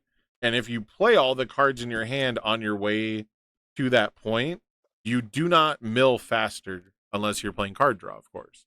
So Yeah. I think I do think that is a big part of it. Where in Magic and other games, your mill deck typically has to have some actual win condition part of it. Even Hearthstone had the fatigue system, so like the exhaust decks in that had, technically a numbers based, victory condition, but without like an actual combo to just be like you are out of cards, you lose the game. It definitely feels worse. Yeah, exactly. I think it's a situation where it's just like, since you brought up Magic, it's just playing the same game plan as like a stacks, like a Yes. pure stacks deck with no win con is playing, where it's like, Yes, exactly. what if we just stopped playing the game actually? And it's like, well, Yeah. I wouldn't like that. Yeah, like I will technically win eventually if we both play at a reasonable rate, but it'll be the worst experience for both of us. Yeah, that's why like I think I can understand why people think it's super lame, but I guess people call it party bomb. I like to call it aristocrats because it's the Magic term for it. But like the Elder Toguro backup combo deck, I really like because even though it is like a cheesy win, it gets the game over with. It actively like wins the game. So it just takes like 10 turns to do that, but I will resolve a win. Speaking of resolving a win, I'll take things we aren't gonna do in the next 30 minutes for 300. no, I think we're getting pretty close here. I know they just sacked back cards into stage, right, or into discard, but there's only 38 cards here, and we're taking 6 per cycle, which will I think it'll be 8 per cycle next. So 8 puts us to 21, then to 11, then to 1. We missed. So if we deal like 1 damage here, we're effectively 3 cycles away. I think we get pretty close. Problem is we're committing our nimble thieves. So far, we've stayed ahead by hitting with our noble thief. I wonder how a burn deck would have functioned today if someone played like the party bomb elder deck with Sun Jinwoo also. And you have like death rattles to just kind of like chip away at your opponent. The other burn deck that I've lost to is actually double Caleb. Oh yeah. You play like Jester. I think it's Jester with double Caleb, because I think what someone played against me, and so you have like all kinds of spell tutoring and like momentum setup, and then you can play Caleb's ability on your opponent's turn to end their combat phase, and that's really fucking strong. And because you get 2 versions of Caleb, you can threaten to do that twice to them and really fuck their game plan up. So he's really strong in this, I think. Mhm. Yeah, It's definitely cool. Yeah, The double character Caleb is kill really is good. awesome. And I think double Caleb would be specifically good against the mill decks, because the mill decks are typically trying to get rid of your attacks, and like Night Eye doesn't get rid of the action cards. And so as long as you can keep playing like the spell actions over and over, you might be able to stay ahead of the fucking mill just by burning them. Yeah. 3 damage lot a of turn the- is solid. Yeah, a lot of the remove enhances do hit actions, unfortunately, but Yeah. But like I mean, the if they're hitting character actions, they're not hitting the abilities- attacks. So That's true. The targeted removal stuff will hit anything. But typically when they have a thing that's like remove off the top, they try not to let it hit attacks, because when they've done that in the past, you would have like, say you had like Night Eye and it was just like, remove the top 3, and it's like, wow, dude, you hit 5 attacks off 2 activations, like I'm fucked, yeah, I think it was E Honda. It'd be crazy did if your something like opponent that. removed 5 attacks from your deck in a quick fashion. Yeah. I agree. Yeah, 4 is okay. We can allow 4, and then if you can do it a second time immediately after to do another 4, that seems fair. But Well, it's just like a really difficult task, you know? yeah. Like, there's just no way someone would be able to do that. Yeah, especially if the only optimal way to do it was to make sure that you were checking the last card in your deck so that you'd have a full deck to search your own deck, because you also get 4 cards. We're not just removing cards, right? We're also getting 4 of our own. Very fair. Whoa. Oh, They God. keep resetting. Oh, fuck. Oh, fuck. Oh, fuck. Oh, God, guys. They got a It's warning. never going to end. It's never going to end. We're going to be here forever. They're going to keep rewinding the game state. It's almost there. We're almost there. We're almost done. No, they're just going to keep rewinding the game state like an hour. I believe. When would you, as T.O. Sam, when would you stop people from trolling you? Like, what if they gentleman agreement to just keep this game going as long as possible? I'd have to figure out how they were doing it first. So, you know, like theoretically, they probably could hide that from me. You know, I don't know if I'd actually figure it out. If I did figure it out, I mean, it's very simple to just disqualify them on the grounds of ruining the fucking tournament for everyone else and then giving the prize to Elijah and Elijah's opponent, who would be the other 2 people left in top 4, and making sure that Shri doesn't give them a prize. Like, sometimes it's... God. Sometimes you just want to sign up with your buddy, get the top cut, and just troll the whole thing. Is that so wrong? Yeah.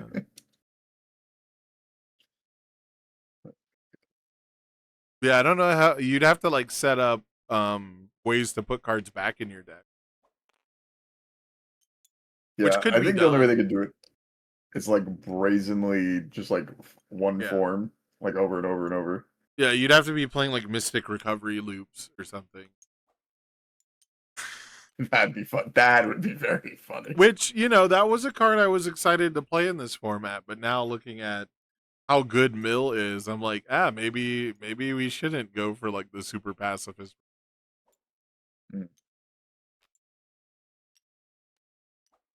Even the mill deck is taking advantage of the cool use of momentum in the format. The powerful 3 on our usually remove an attack from their graveyard. Yeah. Like, I can't tell you how much I want to play a deck that has 4 Mystic Recovery and 4 See the Ocean with a straight face. I'll just be like a life gain tank. Yeah, just like I didn't play attacks this turn, I survived longer, you know, trade-off sort of deck. I probably have to have like a combo win somewhere. You know, I would assume that there's an attack in this deck, but what if there's not? What if the deck is so based it doesn't need attack? I don't know if I can agree about it being based at that point. What, you don't think checking a I 5 think in is standard based? it'd be neat. You don't think think- probably more cool in standard. I think every time I've seen a deck with actually 0 attacks, it's been someone griefing on TTS and them snickering maniacally about it. They don't know. They don't know. I have no attacks. The absolute buffoon. I'm wasting Tamron Cardwell's precious stream time.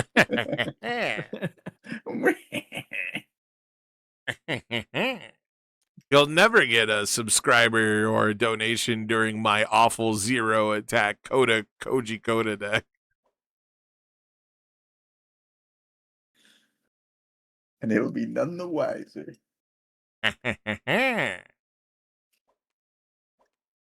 Oh, we're getting our power devoured for the 9th time this hour.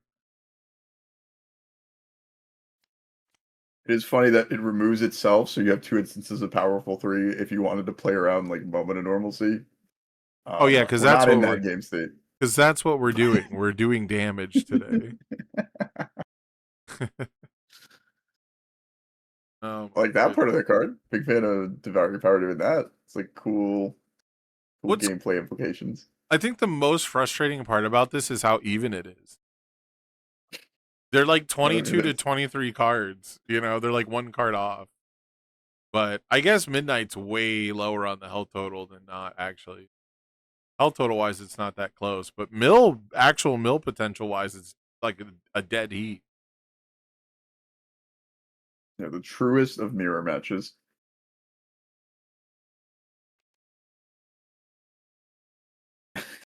Okay, man. Did he The air? Oh my airship. god. I refuse to deal combat damage. Never. You will die to burn, and that is cycling. That's how it is. Never. I will remove the attacks. That is what I built the deck for. And if I don't remove the attacks, then I don't win. I wish I knew the name of that fucking guy from Ratatouille. Then I don't eat. Oh, what the I wouldn't know his name. The but is he food the, critic, yeah. He's yeah, just the food critic from Ratatouille, I guess. Yeah, he's like, I can't remember the whole bit, but it's such a good meme. Like, and if I don't enjoy it, then I don't swallow or something like that. I might not If have I ever don't even enjoy seen it, the I original. don't devour your power.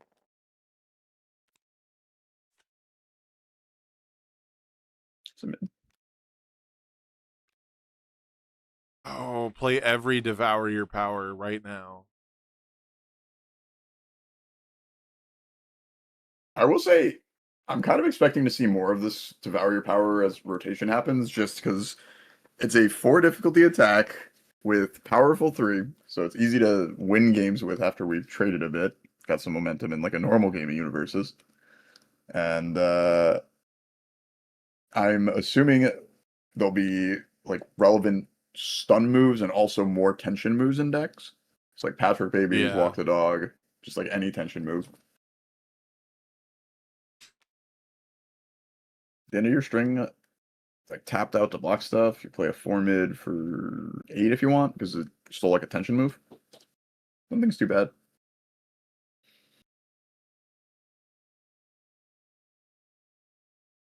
All right, I've done the hard work for us. Mm. These players have a 1 card difference in number of cards in their deck. Oh no. Is it the person who's winning who has 1 more card and we can blame it on that? Actually, no, they have 1 less card. No. No. Turns out the 1 extra card did not matter enough. Speaking of no, this not with the block on Violent Animus.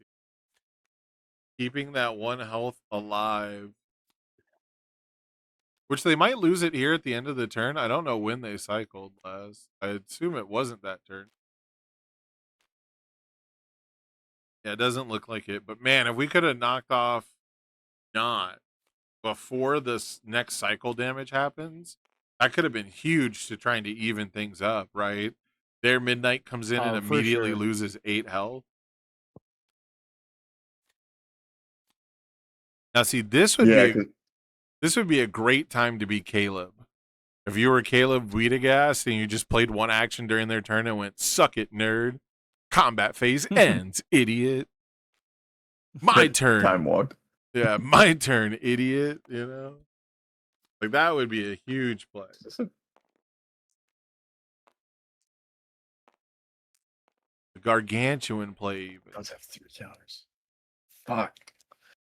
I saw the Not Splash without counters on it. I was like, wait, did it happen? Did we really get it?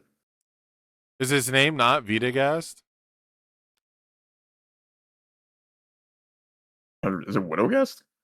I don't know. I thought it was, there's no second W.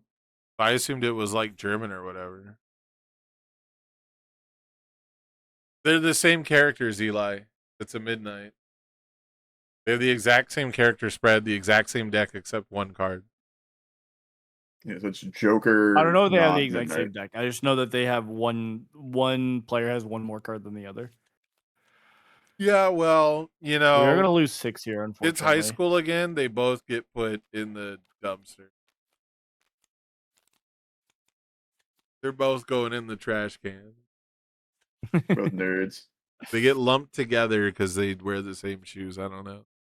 It's Widow Gas? Well, then they should have put a second W in there. And if there is a second W, then they should have made me care about Critical Role by not being a 9-hour fucking stream. I believe we have figured out that play one pass is winning strategy here. Correct. Yeah. Well, And we got to turn into golf commentary. yeah, I mean, And the next time Midnight not Cycles, they please just offer lose. extraordinaire. So, unless they play like the world's greatest collection of rejuvenating smashes, which are probably not left in the deck.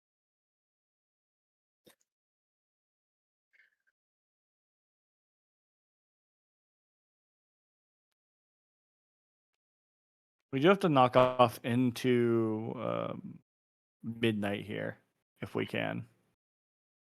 Yeah. You have a long ways to go because even when you take not, right, like you have to pass the turn back. So.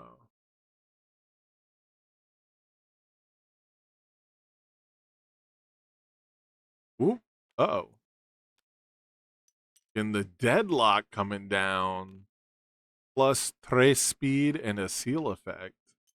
Yeah, you gotta seal the Moment of Normalcy first. And then you can seal other stuff you want if they don't Masho concealment this, which they should have Masho concealment it. But I guess it doesn't matter what the speed is because now it's 0. We have a second practical studies that can be canceled by Masho concealment. I do think 29 is a little bit too much to get through over the course of a turn. So I believe the writing it does happen to be on the wall here, but it would have to be something spectacular. It would have to be a level of offense I don't think these decks are capable of. Yeah. You know, you would almost certainly have to rely on like the burn 8, or I guess it'd be burn 10 now, right? It would you'd have to get like 19 damage in and then burn them for the rest. Yeah. And unfortunately, I think we are going to get burned before that happens. Yeah. Just by the nature of playing the game. If both of them cycle and lose to burn, is it active player, non-active player?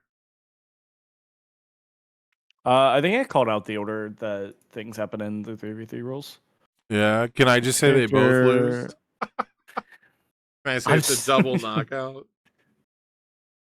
Just like an anime. Just like they Yeah. both punch each other in the face at the same time, completely out of energy. So it's a weak punch, and they just Yeah. both fall down. That's it. That's the end of the fight. And then what is it? The next guy gets a free round in the tournament. So Yeah. not fair. The villain gets like a free pass. The active player does do their instep first, technically. Like Yusuke So slept you through could a lot base of the it off dark that. tournament. But So- technically, it's end of turn that you lose the health. So it's not clear whatsoever. That said, we didn't take the health off, not the brave. So I do have a feeling that we are just gonna cycle here. He did Oh, get it. that Oh. skips. No, because it goes to end of turn. Never mind. Yeah, is that the end of the turn? So they'll get to like play So one now thing. his turn will double end when he dies. Yeah.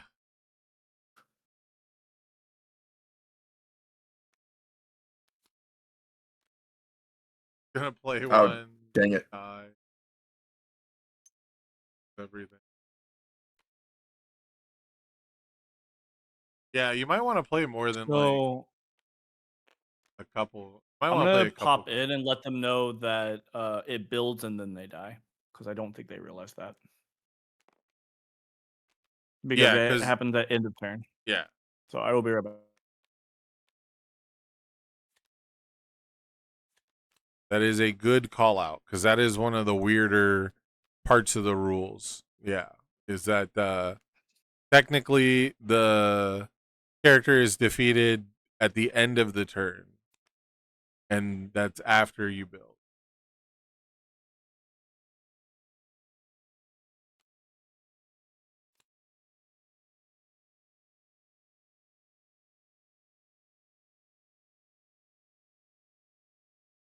Oh damn. I was just looking at Godzilla cards to see if there was any interesting mill strategy characters or Oh cards. my god. Dude. And I was There's a like, self mill, thinking- right? There's a guy. Yes, Yeah. they were about to try and keep that extra foundation. Yeah. There's I don't think it'll matter, but There's the 5-hander Kiryu who technically self mills, but then you can play the cards to bring them back into the game. And then doesn't Destoroya remove the top card of his deck? Or does he mill? They remove counters from themselves. It's really funny too, because anytime actual mill is like viable at all in this game, right? Anytime I've seen it, at least, it's always like targeted mill because you're just trying to remove all the attacks first, you know, and you're just trying to like snipe all the relevant cards and leave their deck like just inconsistent, basically. Whereas in other games, it's always just like dump 5 cards in your discard, dumbass. You know, like Yeah. it does nothing else. Just a large number of mill. Yeah, yeah. It's just like dump a bunch of cards if it's, you know, MTG has like dump half your library. Like whatever it is, half that shit right now. So I I always think it's really funny that like if they just didn't print targeted removal and they just always left it as dump cards off the top, you probably would never see a mill deck in this game at all. Yeah. yeah, I don't think dump cards on the top is very good, unfortunately, in this game. A big issue is if you don't have the targeted removal in Universus, then any graveyard synergy is kind of left unchecked outside of That too, yeah. canceling the attack that does it or the character that does it. And like, Yeah. That's you true know, too. that Yeah, most like, of the I'm time assuming most of the time your graveyard interaction is the targeted removal, right? Like there's no replacement.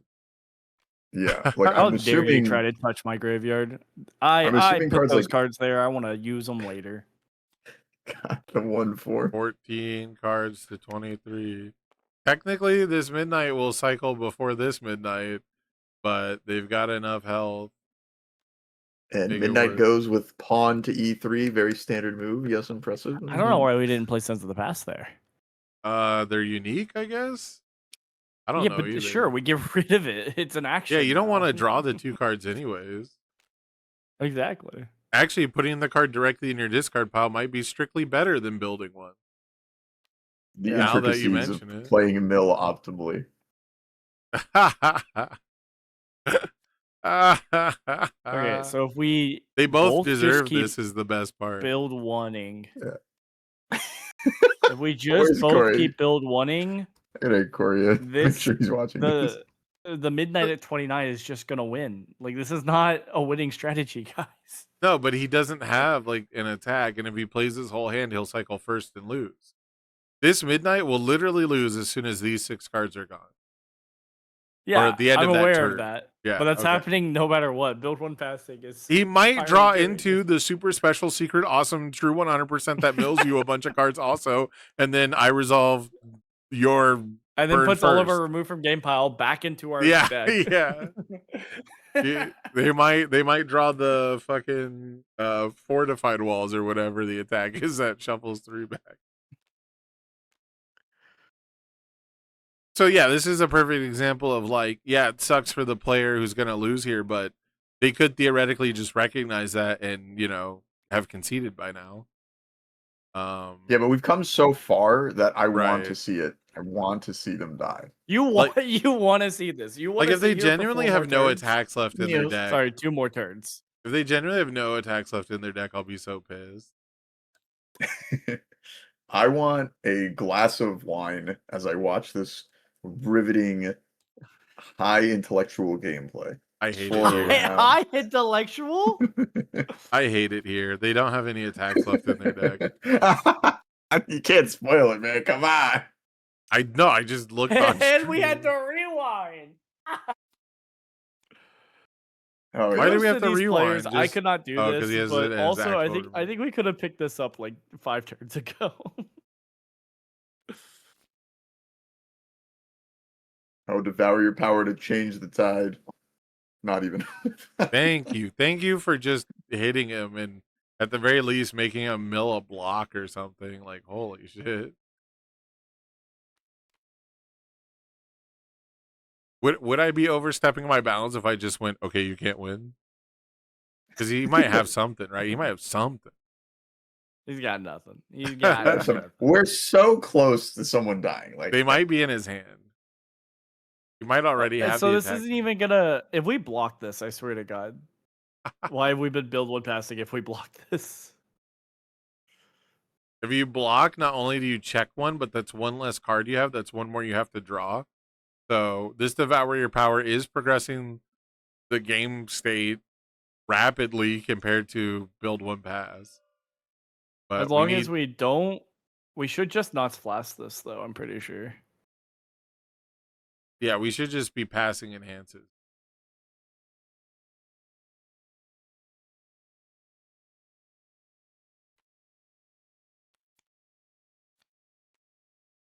Did we enhance No, barrier we're shield? gonna- We're going out on our own break terms. her to our opponent. That's gonna We're- save this match, We're going out on our own terms. I guess. Please cancel the practical. Okay, or we'll seal the Basho so you can't cancel. Got it. All right. You just need to cancel This is before what- saying. this is so. Yes, it's a mill problem, but this is also what Void players want to do. So think twice Right. before you put a Void deck together. I do hope that everybody who wanted to play Mill enjoyed this weekend and understands that they'll probably never get to do it again. I guess we're trying to get because like we will get to this turn.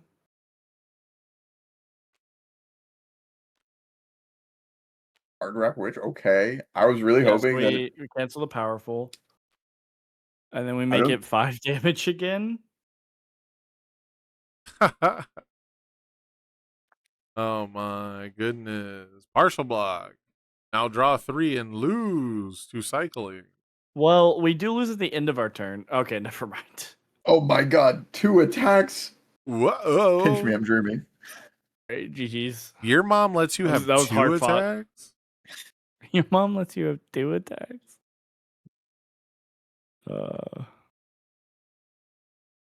Oh boy. For the integrity of results, I have to let this resolve, even though there's actually no chance. Have to? There's for the We have integrity to of let results. this resolve. For the integrity of results. To record the game as it was played. Oh, okay, there we go. Did he? We're done. Oh, he died. Okay. I was like, All did they right. just DC? And there you have it, folks. Who wins between Mill Mill? beats Mill. It's Mill. Oh, it turns out we needed to mill the mill this whole time. And Uh, now we are on our way to finals, where I'm so excited to watch Elijah absolutely trounce on top of a mill deck, and if that's not what happens, I will be so sad.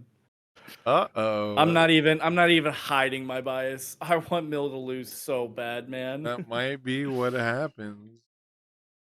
All right, and then shoot, did anyone catch their Discord name was? This who was in the. It was what, burned in who? You guys didn't see it either, I take it. I did not see it. either. It's the other person who said at judge table 2, so it's dude guy man person. What? Dude guy man person is Okay. the Discord of the other person.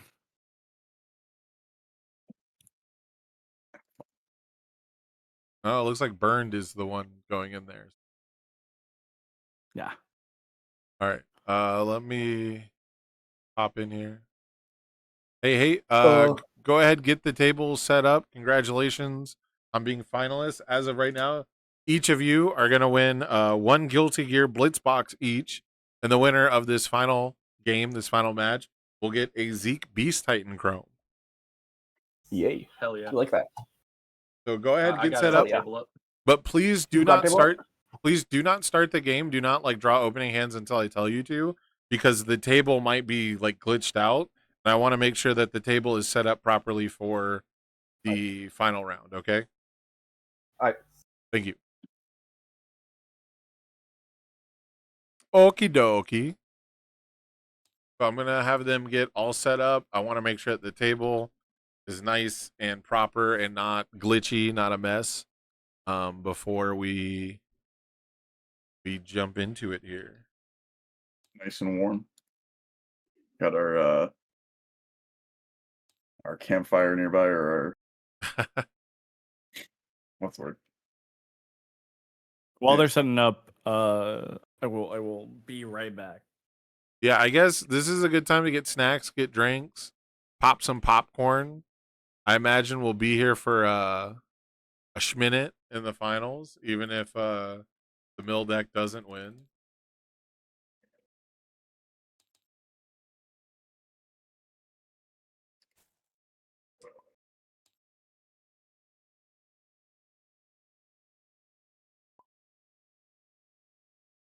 There we go. You know, what if the mill player turns the corner? Because Joker is actually, I believe, an extra resource that you can ready.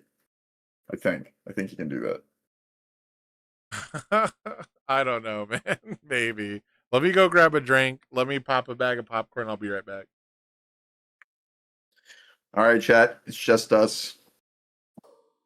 So be honest. How much do you love Mill? I've been a secret Mill fan this whole time. I just didn't want to tell my co-hosts it. I just didn't want them to know. But really, I've just been rooting for Mill the whole time. I don't want a single attack in anybody's deck. Just foundations and actions and assets and backups. That's it. No enhanced steps. We don't need those. Just one form pass.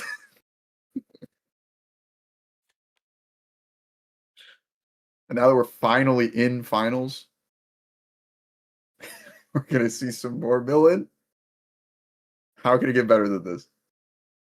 I woke up this morning and I said to myself, I cannot wait to see some cards removed from graveyards. And that's exactly what I'm getting to see right now.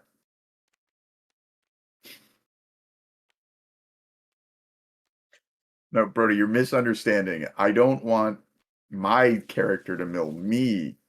I need their cards to go away forever.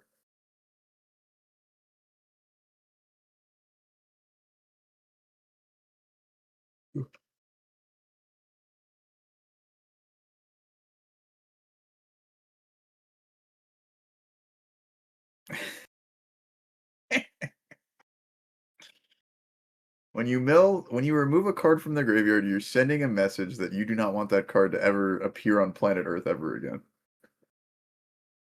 And that's important.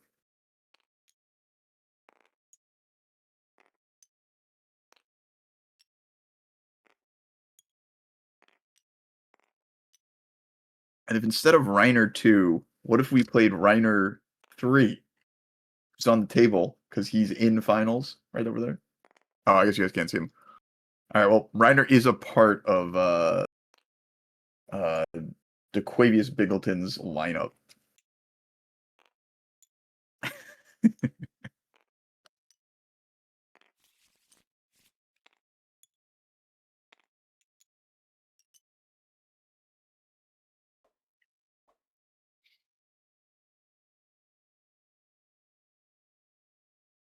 So we're still waiting for some food. Our players are shuffling up.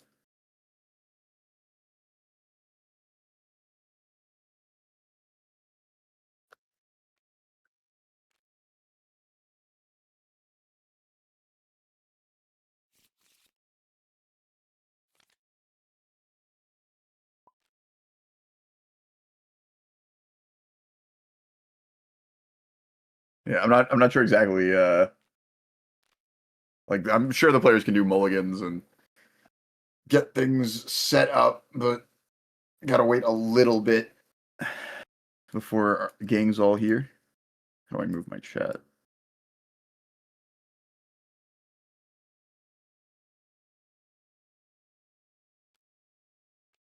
My setup is so wonky.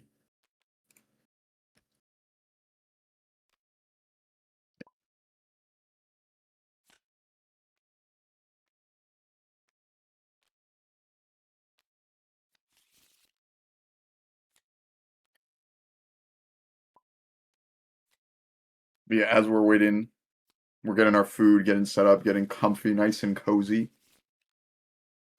It could be a long one, could be a short one. Maybe Mitch blows Joker's head off into blowing Knott's head off into blowing Midnight's head off. Just using this time to get up, stretch our legs, get some drinks, get some food. Oh, We've been here for a bit.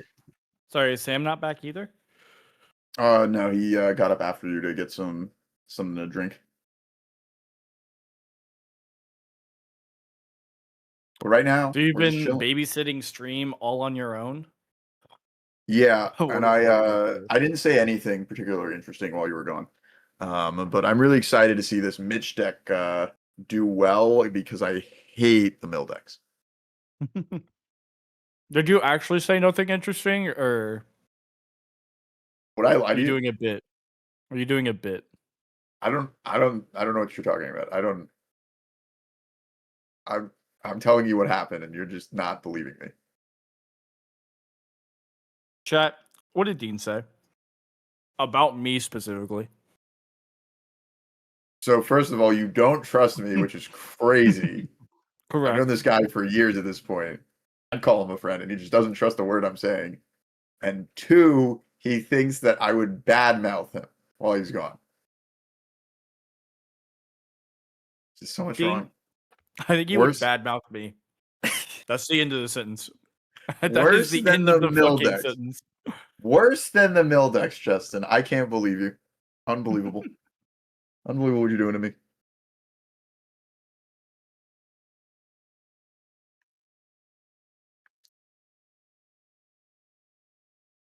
Can one of you guys jump in there and tell them they can start? Justin? I still want to move around on myself. Not Dean. Dean can't do it. Dean is I- unable. All day, I have done this so that Dean doesn't have to. And he retreats me by saying horrendous, mean things about me while I was gone, and then refusing to tell me what he said. That's crazy. I'll be right back. So Justin believes that I said something mean about him while he was gone, and that's just not even remotely close to what happened. Specifically, nothing happened. I didn't say anything.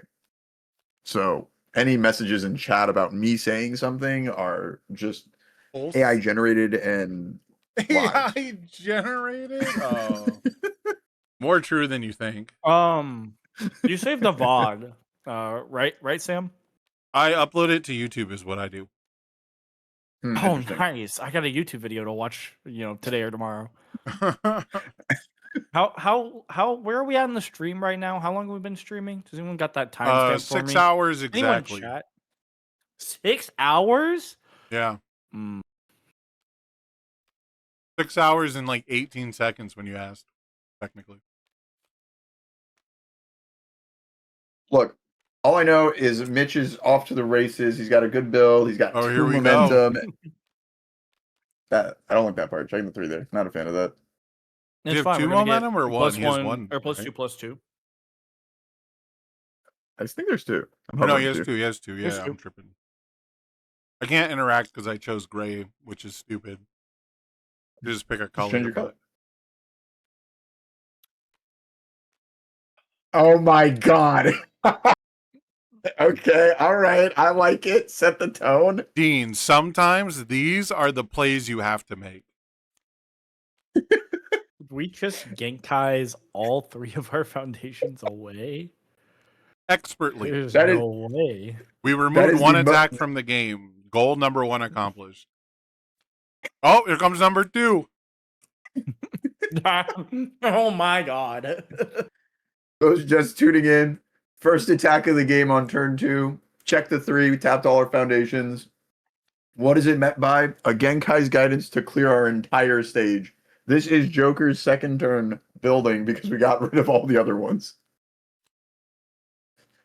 2 cards man. removed.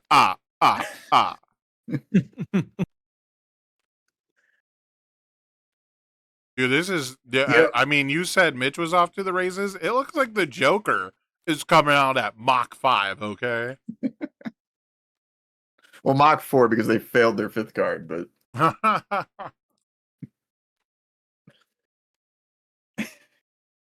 I mean, when you're in deadlock, you're at Mach 11. yep. Well, I'm at least glad we got we started out strong. Very very fun play at the beginning. I was worried it would just be like, all right, well, not much going on. Just building some foundations, removing some cards, and we're here for the long con. But Elijah knows what's up. He's been in the mill training chamber all day. He's taken out the mill decks before, and he'll do it again. Literally all day. Yeah, I think he's fought only mill decks. So. Oh, whoops. Sorry about that. I did not mean to zoom in there. I'll say that's interesting. Usually, I think for the most part in our tournaments, you don't play against literally the same archetype the whole day, even when there's boogeymen in the format. Like I didn't play against high stacks all day in Buffalo, and I'm sure a lot of the other players also didn't, but it was still a big threat. I'm sure everyone did also not play against nothing but Mikasas. And you can argue as to the strength of a deck in a format when you're playing against all these different things. However, here, if this Mitch deck wins, and it is only played against mill decks, we could pretty safely say that Mitch is very good into the mill decks. According to Dan, he played against Party Bomb in round 1, which that's kind of a mill deck. Kinda. You're not removing anything. You're removing their life total.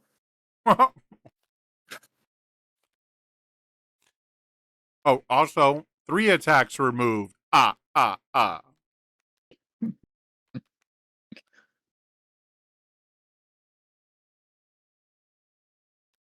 Where do you think the joy stops? Like the first couple of times you remove an attack as a mill deck, there's gotta be a sparkle in your eye, or you're really happy about it. So we've gotten to 3 now. When do you think it stopped? When do you think the sparkle leaves your eye? I don't know. I feel the opposite. I don't feel the joy until I've removed like 12. So I don't feel the joy until I can't die anymore. Well said. The twinkle grows, is what you're saying. I am as the number afraid. gets bigger. I am afraid for my life until I have removed enough attacks to feel safe again. You don't have to fear for your life. You can just die. It's fine. You got 2 other characters. You got a best of 3 in the other formats. Spoken like a dead guy. Dean so firmly believes in killing his opponent and getting killed by his opponent and nothing else. Look, someone's got to die. Someone died in the last world. It was 2 mill decks, and someone had to die. But can Dean accurately? World, we all play Godzilla and Mikasa. But can Dean accurately decipher the analogy "live by the 2, die by the 2"? Well, I'm just saying, if these mill decks played Potemkin Buster, they could kill their opponents. That's 12 damage.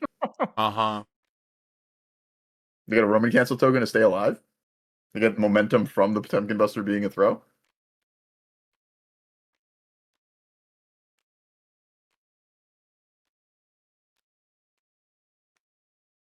Also, if I'm being honest, there's definitely a world where this Mitch deck was playing against something else, and I would have been complaining about how obnoxious the stun your stage out game plan is. But yeah. I will pick that as the lesser of 2 evils. It's still fun to stun their stage out, dude. Oh yeah, when you're doing it, it's great. Way to play this game. It is a really, really good way to win the game. And when you're sitting across from me, you're like, man, I can't do nothing. My cards are sideways. build non-sideways cards, idiot. Actually, I did not consider that. I actually was putting all of my foundations in defense position when I built them. That was my mistake. Spoken like a true Yu-Gi-Oh player. I'm gonna fail a block here. Take 7.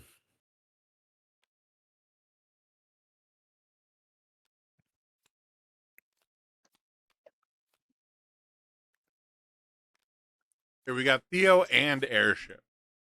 I feel like next turn is going to be pretty bonkers if Elijah has like any sort of gas to get things started. Well, we know we have a Patrick baby coming next turn Right. because we just picked that up for momentum. If That our could- opponent dares to play an attack, we're going to be able to have at least one other Patrick baby. Right.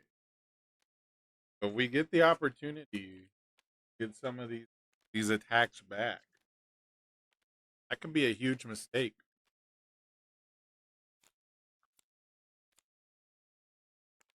As a we're getting rid of our momentum, is what you mean?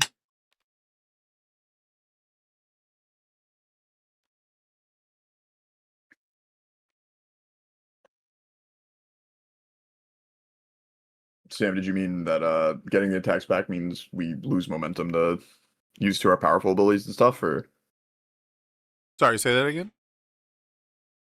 you were saying it was like a potential mistake about getting the attacks back?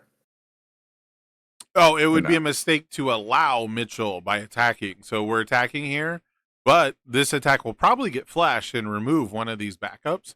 But I was saying it would probably be a mistake to just throw like an invite hell out and allow Mitchell to get those attacks back. Hmm. At least until you have a better stage than the one I'm looking at.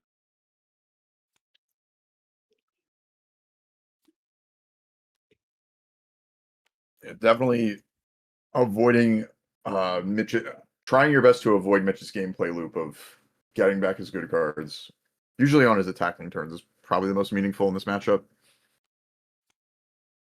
Can't imagine you care that much about the block tricks or defensive pieces he might be doing.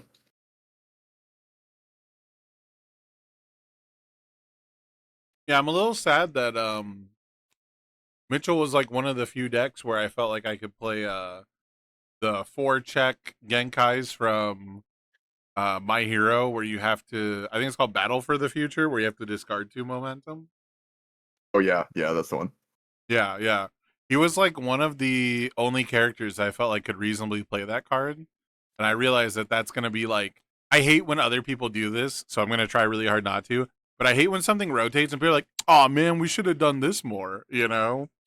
But I'm absolutely going to be that guy for Battle for the Future. Yeah, I do think if Battle for the Future said remove like Genkai's does for how high costed it is, we would see it played a lot more. You think so? I mean, for standard, I feel like that wouldn't be super relevant. I don't know. I think even so, I don't even think it's necessarily, we would see it would be better. I think we would see it played more because I think there's a heavy difference in people's minds on like, oh, I never have to deal with that card again versus like, Yeah. you know, decks that can pick up attacks or I don't know, have some other way to recur their discard pile. It would definitely make a difference during specific formats like Risky Encounter and against decks like Devil Jin. So I can definitely see that. Elder Toguro. The Elder Toguro combo deck, you can like remove it from the game or you can just do it again next turn.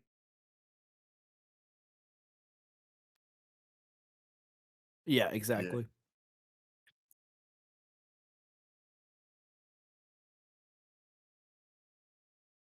I do fear for this mill deck that once Elijah has the setup, that we are just gonna be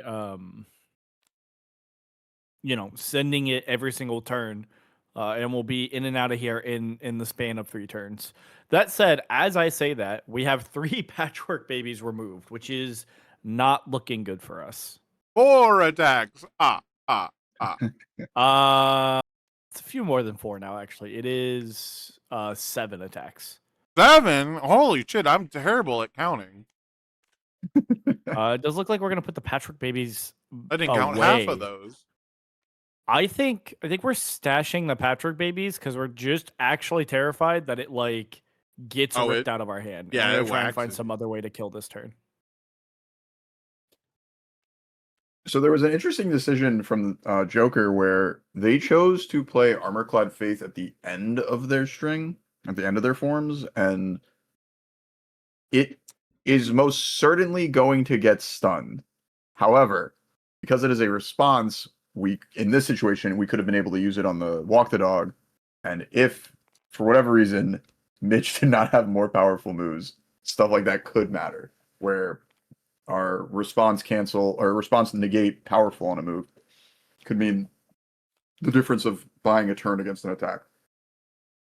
So you're suggesting that we played Armorclad Faith sooner than we actually did, so that we prioritized building it over the other two. Exactly, yeah. Instead of like 10 standoff is certainly fine, but if you know your stage is going to be committed, the responsibility might matter at some point before they can enter the enhanced step to stun you.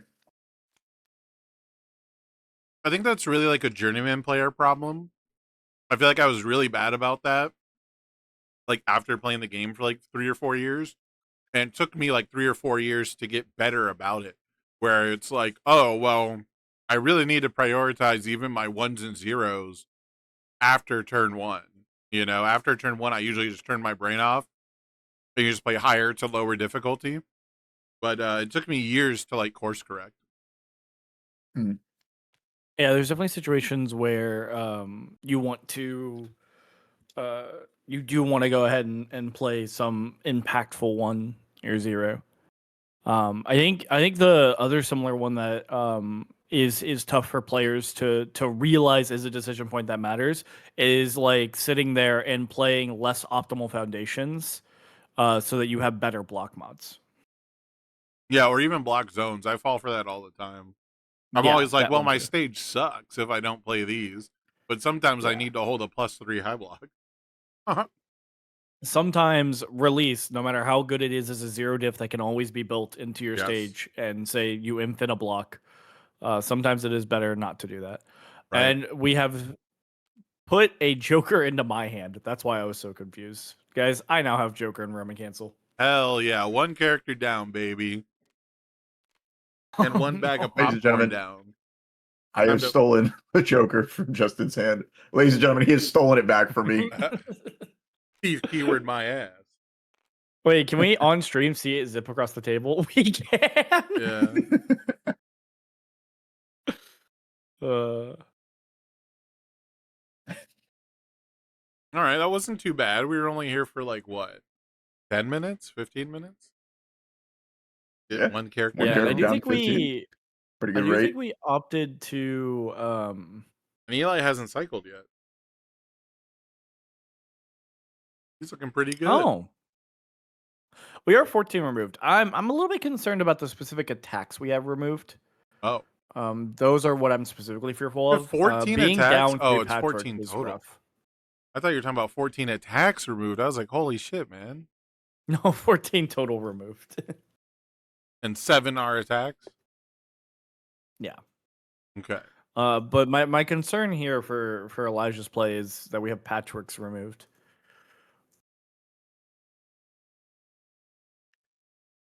Well, it's Thunder opponent's stage we trust.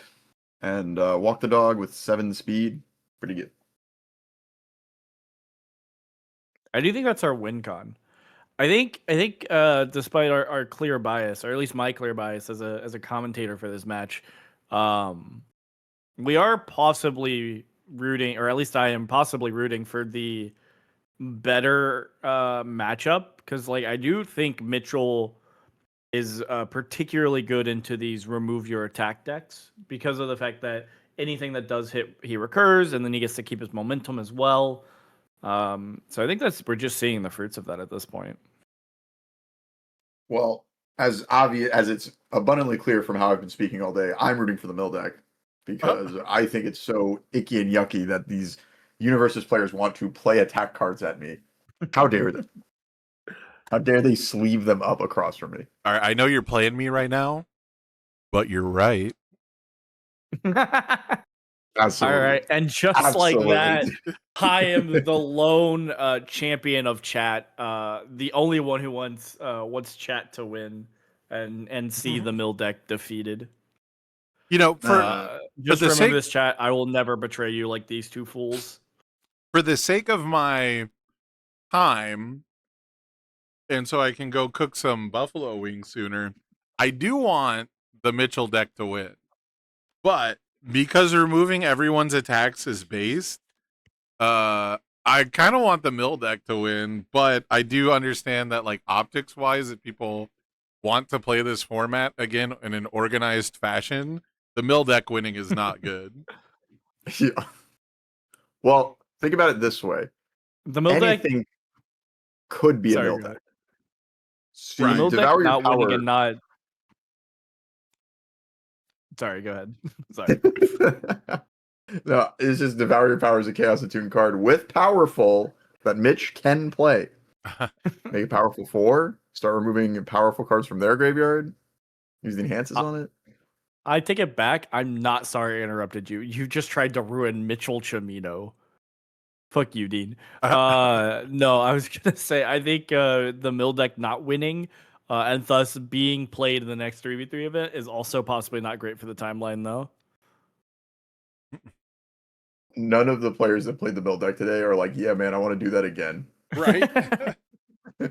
If any of them are and are watching the stream, please say so in chat. I just want to know if you guys enjoyed today or not.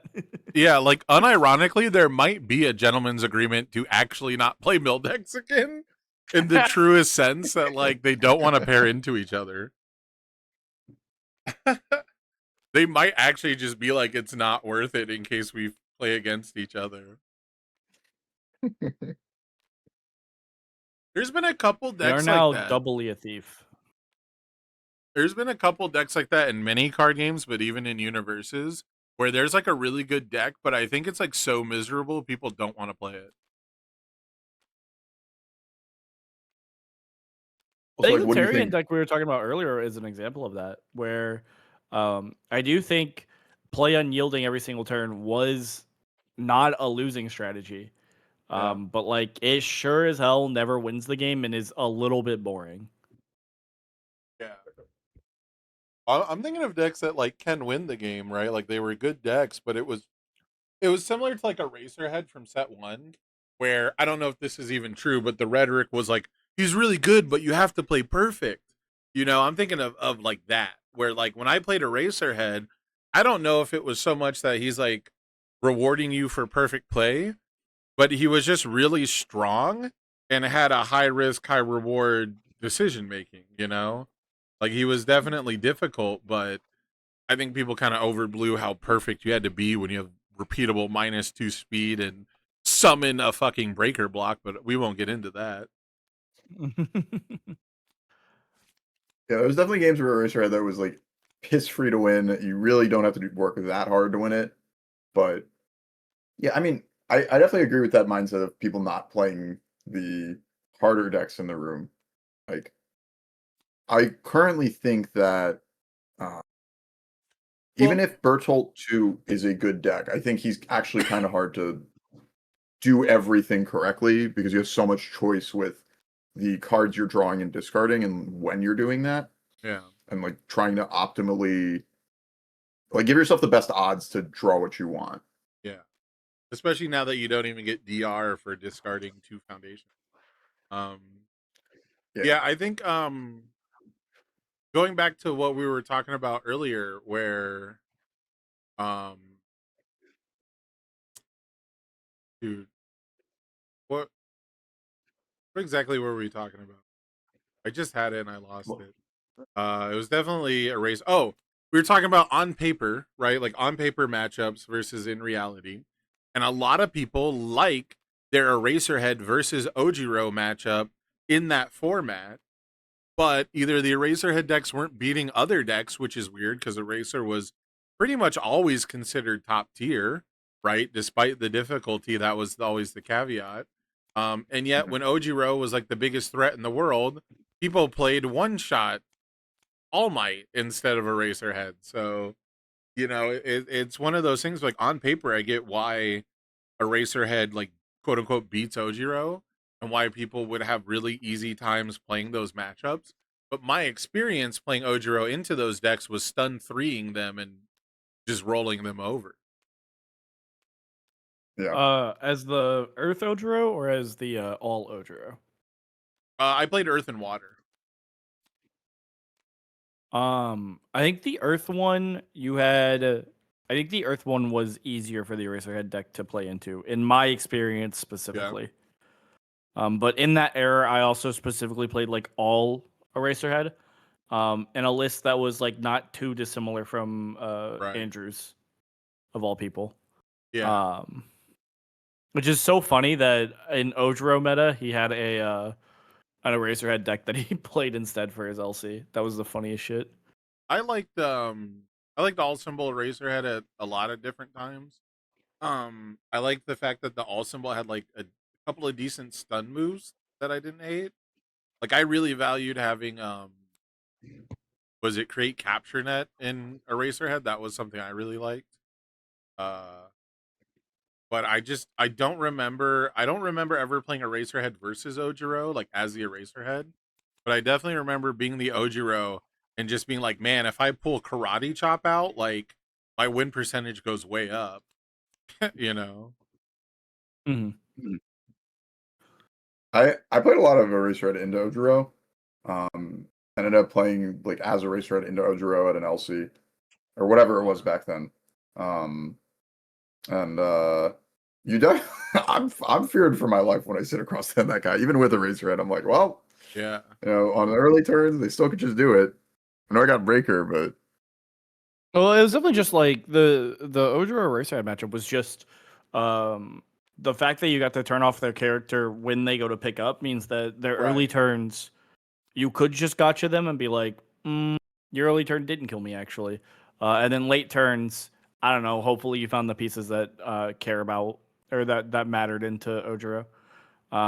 In defense of the like Eraserhead doing a little bit less good at the time, a lot of the top tier decks are the ones that Eraserhead was bad into. Like Eraserhead was one of those decks that was generically good into almost anything. And then the top tier decks just happen to be Response particularly speed. good against Eraserhead. Exactly. So like Yeah. Eraserhead sure was bad into Jiro. That one was Yeah. a really hard matchup. And then Eraserhead was not particularly great into Momo. Momo could definitely get to a game state that Eraserhead's not allowed to play in anymore. Yeah, Momo had the deadlock advantage because she could tutor deadlock to her hand. That was like True. Like tutoring Breaker 1 did not matter when you were tutoring Quick Creation. Yeah, and then playing at 10 Foundations was not necessarily possible playing Right. better at 10 Foundations was not necessarily possible into Momo. Momo kind of plays better at 10 Foundations than Eraserhead does a lot of times. Momo could stay at 10 because she sacked on phase, and Eraserhead would pretty much have to be the death symbol to sacrifice Foundations back then. Well, not only that, but like Precious Lessons just make it where Sacker Foundation was like not actually a cost. Right. True, And then we were true. usually building back Rising up to Star 10. So if would, we were yeah. really concerned with Deadlock out of the Eraserhead deck, I don't know, we Yeah. just stayed at 10, had more health, and played Eraserhead better than he did. Yeah. And it didn't help that like all symbol deadlock was like that sideways deadlock we were talking about, like Mighty Punch. Like love that card. But making Eraserhead mill out faster was usually not like an option. Yeah, and then the One Punch All Might deck, that one also kind of was a reason Eraserhead was not a great play at the time. I meant to say Momo. Filling up Momo's discard pile was usually not a great game plan. Oh yeah. Yeah. I mean neither Eraserhead either, but you're kind of like giving Momo all the options.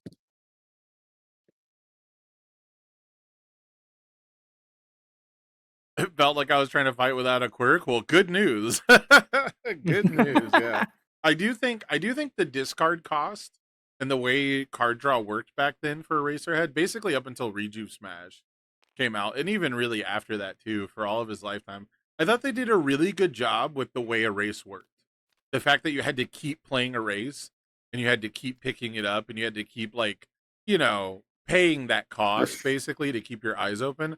I thought they did a fantastic job with that. Yeah, I think they do a pretty phenomenal job with I think it's top-down design with IPs in this game, where some characters don't hit the mark, but I think a lot of the characters are very, very flavorful to how they operate in the show or whatever series they're from. When you can spot the flavor, it's usually fantastic. even if it's simple and it's not like super creative, the fact that they like hit the easy ones, you know what I mean? I think it's fine. I think that's great. Yeah. But I do think it's like real 50-50. Like some characters are just, you know, kind of there. They're just kind of got these abilities, you know? Yeah, like I think of I've thought a lot about the Attack on Titan characters flavorfully, and like Jean 3, I think, just doesn't make sense to me. But I think for the Survey Corps guys, it feels like only the first one ever did, if it did. Like Yeah, I it's can like- barely tell you what John 2 and 3 do, but John 1, everyone's like, oh well, he's good with the vertical maneuvering device, and I'm like, oh, that makes sense. yeah. I mean, something when I was thinking about decks that I'd play in this format as like a Timmy who just wants to play IPs that I like together, Yeah. I realized Mikasa not having any symbols with Eren is very flavorful to the point of the end of the series, she has to cut him off. That's like she can't be with him. You know, they are not. Dude, spoilers. I The thought game Aaron shows you it, dude.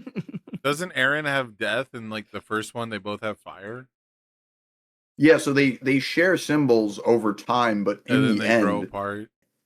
yes, yeah, Eren Usurper does not have any symbols with Mikasa Hizuru's Hope, but he shares a symbol with Armin, and it's fire because I think they're both burning in hell. What? I'm telling What you, dude. the What? heck? They say it. They say it. Huh? They say it in the show. They say it Oh, in the show. I Armin forgot. says to Eren, "I will burn in hell with you. I'll see you in hell." I mean, Dude, they I did. swear They did I both forgot kill a about lot that. of people. Yes, dude, I'm telling you, that's what I think, and I hope that was the case. I think Depending on that's how such a- strict you think hell is, and which hell you're talking about, they did both kill a lot of all three of them killed a lot of Yes, people. yes. But Armin and Eren in Mikasa's specifically defense, have she that didn't kill so conversation. many like actual people. She killed Titans more than anything. Nah, she definitely fought against the Marlians at some point. There's only one right? fight that we saw. Yeah, but the conversation that The Titans are people too, Oh. actually. Spoiler alert. yeah. Guys, it's in the card game. It can't be a spoiler. If you played Universes, you see what happens. Spoiler The alert. final the Titans, slash. Yeah. The Titans are people. The character shift. There's one on the table. Ron flips into a Titan. Yeah. Sorry. Well, spoiler alert, the Titans actually were people the whole time. So again, depending on how strict you think hell is, yeah, I would believe they're burning in hell. They say they're gonna meet in hell. Armin Yeah. tells Eren that. At least that's my Timmy flavor idea for it. You and know what? why I think that's AOT Armin Universe is slander. peak. I think Armin is a good person, actually. Yeah. But like gotta they send you kill Mikasa kills people in the military police, right? While they're uncovering, the sabotage. Those people were bad.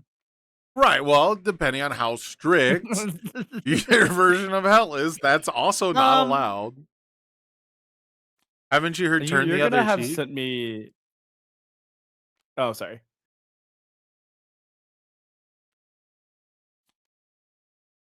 I was not adding something there.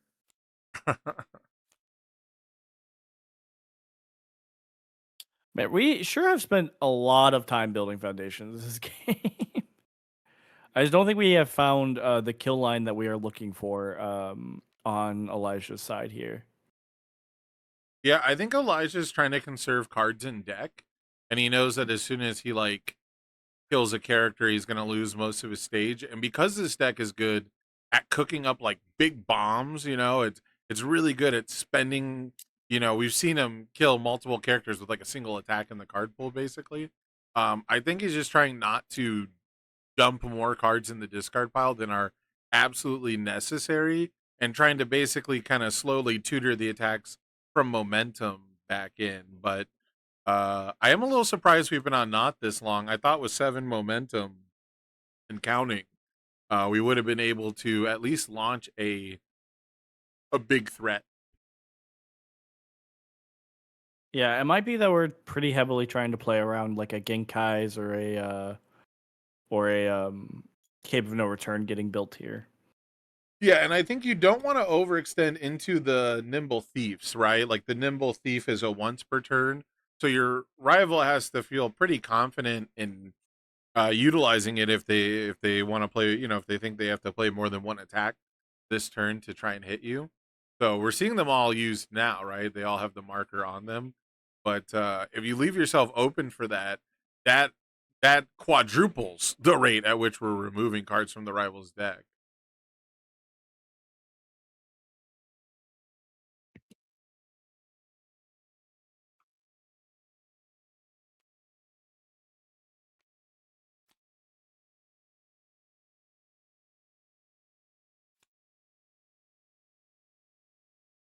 I was gonna point to maybe the Armor-Clad Faith mattering as to like why we're not going for it.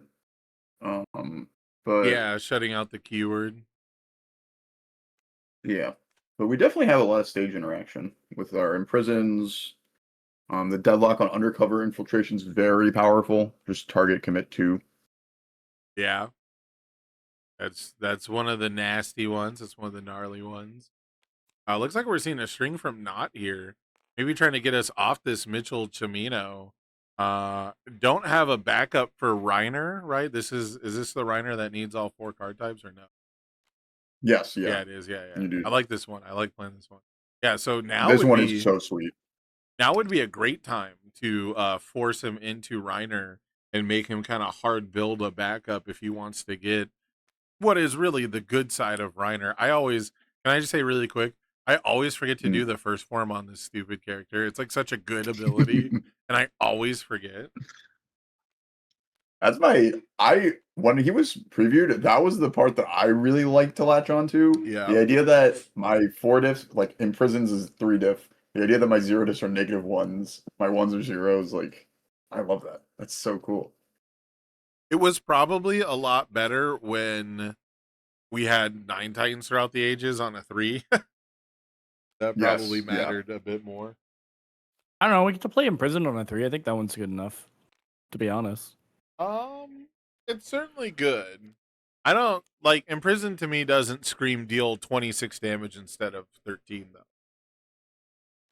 I think you read the card wrong. You know, my theory with this Reiner is that God, I had such a good name for it. There's like something I made a deck list for this guy where it was something like he's just like Mitch, but he's not good or something. What?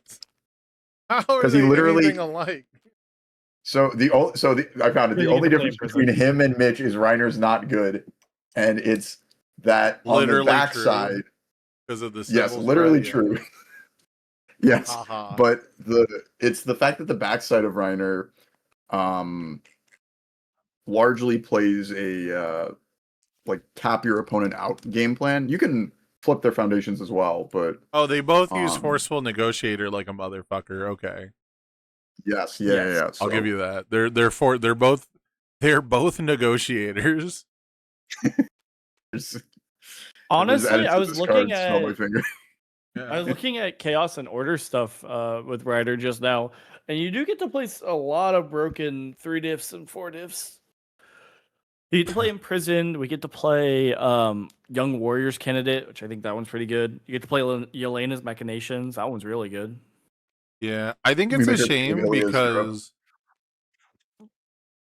I was gonna say I think it's a shame because when I first, was looking at the previews, I definitely thought, does this mean I can play 2 checks more? And I think that doesn't work out. Actually, I think you do get to play higher difficulty cards like Imprisoned, but I don't think you get to play lower check cards. Unfortunately, I would tend to agree there. You can play Massive Mutant Machine on a 6. Whoa! Yowza! Hey, we only have to commit 1 for that one. Commit 1 Maybe with done. Weenie and the Butt in the morning.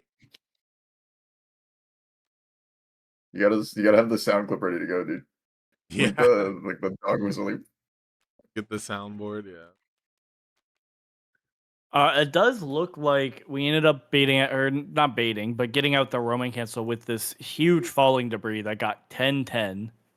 Sorry, 11-11. Make a wish. Which ideally means that we're actually hopefully gonna do some damage with this walk the dog, and finally get them down to one more character.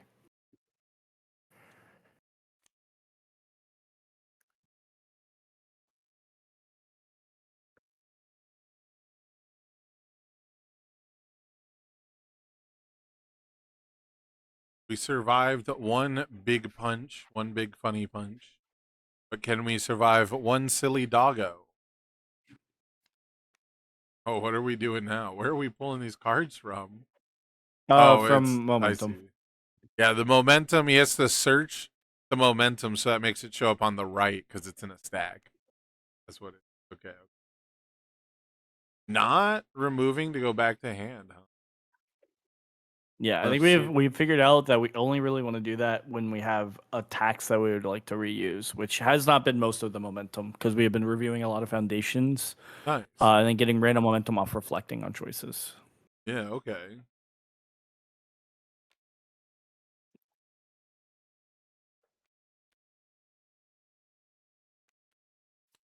Five low for 19. Looking pretty good, but we have seen, we could see a syndicate target. Okay. I was going to say a syndicate target on either side of this could be absolutely massive. So we're 2/3 of the way there.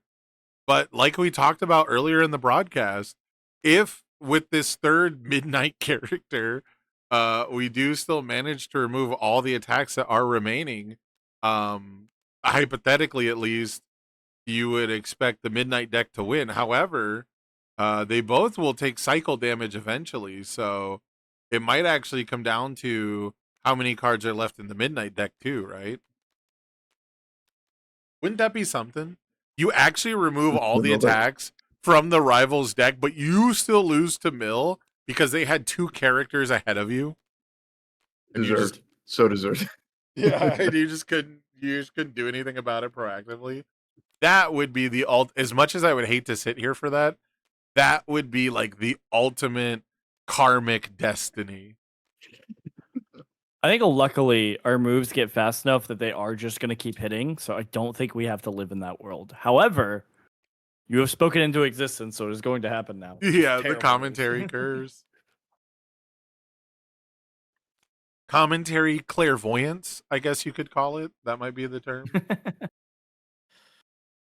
It's so annoying too, because like it's gotten to the point where I was psyched about it. I used to like feel like I'm so smart because I said he was gonna Genkai's and then he Genkai's. But then like you kind of get over it, you know, and it starts to feel almost like a little boring. And then it gets annoying because you're like not even paying attention to not I shouldn't say you're not paying attention, but you're just like filling time, right? With like what could happen while like nothing is being shown on screen, like the players are just talking, right? And then all of a sudden, like 2 plays later, exactly what you were just like musing about what happened, and it's like the most boring like thing, you know? It's like it was just like the most boring option that you covered, you know? And you're like, man, I shouldn't talk about Keep me like toes. Yeah, you're like, I shouldn't talk about it, you know? Should only react, not speculate. Yeah, I've gone through the whole cycle of being like amazed that I was right, then feeling like smug because I was right, and now I'm like, oh man, I was right. I want to be surprised. Oh, dang it. Ah, dang it. He made a big, powerful move that counted his opponent's life total before the opponent could build him out. Right. Yo, can we talk about how good these Roman cancels have been? Having the Roman damage cancel's reset. crazy. Yeah, just having the damage reset available for this deck has slowed everybody down. I don't think I've seen anybody that has like a targeted momentum discard or, you know, the one Guilty Gear 1/5 cancel for it. Like no Guardian of Chinatown symbols on anybody. Like that could have been a huge benefit in this matchup. Well, to Yeah, be fair, there's I a- think we opted for using Imprison to commit down all of our foundational answers um to resetting to high damage and high speed, and we're just opting to send 2 for lethal. As I think the Elijah's plan here, which is working out pretty well. Yeah, the imprisoned is going a long way here, making sure that that moment of normalcy is never ready on our turn. And now the Reiner's toughness is also a prime target. I told everyone Imprisoned is a good card. They wouldn't listen to me. Dean said I was a fool. I I like did. Sam said I'm I think I never letting you on stream again. It's so I- bullshit. I like imprisoned more than shared memories. I'll say that. Everyone's like really big This guy on doesn't wanna shared draw. memories and like Hanji, and like I don't know. It never This guy performs doesn't for want to draw me. cards. Yeah, it never works out for me, man. I mill like a card that I need my opponent to not know I have in my hand, or else it's useless. And I'm like, great, you know. Can't be playing those. Yeah, I definitely am a imprisoned believer. Like, I've had this card trade 1-for-1 with cards in my stage. And I'm just like, Jesus. I think we I are like- slowly returning to a world where targeted or like just like foundational commit is a thing again. Because before it was like, okay, you committed the 4 foundation Zeke Jaeger built. I'm gonna get +8 to my next check and transform now. You know? No. Oh, No, there was, Godzilla's committed out. He can only play 3 more 4 divs. You know, fucking. Yeah. And then like high strings also meant that it didn't matter as much if you were missing 1 foundation. So long as you could play your moves, Yeah. we were finding things better than the foundation you committed. Yeah, that's true too. Yep. Yeah, I think we're getting back to a place where commit effects will be good again, but I do think there is also still some really strong anti-commit. So maybe people run into that in testing and don't feel great about it. I don't know. But like is surprising skill rotating? That's the one that I think people don't really talk about, but is actually slightly gatekeeping commit effect. Oh, that card's I great. don't think it's gatekeeping. I just think it's really good. Yeah, Yeah. I willingly chose not to play Loss of Consciousness, in part because of that card too. Because it also Yeah. just punishes you for sealing your rival. And Yeah. like, Yeah, that is a crazy narrative. Yeah, surprising skill is a really solid one. It gets me to choose the life symbol over other symbols pretty consistently. Mhm. Which is like crazy. Like it's better than most 1-divs, you know? Yeah, I like actually. One of the best things about it actually, and probably the most common way it's actually saved me or that I've really appreciated it, is when my rival's playing a stun deck and I just don't stun it. I just never use it. And it remains in a foundation that is immune to stun. You know, and I can just have like 2 surprising skills ready at all times. That has saved my life more than flipping it with the response has. Yeah, and like, my wonders aren't doing that typically. So Yeah. Or like my opponent will check bad and like a fired effect will go off that they don't have a choice over, and then I get to like tap them out. Like so good. Actually so good.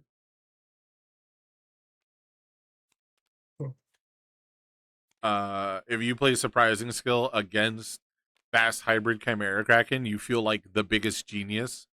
You know, you feel like the fucking teacher's pet in school, and your parents sent you a piece of cake with your lunchbox, and everyone's staring at you like, "Ooh, I hate this motherfucker," but it's okay because you get straight A's.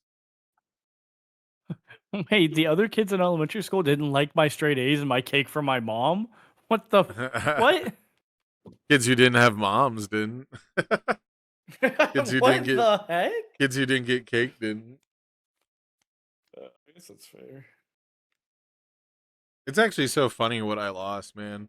My parents used to make me like a, like a Lunchables plus like a little triangle sandwich plus like a fruit and a piece of cake like all the time because cake's, pretty cheap. If you got time to make it, like you can make cake all the time. And I forgot my lunch one day, or like my parents like didn't have time and they gave me money, and it just happened to be pizza day at school. And the first time I ate the school pizza, I was like, "This shit's fucking amazing." And I didn't I didn't want to bring my lunch from home ever again. It was so sad. I had handcrafted, like lovingly made sandwiches and stuff, and like the best snacks you could get as a kid. All the little bag of Doritos, like perfect kids' lunch, like pretty much every day. And I was like, actually, the corn dogs are fire. Dude, elementary schools do have the best corn dogs. Like I don't know what it is. Yeah, I don't know. Like, Like I remember that stuff from elementary school as well. And it's like the corn dogs were always good. The pizza was Yeah. always. Actually, for me, it was middle school pizza because they actually got Papa John's because there was one close to Oh. the school. we got So I just Papa actually got Papa John's- John's pizza on pizza day. We got Papa John's in high school, but it was like every day, and it was like old stale pizza. Like it was hard to describe. Like I don't know exactly how it was, but it was like very low quality Papa John. But it was still pizza, so that's what most people still preferred. But it was like every day, that they had it available. And so there were some kids who ate 2 slices of pizza every day for school lunch. That's not good. That's Much not as healthy. That's not. Much as I would have been that guy, probably. By the time I was in high school, though, I didn't eat lunch at school. That seemed like a complete waste of fucking time. Sitting in the line, whether it was the Papa John's line or the actual, like, I don't think I ever had actual school lunch in high school. And I probably had Papa John's like in my freshman year and thought, oh, it's cool. I can get pizza at school every day, and quickly like was like, oh, this isn't that good. And also I can just like go anywhere I want after.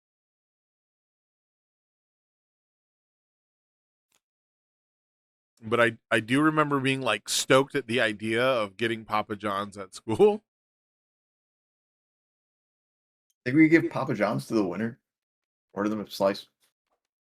We get that. Just a slice. Order them a delivery of just a slice. They call those papadillas.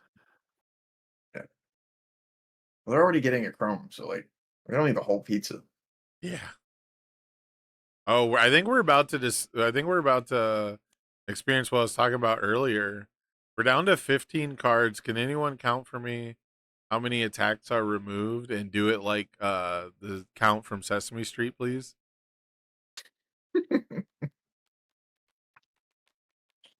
It's like, But yeah, I'm not if going all Eli the way down. But if Eli It is 14. I just can't count it like Sesame Street. 15. Oh, that's what you meant. Okay, I probably could have done that. That's my bad. Yeah, I'm a griefer. if Eli runs out of attacks here, I don't think it matters. No, I it should be don't. 14. Oh, did I just? Did I I don't mess think- up the game state?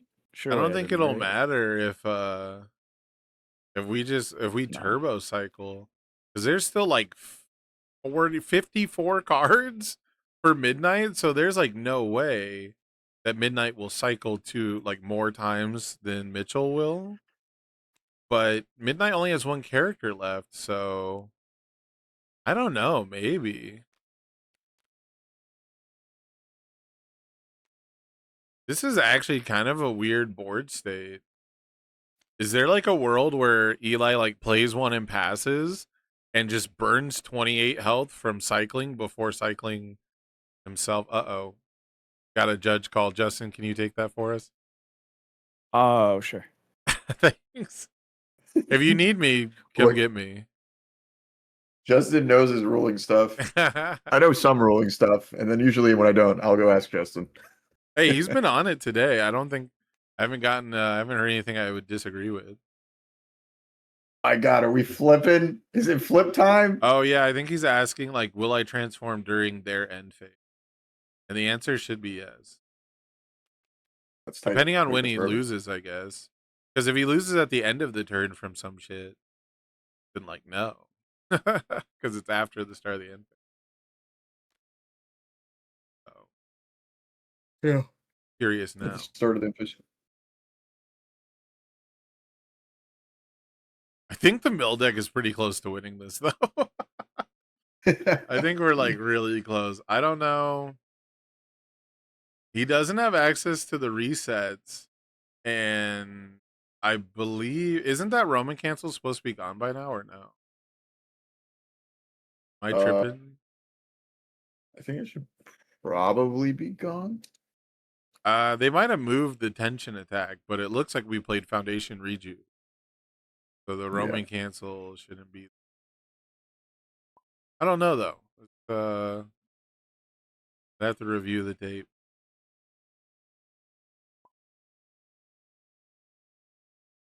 I have seen Stranger Things. Yeah, are you like 100% sure, George? I'll ask him about it. Or I'll have Justin ask. What's going on down here now? Here, I'll type it to Justin. No, I'm already back. Oh, you're Unless back? Hey, it needs can you to be, ask like, him? not said on stream. Can you ask him if that Roman cancel should be there? It just shouldn't. There's no way for him to have gotten it. So. Okay, that works too, I guess. Just It's I don't hate that. We just started the turn. yeah, like it's Foundation Rejuve. It should not be there.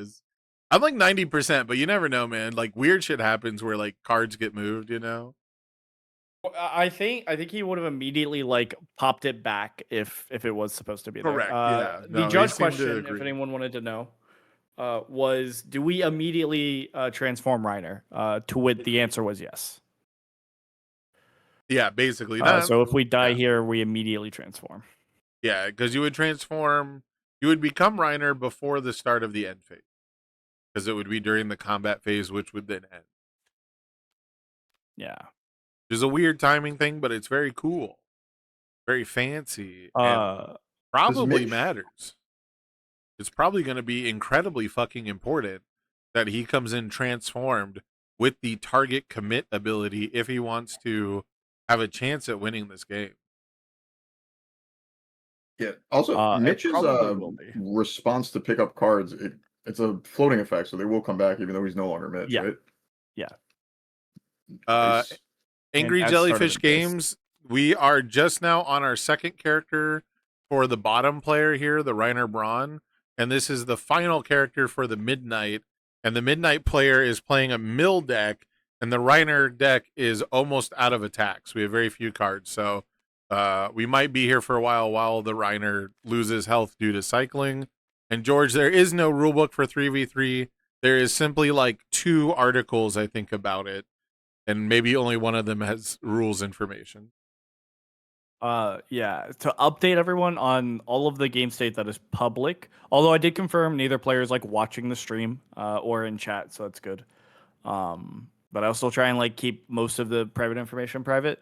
But there are 1, 2, 3, 4, 5, 6, 7, 8, 9, 10, 11, 12, 13, 14 attacks in the remove from game pile. And we have no attacks in our discard pile, and we picked up 2 attacks from our momentum, which I believe we have to assume are the only 2 attacks in our momentum. So Yeah, we know we or have else you 2 get attacks more. in Elijah's hand. Yeah, what's cool here though is unlike Mitchell Chimino, we will have Whoa. flat damage pump static to every attack that we play.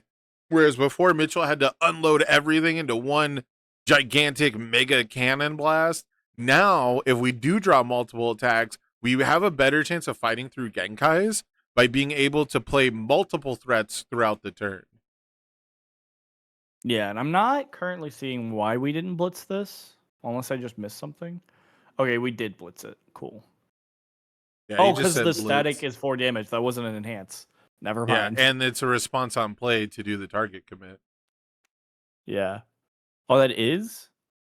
Yeah, it's a response on a attack Jesus being Christ. played. Yeah. Yeah, so for those who've never seen Armored Titan Finale, the meat and bones of it is commit 1 card in your stage. After an attack is played, commit or flip 1 rival foundation. And so you can pay that cost with backups. You can pay that cost with your character card too, which is something not a lot of other characters can do. Vicious? He's not vicious. Yeah, it's just commit 1 card. It always Oh. catches people off guard.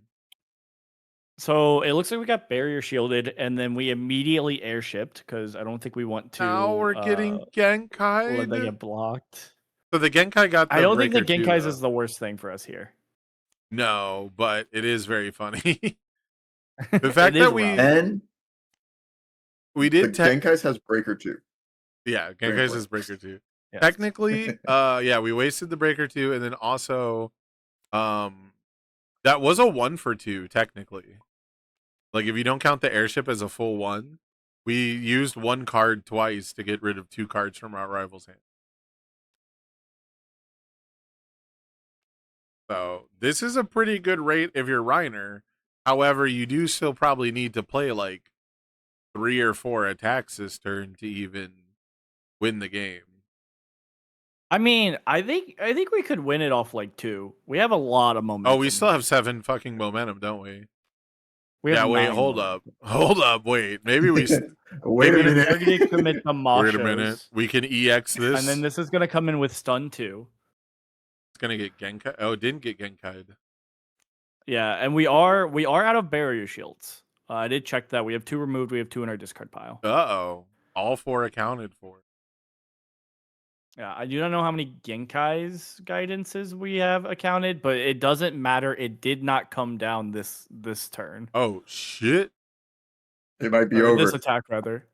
This Oh. move might be it. What do Yeah, you we think can get 2 Eli to our would next say? check. What do you think Eli would say if he was an anime character right now? Patchwork, AB attack, and he shoves his fist in his face. I was Take gonna go with this, like my glasses patch- push up, like I thought of this from the beginning or some shit like that. We're gonna We do a all Shining know- Finger reference him. We all know he would say the word ascended and call him Lil Bro. That's the actual truth. He would fit the word. Little bro. Yeah, get cooked, Lil Bro. Yeah. That's actually the truth. Take this. We are my just patch, making my this for work, and all 30. of my baby. He would say Genkai's guidance is Lil Bro defense. Never could we ever. Yes, We're No. just hitting it the is 30 over. and The game evil is defeated. over. Congratulations. Mill did not win the event. Thank That's God. so sick. That's so tight. So a 30 some secret damage power. information. Some secret information that I gleamed as I was doing the judge call because they let me. We had 2 attacks in our hand before we died as Mitchell. So we grabbed the only 2 attacks in our momentum, and those were the only 4 attacks we had left in the game. Holy shit. So if we did not do it there, it turns out we were playing 18 attacks total. And 14 of them were removed, and we had 4 left. So if we did not end it there, I think we were seeing a Mill win, which would have been sad. Holy shnikes. Down to the very last attack. You can't get more dramatic than that. And it was really cool to see it with Reiner Braun, who really has not had his absolutely not been in the sunlight at all. So Yeah. Absolutely. very I think- awesome finish. That deck does get a little bit sweeter each set, and I keep going back to it, so I'm excited to fool around with it again. Do you guys want to do a winner's interview with Elijah? Sure. Yeah. So I think the We've easiest been here. Might as well finish think it up. I think the easiest way to do that might be for us to just join that table. Let me let me tag him.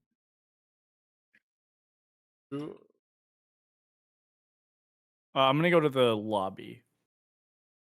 Yeah, lobby, one of the tables, whatever. I just need him. I guess I could theoretically add him to this call, but see how it goes.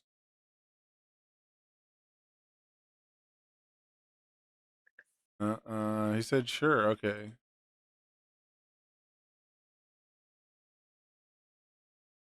I definitely didn't think about the fact that it would immediately ruin the stream view, but Oh yeah, yeah, it is what it is. Yo, It's gonna be Hello. ruined anyways.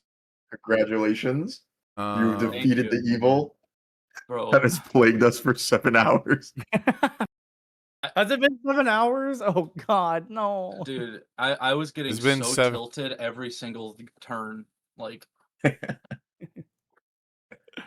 Yeah, you were just was telling us you were running low on attacks. It was like 2 left Dude. at that point. That was 4 I have- total attacks left in the game. yeah, so I had an 18 attack deck, and I'm like starting as Mitch, right? So I can just get all my attacks back usually. Mhm. But I checked all my attacks to start, and then he removed all the ones I played, and I was like, okay, well I'm gonna be sitting here forever. I saved your message in chat. My deck is so good against Mill. I just have to check all attacks and get Genkai's caped a million times early to lose as like a monkey paw sentence of like, has he jinxed it? Is it all over? Is Mill gonna win? I thought it was gonna happen. I thought I was gonna get cooked at the end. Yeah, it was definitely rough. But You were but in the end, we Pretty prevailed. close. You were pretty close to getting cooked. I'm not gonna lie, brother. Dude, yeah. You're It was pretty the close. worst case scenario start. I was getting so mad. But we got there in the end, which congratulations, of course. Thank you. I felt big brain for the Reiner play. Oh, the Reiner is a sick character, man. I was cool Yeah. to see someone. I thought it was cool to see someone using it because, you know, like Justin mentioned a minute ago in commentary, like he hasn't really gotten his like time to shine, you know, and him being able to like come in Yeah. transformed obviously changes a lot. Well, on his backside, I think he's like a top 3 character in the game, but like just getting there is Yeah, never happening in a real game. Yeah, and real it's- difficult to keep that back up. it's Yeah. kind of sad too because his front side's not really like bad. It's just not proactive enough, I guess. Like his, you know, there's no real defensive ability. So, Mhm. I'm not gonna mess with the Discord because by the time I get it set up, we're gonna be done with the interview probably. So, I'm just gonna use a giant picture of my cat again. Hell yeah. But So first off, Eli, how do you feel after winning the first ever 3v3 format tournament? I'm happy I'm getting a Chrome. Yeah, you want the Zeke B-Sign Chrome? You're stoked for that? Yeah, I'm ready to sell it so I can pay for Worlds because I'm broke. I feel that really quick. If you are feeling broke before Worlds, I know a great place where you can pick up some spending cash, especially if you're good at universes. And that is next Saturday, 1 week from today. There's going to be an online TTS 1K in the Hero 2 format, pretty much completely thanks to the trading post juicing the pricing, quadrupling it, I think quintupling it actually, to make it so that first place gets $400, second place will get $200, third and fourth I believe get $100. I have to go back and check out their video and plug it properly, but I just found out about that last night. And if you need some spending cash before Worlds, are you going to play in the Hero 2 format? Shit, 1K is 1K. I got to do that. I'll have to brew a deck in a week. Yeah, do and the Mitch deck. and the best part about the format, at least in my opinion right now, is that they banned Twisting Azure Inferno. So it's not just going to be the Twisting Azure Inferno show. We're going to have an actual format. To be fair, Yeah, that one was going to be banned based off the list anyways, I think, but we didn't get official. I think so too It at some technically point. wasn't. Yeah, because it was like they said current standard. They said it on the standard and Spotlight ban list, and it's like not on the standard ban list. It was never banned in Spotlight, which is what ruined Spotlight. No, it was banned in Spotlight. It wasn't bad. I wish it was banned in Spotlight. It's or not else... banned in Spotlight? No, I dude, know, did you it's not watch my Holy Spotlight shit. tournament? I held the Spotlight tournament. It was Twisting Azure versus Twisting Azure in the finals. He was there. Oh, yeah. He was Oh, yeah, it literally was. there. Were you not entertained? I have a terrible memory. I don't know what to tell I you. do too. I do too. I don't blame you. There's too much UVS that goes in one ear and out the other. But we're not here to talk about us. We're here to talk about DeQuavius Bingleton. How come no one calls you DeQuavius? I think the name isn't as funny as Bingle. Oh, how come no one calls you Bingle? That's They fair. call you Elijah. Oh, because Bingle's a stupid name. Oh, that's fair. Okay, that's fair. In Now, defense my of myself, I know Elijah, and I know that Elijah is awesome at playing Mitchell in every other format that's Aw. not standard. So that's why I went with that. But Pretty good retro Dan, deck too. That's true. what's your problem with me in standard, Mitchell? have you played Mitchell in Standard yet? Yeah, I won an Ace Arena or a Webcam Warrior with it. Terrible news. I watched one Webcam Warrior and didn't even remember that Twisting Asher was Oh my banned, goodness. He so just doesn't. He doesn't watch my clearly not content. gonna remember that. He's not gonna. He's not gonna. He's never gonna remember a single tournament I host. I guess. Yeah. Well, thank you for the compliment, though. He's like my favorite character printed. I don't really know Mitch very well though, so it's kind of funny. He's pretty sick. It's a sick character, and seeing all the value you can get out of stuff like Forceful Negotiator, I think is super sick.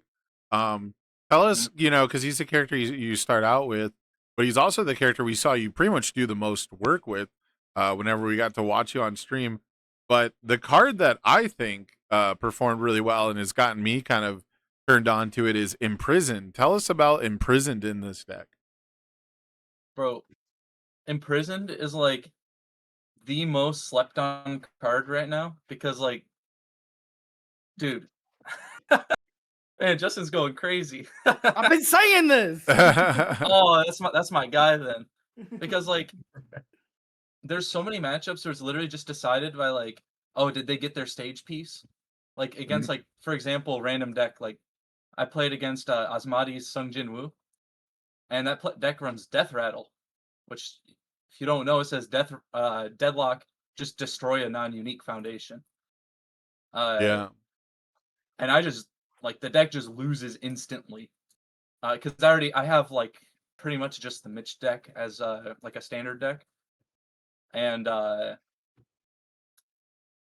so, like, your entire matchup is just based on how many Imprisoned you build. And there's a lot of matchups like that, like Deku, Rodan. That card is insane. And in standard, you get what's the 2-diff foundation? Team Hero 15 builds it in. Yes. Oh yeah. Oh wow, yeah. Team Hero 15 builds a lot of things in. There's Yeah, no like shot. this- Dean just said, "Oh yeah, wow!" Like I didn't do that like a week ago. Dean hates me, watch that game. dude. Sorry to I make didn't it about watch that game. myself, but Dean hates me. I did not watch that I game. believe it. Maybe it's because believe you in always Imprisoned. make it about Imprisoned's very yourself. True. does. To make it not about me, my big question is, did you how often did you ever switch off Mitchell? Like how often did people actually get through that first character? Because like Sam pointed out, both games we watched, it was mostly the Mitchell show. So I'm really curious if we actually played Reiner or let alone Mount Lady ever. So the original plan with the deck was you'd start as Mitch, and then you'd go Mountain Lady, then Reiner. But then against all the mill decks, I was like, oh, I need Reiner right away when Mitch is gone. So I started being like, okay, I'll swap it because Mountain Lady kind of sucks. But round one, I played against like Party Bomb, Harness Undeath Elder, and I was not ready for him to Elder play like 3 Harness Undeath in one turn. So I flipped it then into Mountain Lady. And then I just like did the thing you guys saw. I just played like powerful move, and took the rest of the games. And then you saw the only other time I had to switch off Mitch. They never expect the third Harness Undeath. Yeah, I was low key tilted. Was he able to echo all of them or no? He echoed one of them. That's how he played 3. He echoed one. That's pretty tight. Yeah, it was, and then he kept on swapping the stats. So I was like DRing it, and then, oh, like you still have to block, man.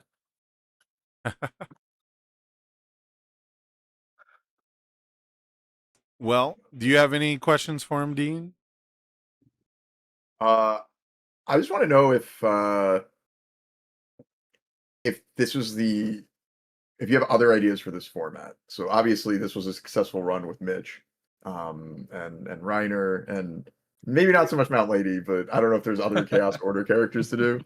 But Yeah, like next best was Krista, and like you need a lot of specific cards for that character.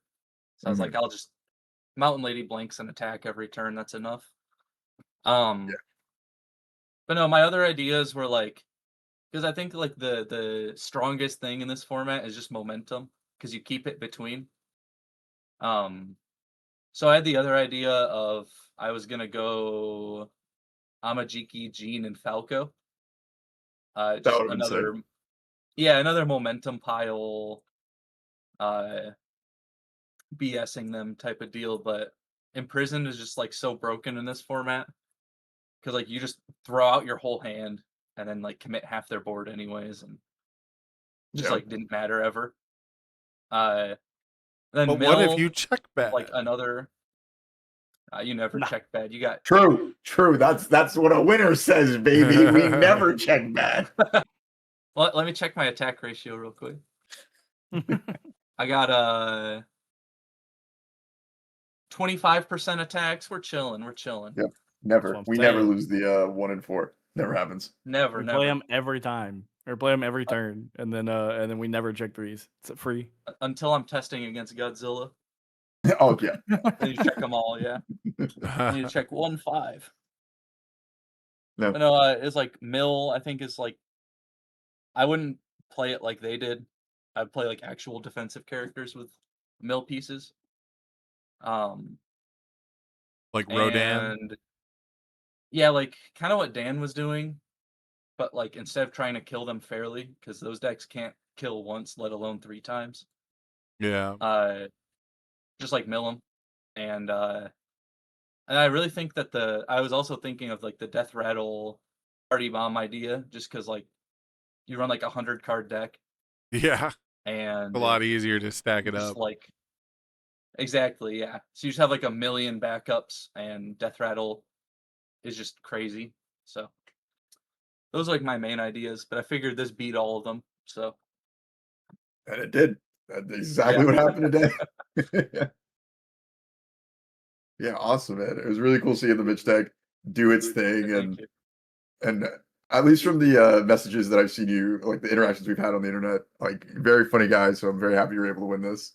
And Thank you. yeah, no problem. And I also want to say thank you to everyone that stayed with us for the whole stream, because I'm pretty sure we had a consistent number glancing at the stream all day. So despite the fact that Mill is an interesting, an acquired taste, we still were able to have a lot of fun on stream and with chat and just hang out with this cool new format. Were you expecting to fight a bunch of Mill decks? Like, what was your expectation for the metagame coming in? I expected some number of mill decks, which is why I played this. Because I was Okay. like, well, the character who picks up his own attacks all game like is gonna shit on these characters. Yeah. But I didn't expect to play 2 in Top Cuts and 2 in Swiss. So Okay. that kind of ticked me off. On a scale of like 1 to 10, how stoked would you be to play all the same decks again?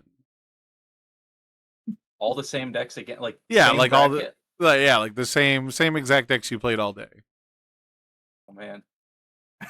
Like Just a be 2? honest. Yes, sir. We hate these Mill decks. We hate them. Dude, I don't think the love- mill players liked them. No, you should have heard my opponent in the finals. That dude was cheesing the whole time. That dude Yeah. was so happy.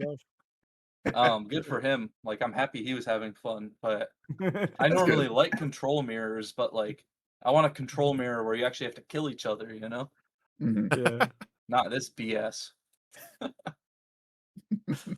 Yeah, I some people were pretty worried about Mill being such a prominent strategy, and I get it. I talked about how I enjoy watching Mill decks try to fight like normal decks. Like fighting your deck, it was cool, because we were like, oh Yeah. my god, can he do it? And like, yeah, you can certainly do 30 damage with a single Patchwork Baby, right?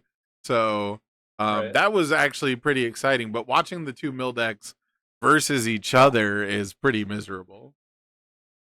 I'm sure you saw me in chat. I was getting so annoyed waiting for that mill mirror to finish, dude. Oh my gosh. Yeah. Absolutely, absolutely. Well, I don't want to hold you up all day where it's like 3:00 here in the West Coast. So I imagine for you guys, it's just about dinner time. I got to go make some Yep, dinner for you my got it. family as well. Is there any shout outs you want to do? Anything you want to say to the folks at home before we take it away here? Shoot, I mean, thank you guys all for like running it and making it work all day. I wouldn't have a Chrome if it weren't for y'all. And who was it that donated it? Was it Team Block Party. Block it's like- Party? Who's on that team again? It's like Keenan and- Meadows, Ashley Fullerton. There's a couple other people. Those are the two everyone would know. Yeah, they're all goated. Yeah. basically Ben giving me a Lambright, Basil. Oh, Basil's cool. Yeah. There's River. I'll be strictly honest. The Oh, person shoot. who donated it wanted to stay anonymous, so they said to say it's from their team. Well, whoever did it is the goat. They are very low cool. key- They're a very cool person, but they wanted to stay anonymous. Yeah, I was like questioning whether I could afford Worlds, so like that low key got me. I hope so. I you really know. hope so. I'll be totally honest when it comes to like chromes as prizes and stuff like that. It can be a little iffy on if it's a desirable chrome or not. So I'm glad you're stoked for this because it's a really good looking chrome. Of all the chromes from AOT, I think like the hulking like beast titan like standing there with the signature pretty much like over the chest looks really good. Yeah, and like I think he's a cool character. So even if I can't sell it, like I'm sure That's I'll play true. it eventually. We did see this character is also one of the ones that surprised me the most about his competitive viability. Not a lot of people played him, but the people who really dedicated time performed really well, especially, at the height of the backup era. And I did not expect that character to be that good. Me too. I just feel like he was like missing one piece to be like tier 1 at any point. Right. Nine Titans But was no, a pretty good piece. What was that? Nine Titans was a pretty good piece for the It was pretty damn good, dude. Not as good as starting the game with 9 Titans though. No. Sure. All right. That being said, thank you to everyone who watched. Thank you to everyone who participated. I hope everyone had fun. I know that there was multiple technical difficulties and it wasn't a perfect viewing experience. And this format itself is still brand new and super experimental, but it is by coming together and partaking in it as a community that we can iron out the kinks, and hopefully the next one will be even better. But in the future, 1 week from today, we have a massive Hero 2 tournament. I cannot stress this. You do not want to miss out on this. Go tell all your friends. Tag people in the Trading Post most recent upload. It's got the information. I'll, of course, make a video reacting to it myself to try and boost the awareness. But people are going to miss out on this tournament, and they're going to be mad. So tell your friends right now, if they've never played in an online tournament, if they've never played on a TTS tournament, it's like what, $10, $15, and you win 400 plus a signed Aizawa and some erase promos. It's going to be super, super sick. And we might even be getting Hero 2 regionals. And if you roll up with the fully swagged out erases and the signed Aizawa, you're going to have the mental edge on your opponent. And Aizawa is a pretty good character in the Hero 2 format. So that's going to be super exciting. And the last week before Worlds, Saturday, Webcam Warriors, we're going to get our final bit of practice in. I think that one actually has more people signed up than the Hero 2 tournament at this moment. So there's already a decent amount of people signed up. You can win some cash that you can spend at Worlds, or maybe if you got to get that last minute flight ticket, like our boy Elijah here, you can join in on that. But other than that, I've had an absolutely wonderful time. I've been joined by these two wonderful gentlemen who I'm sure have shout outs and things they want to say as well. And I will let you guys get the final word. Oh, well, thank you so much for letting us get the last word in. Obviously, we want to shout out you and everyone else that helped make this event possible with the support from Team Block Party, with helping with the prizing for the event. Obviously, there's our team, Team MGLA. Really, we're just a group of friends that really love the game and just kind of want to keep playing it with people, hang out, have a good time. And these events are a perfect opportunity to do that. I already said it earlier, but I want to shout out the chat. Appreciate everyone that was hanging around all day, just making jokes, enjoying the games with us. Yeah, I mean, I don't know if there's any more to say. Justin, you got anything? Also, in addition to the TTS Hero 2 format tournament, don't forget about the standard tournament 2 weeks from now to also sign up. That will be hosted on what we're using is the MGLA's Twitch channel, which is Teacup Gaming, and then also probably the MGLA YouTube. I'll decide later because dual streaming is complicated sometimes. Although that's what we did last time. But yeah, do sign up for the event though and play in that because it should be very good, very fun, and should be a good tournament next week as well. Oh, I got one more shout out. So, there's a Long Island Tabletop Gaming Expo the week after Worlds, so March 7th and 8th. If you're able to make it to that, it's in Long Island, New York. I'm trying to start a Universes tournament there. It's going to be at 2 p.m. on March 7th, Saturday. Pricing is going to potentially be a Chrome Rare. Definitely looking at boxes, but also it's just a tabletop gaming expo. Imagine like a mini Gen Con. Really trying to build the community out here locally. And if it's something you want to come out and support, check out this event. Help build that tournament scene. It'd be really awesome. It's a week after Worlds, right? It is a week after Worlds, so I'm not expecting it's the easiest travel for people, but just letting people know if it's something that is possible. If you have any questions about it, feel free to message me on Discord asking about it. Username is PringlesMan123. I think I'm in every Universes Discord, so should be easy to get more info about if you're interested. Yeah, it would be like a great like Worlds hangover, right? You're like, Yes, I don't know. yeah. After Worlds, like right after Worlds is over, that's like always when I want to play Universes the most, Yeah, and then I think that's the weekend, presuming things don't get delayed. Godzilla pre-release should be that weekend. So, we have this Universes tournament Saturday, and then I think the local store would be having Godzilla pre-release on Sunday. So if you want to make a weekend trip out of it, it'd be really cool. But leaving that up to people, letting them know. It'd be awesome to see you there. Cool. Well, I have one last question for you. Do you have any idea how much tickets to the expo will be? Oh, yes. So the actual expo itself, I believe the tickets are, I think, $35, and that's for the whole event. For That's not actually bad. playing in the event. Yeah, and then there's vendors there. It's tabletop games, card games, people demoing their own games that they've worked on. I think there's escape rooms there. I'll be there also demoing Universes. I don't think anyone watching this would need that, but if you want to come say hi. And then I think the actual tournament sign up is probably just gonna be like $10. So still gotta figure it out, but shouldn't be, the actual event itself should not be too pricey to get into.